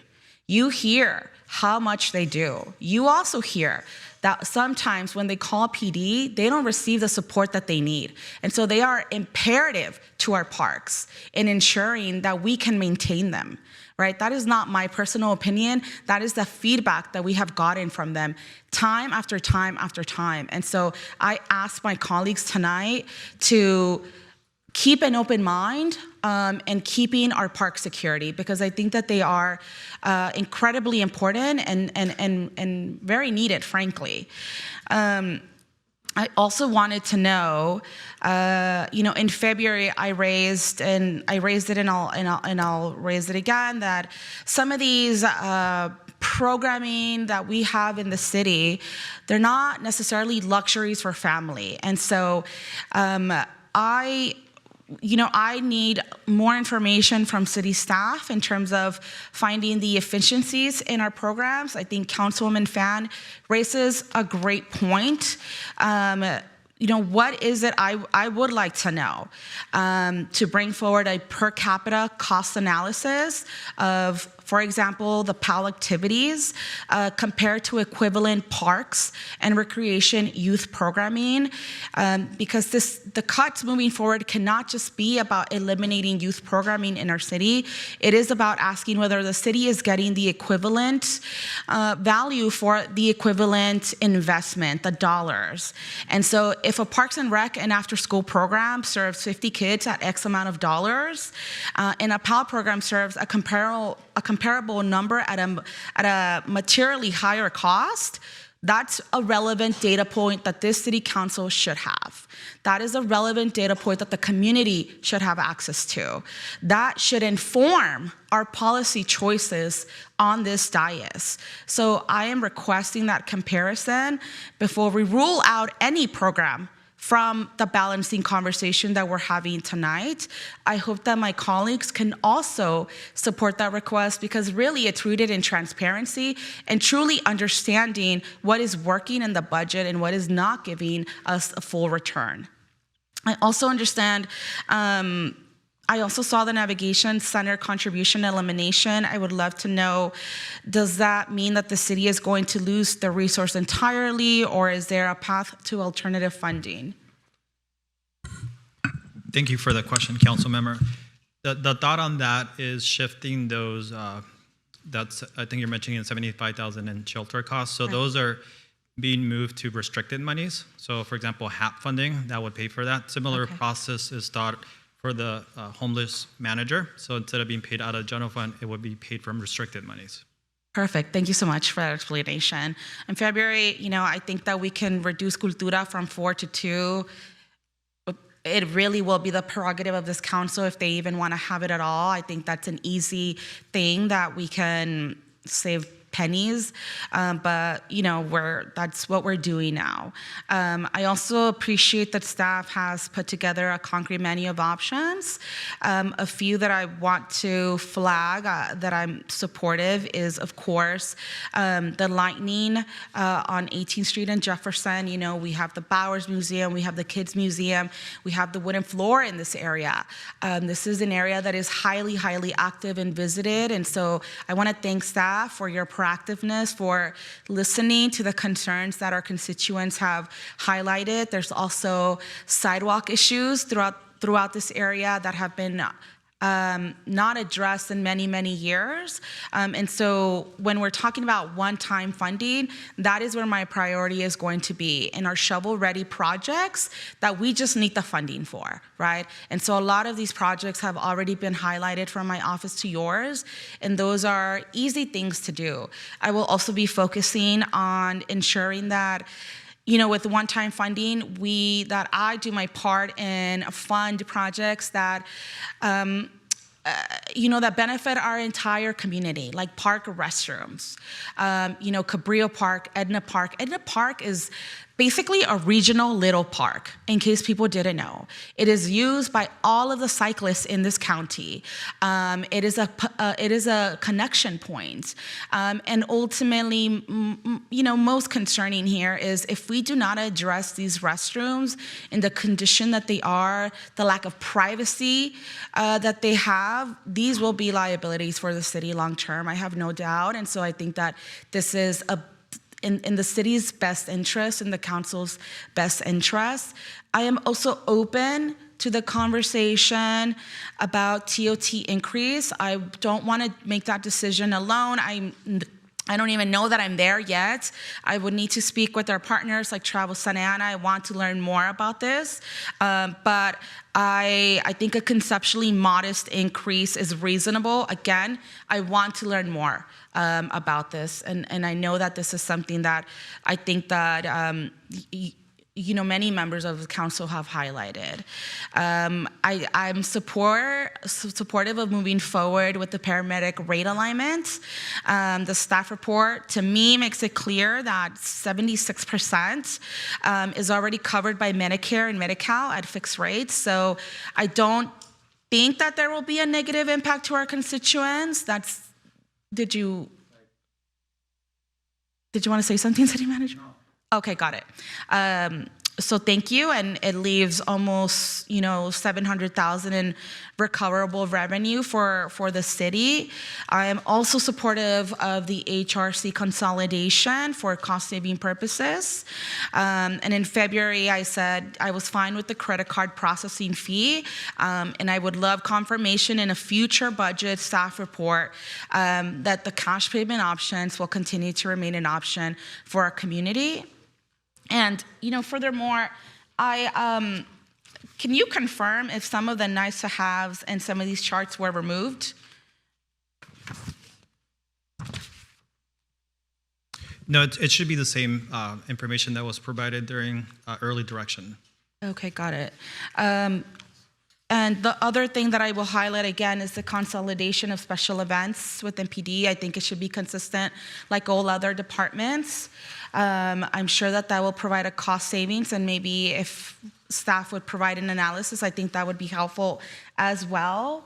I think that this is going to be a very difficult budget discussion moving forward. There's really no doubt about that. There is no doubt that there are many things that are going to be up for debate, and there are things from my point of view that will not be up for debate.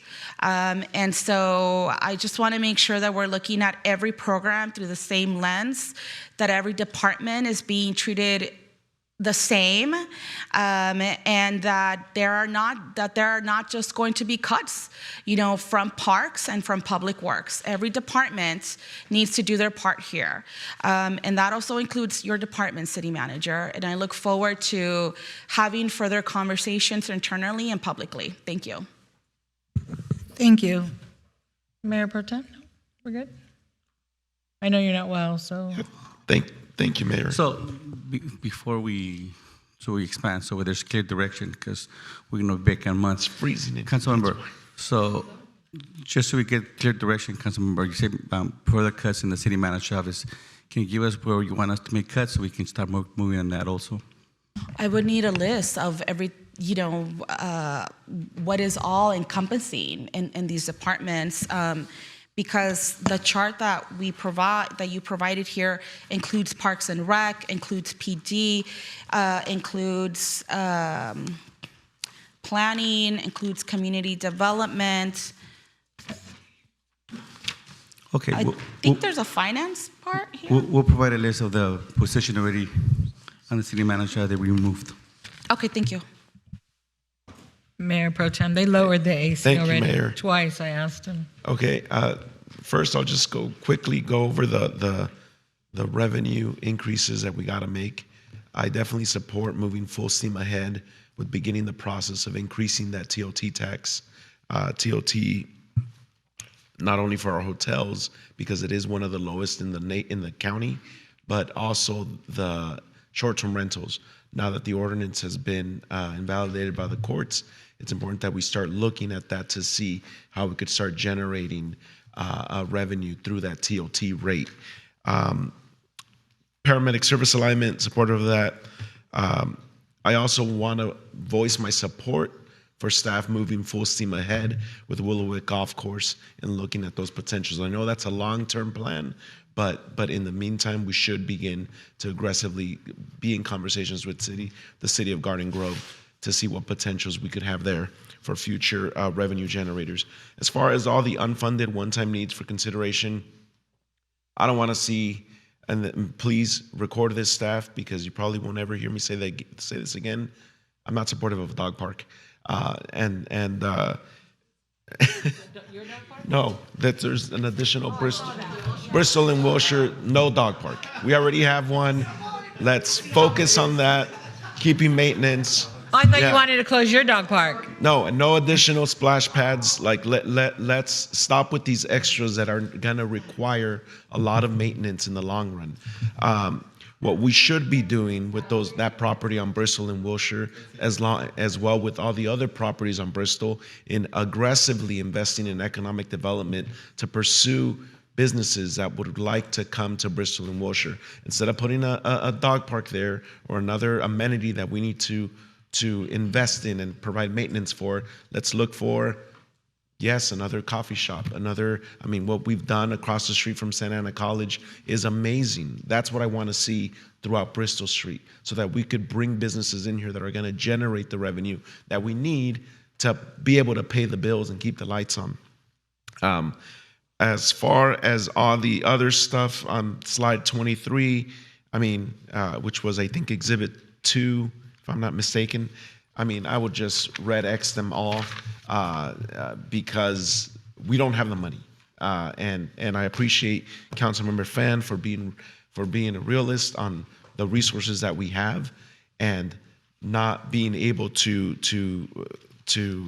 have any of these. What I do want to emphasize is that if I were to pick one of these things to invest our dollars in, would be that park at Washington Square. That is a one-time piece of land that if we do not acquire, it'll be gone and it'll be gone forever. These one-time needs for consideration, there's potential to do those and invest in them next year and the following year if we start bringing in that revenue. But for the meantime, if once something is built on that land, it's gone and we'll never see it again. What I would like to know is I know it's a $4 million cost to purchase the land. Have we considered active conversations with the current property owner for not just purchasing the property, but land swaps? I know there's a lot of land throughout the city that we own that could be of equal size that they might potentially have a better use for. If we were to say, hey, you know what, we'll swap this piece of land on Bristol Street or whatever it is with this piece of land for you to develop and help with entitlements if that's part of the deal. But has that been considered, Mr. City Manager? No. That's a potential that we could pursue, and I know that because there's an effort by the property owner to develop the site, let's work with them. Let's say, hey, you know what? If we can't acquire the property with cash, let's see what other piece of land in the city, and there's a lot of city-owned parcels that are of equal size that we could potentially swap with them. So I would like us to really aggressively pursue that to bring that park to this neighborhood. And if I had to pick one that we could use these one-time dollars for, I would say let's put it all in acquiring this land. If that is and I know I'm one person up here, but all these little 100,000 here, 100,000 there, 200 grand here, those needs will still be there next year and the following year. This piece of land won't. So I think it's important that we focus on something that we could bring a huge investment into that neighborhood. And I'm sure Councilmember Hernandez is supportive, and Mayor, I heard her being supportive of that. But that is, those are the only comments I will make. But as far as those, I'm fully supportive of looking creative ways to acquiring this land for a park at Washington Square, but looking into the investments and the revenue that we need to pay the bills. I was driving down Euclid yesterday, and I saw that 7-Eleven on Euclid and gas station that got approved like 6 years ago, and it's been built, it's done, it's ready, it's been fenced up for.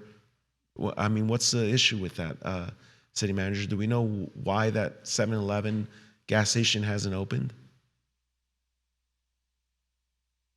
Ellie, you can provide an update, please. It's been fenced up for years. Thank you, Mayor Pro Tem. Construction stalled during the pandemic, and then the developer had a change of contractor. Permits were reissued to that changed contractor, and the contractor didn't pick up construction again for another 6 months after that. Now it is 99% done, and the city's waiting on Edison to energize the site. Once it gets energized, then literally we can issue certificate of occupancy and call it a day. Okay. And I hear this repeating pattern, and thank you for saying that. I mean, this is where we pursue litigation. I mean, it's you don't see these things happen in other cities. Other cities open up, their businesses open up. Why? I mean, we're not the only ones relying on Edison. And so I would hope that we just have these conversations. We'll go ahead and put in closed session, and in 2 weeks, then we can discuss litigation against Edison. Thank you, because that 7-Eleven and gas station has been boarded, fenced up. It's been 99% done. 7-Eleven. For Parks, how many years? Memorial, Bowers. We have quite Over a a few year, properties. 2 years. So these are it's been a long time that it's been fenced up. And so these are the things that the residents see and we see, and it's frustrating because that's money that's not coming in. So, and yeah, I mean, that's it. But I would hope that we get creative with acquiring the property at Washington Square. That would be my number one priority for this budget cycle with what we have. And we could figure out the funding for building the park later on, right? I think the point here is to acquire it. And if that's a land swap, then let's look at that. Thank you, Madam Mayor. Thank you, colleagues. Thank you. That's actually a great idea, land swap. I like that. Like it a lot. Councilmember Vasquez. Thank you for bringing that up. Invested in economic development, like heavy, and don't shy away from it. That's where we need to go to increase our funds. And that land swap would be great on multiple properties on Bristol that we have so many. That being said, I'm also in favor of the hotel market demand study that we have way at the bottom of the list to see where that goes. And I'm for the TOT increase, for keeping park security, and for the paramedic rate alignment, the consolidating of commissions. I'm not in support of furloughs, but to defund vacant positions, I'm okay with as we go. I am in support of reducing the PAL program to give more resources to more kids. And that's all I have for now. Thank you. Thank you. Let me go on this side. Any final comments? Mayor, Yes, if I go can, ahead. just quickly, because they got mentioned on the furloughs multiple times, and I know some of the folks that the public comments. Just so we know, the item as an option, again, because we are going to have that level of discussion, and it is going to be a difficult budget period for us, is everybody, all collective bargaining units was part of that number we provided. Everybody except what the law requires of the public safety, which is sworn law enforcement, the correctional officers, and dispatch. Other than that, everybody was included. It wasn't just one collective bargaining unit. Just to clarify. Thank you, Mr. City Manager. Councilman Hernandez? Thank you, Madam Mayor. I'll be very brief with my comments here. On the topic of furloughed employees, City Manager Nunez, I'm not supportive of furloughing our employees, but given that we do have a looming budget crisis, the only area where I would be supportive is if this was an equitable approach across all of the departments. And number two is I would need for our city to engage with our labor groups to ensure that there is a commitment to supporting our workers. If we have labor groups that are willing to work with us, then we in good faith should meet with them. So I think that that would be imperative. I also want to echo my colleague, Councilmember Fan. I thought she brought up some really fantastic points about the amount of youth that we are serving through the PAL program. I know it's a very well-received program. Families that have been recipients of it are very thankful. But I do think, given this budget crisis, we need to maximize the children we serve. We need every single dollar to reach as many of the children that we can. So I am supportive of the ask that Councilmember Fan proposed for us to look at saving some monies there. Maybe we bring some of those services into Parks and Recreation. Maybe they can activate some of those community centers. I know you guys are providing aquatic services. You know, maybe we can really get creative with the type of services that we're offering. I'm also supportive of seeing the Willowwick Golf Course. I think Mayor Pro Tem Peñalosa brought up a fantastic point about us looking into Willowwick Golf Course. I think that's a great idea. I also fully support the study on TOT tax and hotels. I think that that's important. And Councilmember Vasquez has asked for expanding literacy and access to books in Pio Pico. Several years ago, there was a shooting in that neighborhood, I want to say 2023. So this is a underserved part of our city. It is a part of the city where we are now building a park space, but it still is a neighborhood where many of these children have they lack access to literacy in our libraries. And I think having a kiosk, not to the scale of Jerome Park, but maybe something much smaller, would be worth us looking at investing in. And then lastly is if there is areas of opportunity for us to fund police oversight at a higher threshold, I would like for us to prioritize that. Given the amount of cases that have come to this commission, I want to make sure that they're able to work efficiently. I know Mr. Morse has done a great job and is working on a couple of cases, but I know if we had the proper budget to staff the Police Oversight Commission, we could truly see this commission work for the community. And that'll conclude my final round of comments, Madam Mayor. Thank you. Thank you. Councilmember Fan. Thank you, Mayor. I also, just some stuff I forgot to mention. Removing personnel board, that's a very big expense that I think we can work on with our labor unions to figure out. And just to respond to some of the requests for next steps from the staff report, and I echo my colleagues on the technology fee, sober living, go on the sober living homes. Look, I think the public needs to be reminded that the city subsidizes pretty much every fee that the public pays, whether it's the park fee, anything really. And I know that we have members of the public who say it's very expensive to rent, a certain amount of park space and whatnot, but that's the cost that it takes to staff, to do the paperwork and all those other things. And for a very long time, or probably as long as we can remember, the city's general fund has been subsidizing those costs.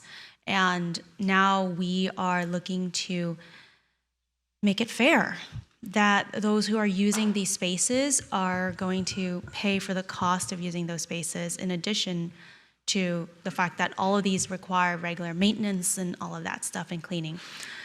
I am not available at any of the dates that you have on the agenda, so May 12th, 13th, and 15th, but I am available the 18th, 20th, 21st, and 22nd. I also, there was, where are you going? Oh, I have work, guys. And I think that covers all of the items that were pending on the staff report. So I think that's it. Thank you. Optional workshops are needed? They're not? No, I don't. I don't think we need optional workshops. We're good without them. I don't know. Does anybody have any final comments? Councilman Lopez, is your mic up? Okay. All right, so I think we're done, Mr. City Manager. I just want to say thank you so very much, and I like that you're very clear about, Kat probably wants to stand up and say, we have no money, about how we are tightening the belt, and the conversations will get harder and harder. And I appreciate that. I think we all do up here. You know, it's not an easy task for us to sit up here and have discussions about what we'd like to cut. We all want so many things for our city to make it beautiful and a great place to live and a safe place to live, but we don't have that money. And so I just want to be clear that, you know, you heard it from all of us. We all thank you very much. All the staff, thank you for the one-on-one meetings. I know I appreciate it very much. Got a lot of questions answered there that I didn't need to ask here, so I really appreciate it. And then next budget meeting, we'll dig a little deeper and you'll come back with some more information about, as Kat has in here, Alex, the must-haves, the should-haves, and the nice-to-haves. And so that's where we'll go next. With that, let's go into Mr. City Manager. Do you have any closing comments? Negative. Negative. All right, that's a no. Council member comments. Councilmember Vasquez. Thank you, Mayor. Well, now I could bring up that I was the fastest council member at the fun run. I mean, I saw Jesse and David at the starting line, but not at the end. So You're lucky I was out of town. I just want to put it out there. You slow, girl. Okay, you and Councilmember Lopez sabotaged me last year. We don't have time. Say the time. What was your time? Go ahead, Councilman Vasquez. It was faster than last time, so it was good. I shaved off 15 minutes. I am looking forward to all the things that we have, the summer concerts and movies at the park, and amazing work that the department does. That being said, I do look forward to having a workshop for Comlink, the neighborhood associations, to apply for our cultural and arts grant. So we're gonna hopefully get some block parties, get some festival parties, bring some action into the streets. The money we're providing is for our community. So I'll do a workshop May 28th at Southwest Senior Center. Hopefully we can pull it off and bring people together to share the enjoyment of our city across all our neighborhoods. Thank you. Have a good night. Thank you. Councilmember Lopez. Yes. I wanted to know if we have a timeline for when the Bowers Museum Marquee is going to be activated. I know we're waiting for Edison. We'll talk about it in our closed session in 2 weeks. Is there no one we can call? They have a government affairs person. We talked to the government affairs and his boss. Okay. Rock and rolling. Okay, let's let Councilmember Lopez finish, please. Thank you. Okay. I also want to thank city staff for helping coordinate with county. This Saturday we had a Pass Creek cleanup, and it was right, west of the Flower Street Bridge, between Flower and the Baker pedestrian bridge. It was really beautiful to be in that part of the creek again. So many of our constituents came out, and I just really want to thank the Fisher Park Neighborhood Association, OC Habitats, Public Works, Parks, your office, city manager, for helping coordinate, our Orange County Supervisor Sarmiento for helping us with the permits, because that's part of we needed access to that area of the creek. We had over 50 volunteers, and so again, I just want to thank you all, and I also want to thank city staff for being at the tree planting ceremony at Edna Park. I really want to thank you all for your support and for being there. We've gotten great feedback, from our community, and I think it was really meaningful for all of our residents to see city staff there as well. So I want to thank you all for the work that you did, for helping for the preparation of the trees, digging up the spots of the trees, and helping us finish the planting of the trees, and ultimately helping us maintain the trees, because they also need support, not just It's not just about planting them. I also want to recognize that it's Teacher Appreciation Week, and I want to thank all of the educators, all of the teachers in our community for the impact you make in our students' lives every single day. Thank you. Oh, you're welcome, Councilmember Vasquez. Although I hear you give a lot of homework. And I asked earlier if we could activate the water tower red. Thank you, Rudy, for working on that. We did proclaim May 2025 as Murdered and Missing Indigenous Women Month. It's something that a lot of jurisdictions are doing now, and we have a Native community here, and so this is really meaningful to them. And I want to thank city staff for activating the water tower and lighting it red. And lastly tonight, I would like to ask that we close in the memory of Matilde Santiago Reina.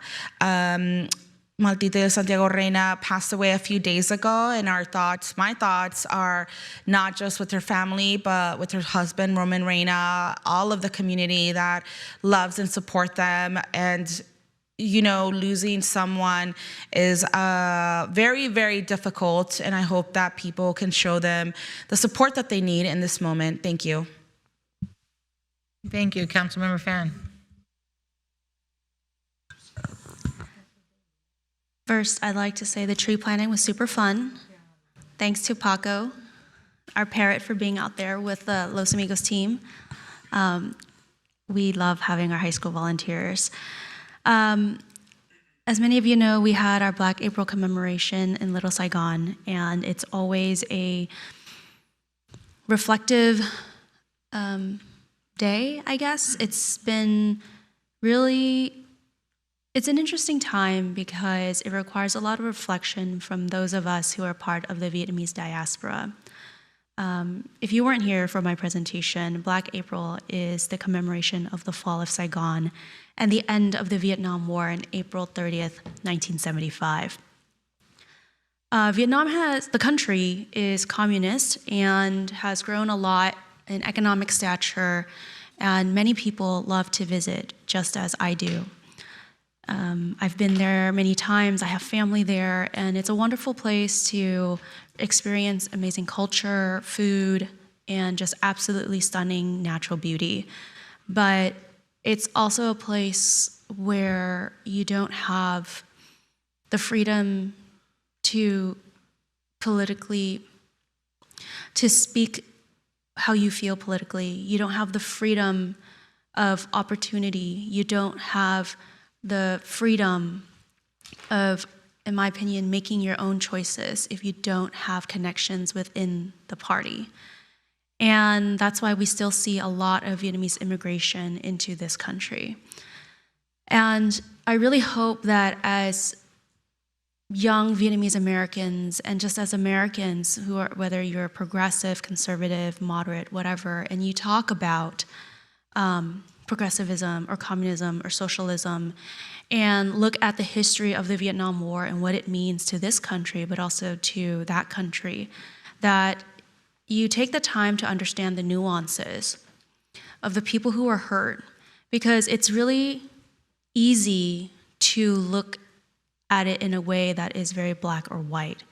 It's easy to say that someone like Ho Chi Minh was fighting off the yoke of colonialism and fighting for self-determination.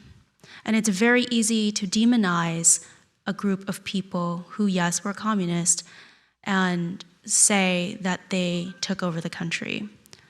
It's a lot harder to recognize that you can both stand for self-determination, but also committed incredible atrocities against your own countrymen. And so as we go through this upcoming year, 2026, and the election, there's always a lot of heightened conversation around this space.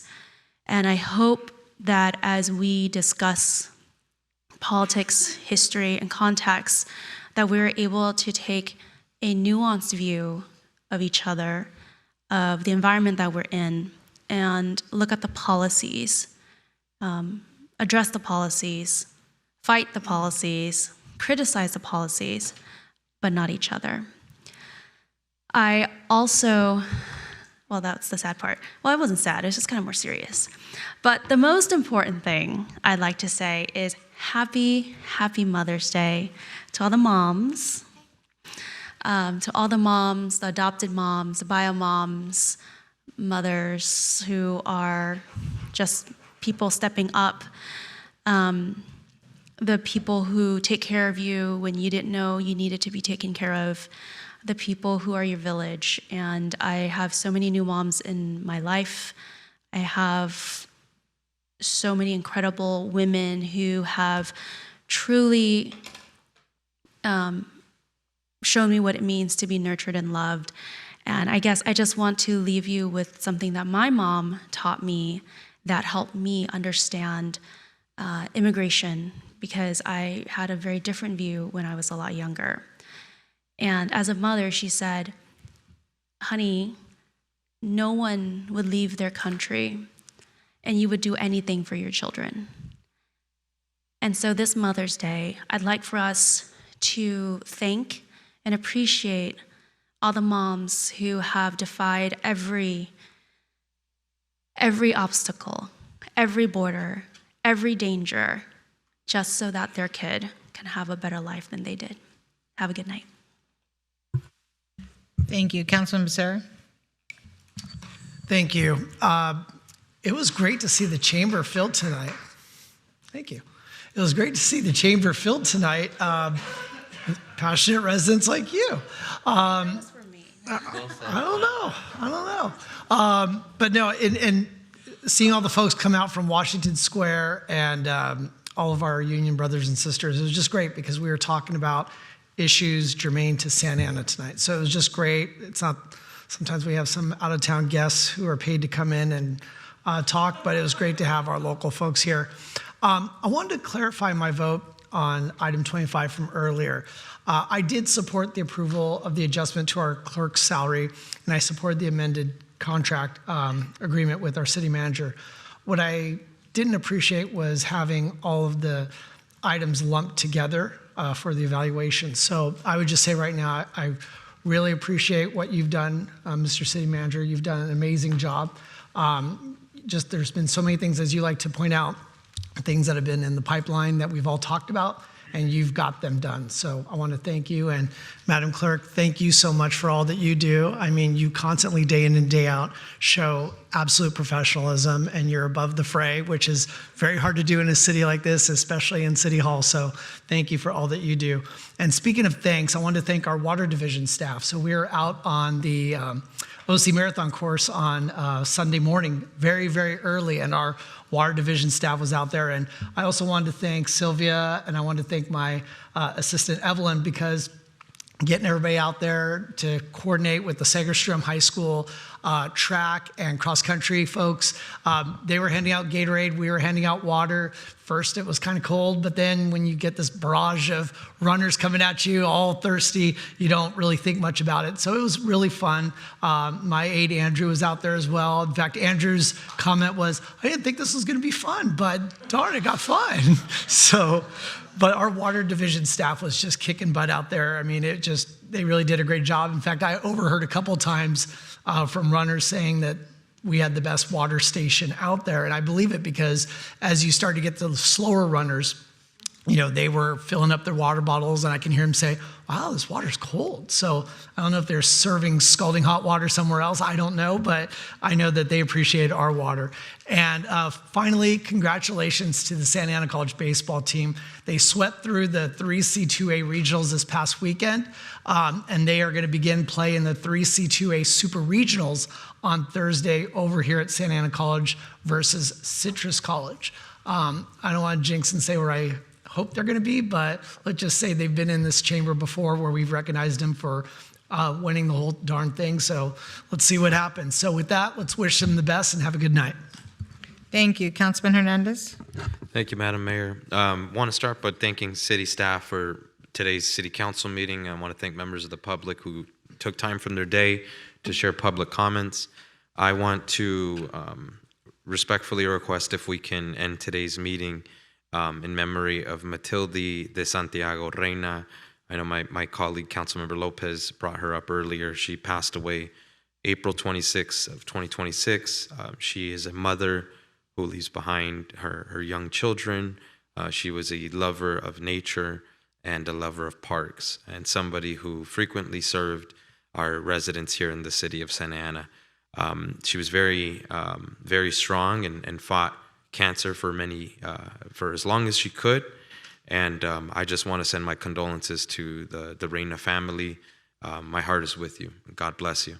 I also want to send my condolences and close in honor of the patriarch of Sarinana's Tamale Factory, Mr. J. Icias Nieves Renteria, who started off as a cook at one point many decades ago. He passed April 22, 2026, in the peace of his home, surrounded by his family who loves him very much. I also want to respectfully close out in the memory of Brianna Ruvalcava, a resident of Ward 5 in my district. She passed April 16th of 2026. We were classmates together at Santa Ana High School. Once a saint, always a saint. Thank you. Mayor Pro Tem. Thank you, Mayor. Just one comment that I forgot to mention earlier was digital billboards. We could advertise on those as well. I hope, to bring in that revenue. That'd be something that I'd like to see. But with that, I just want to thank Public Works, because driving around Warner today, saw lots of activity this week or yesterday. Lots and lots of activity. So it was literally exactly 2 weeks after the last council meeting. And so it was nice to see all that activity on Warner. I hope it continues. I hope we move into seeing this finish.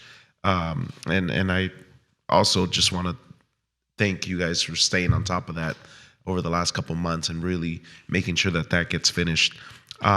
With that, just want to wish a Feliz Dia de las Madres to all the madrecitas out there in the city of Santa Ana, to the mayor, to the city attorney, to our city clerk. I know there's a lot of expecting mothers on the 8th floor, so happy Mother's Day to you too. And then a dog mom, Councilmember Vasquez, happy Mother's Day. But it's a Feliz Dia de las Madres to my mom too. She sacrificed the world for me and my brothers and did it on her own as a widow. So I'm forever grateful for her and just her heart and grit to bring us along. And happy Mother's Day to my wife, my beautiful wife, who's the best mother to our 2 babies. And happy Mother's Day to her. And happy birthday to Madison in the council chambers. She gets to celebrate her mom on her birthday, because her birthday is May 10th, Dia de las Madres. So it's all about your mom, Madison. Remember that. So with that, thank you, Mayor. That's it. Good evening, everyone. Thank you. Let me be very brief here. When we talked about the commissions earlier and all the different groups, so Ward 1, we have 3 vacancies: Personnel, Measure X, Arts and Culture. Ward 2, we have 3 vacancies: Youth Commission, Measure X, Community Development. Ward 3, we have 1 vacancy: Rental Housing. Ward 4, we have Measure X and Rental Housing. Ward 5, we have vacancy in Police Oversight, ETAC, Historical Resources, Arts and Culture, Youth Commission, Rental Housing Board, Planning Commissioner. Ward 6, Personnel Board, Rental Housing Board, and ETAC. So I think, Mr. City Manager, I think you got the message from all of us about some of these boards. There's a lot of vacancies. I did not make this up. This was sent to me as I requested. And so I think it's important either we fill them or we roll them over into just 1 or 2 boards so that we can get these taken care of. And this is information I received today. With that, I would like to also say that, we had an event, Dia del Niño at George Upton Park for special needs families, and all families were invited. We fed over 500 people, and it was a wonderful event. Thank you to all the city staff, the police department, POA, Mosaic. The list goes on and on and on. There are just so many people, Albert Hernandez, so many people who provided food and services, and I can't list them all because I did not write down a list to say thank you, but it was a wonderful, wonderful event. And the trees were planted, the Girl Scouts were there, it was just great. I'll be having coffee with the mayor at the Santa Ana Senior Center on May 16th, along with Councilman Becerra and Councilman Panalosa on May 16th. From 9 to 12, we'll be celebrating Mother's Day with the seniors there and anybody else who wants to come, because it is also coffee with the mayor and staff that will be joining us, and thank you. I really appreciate it.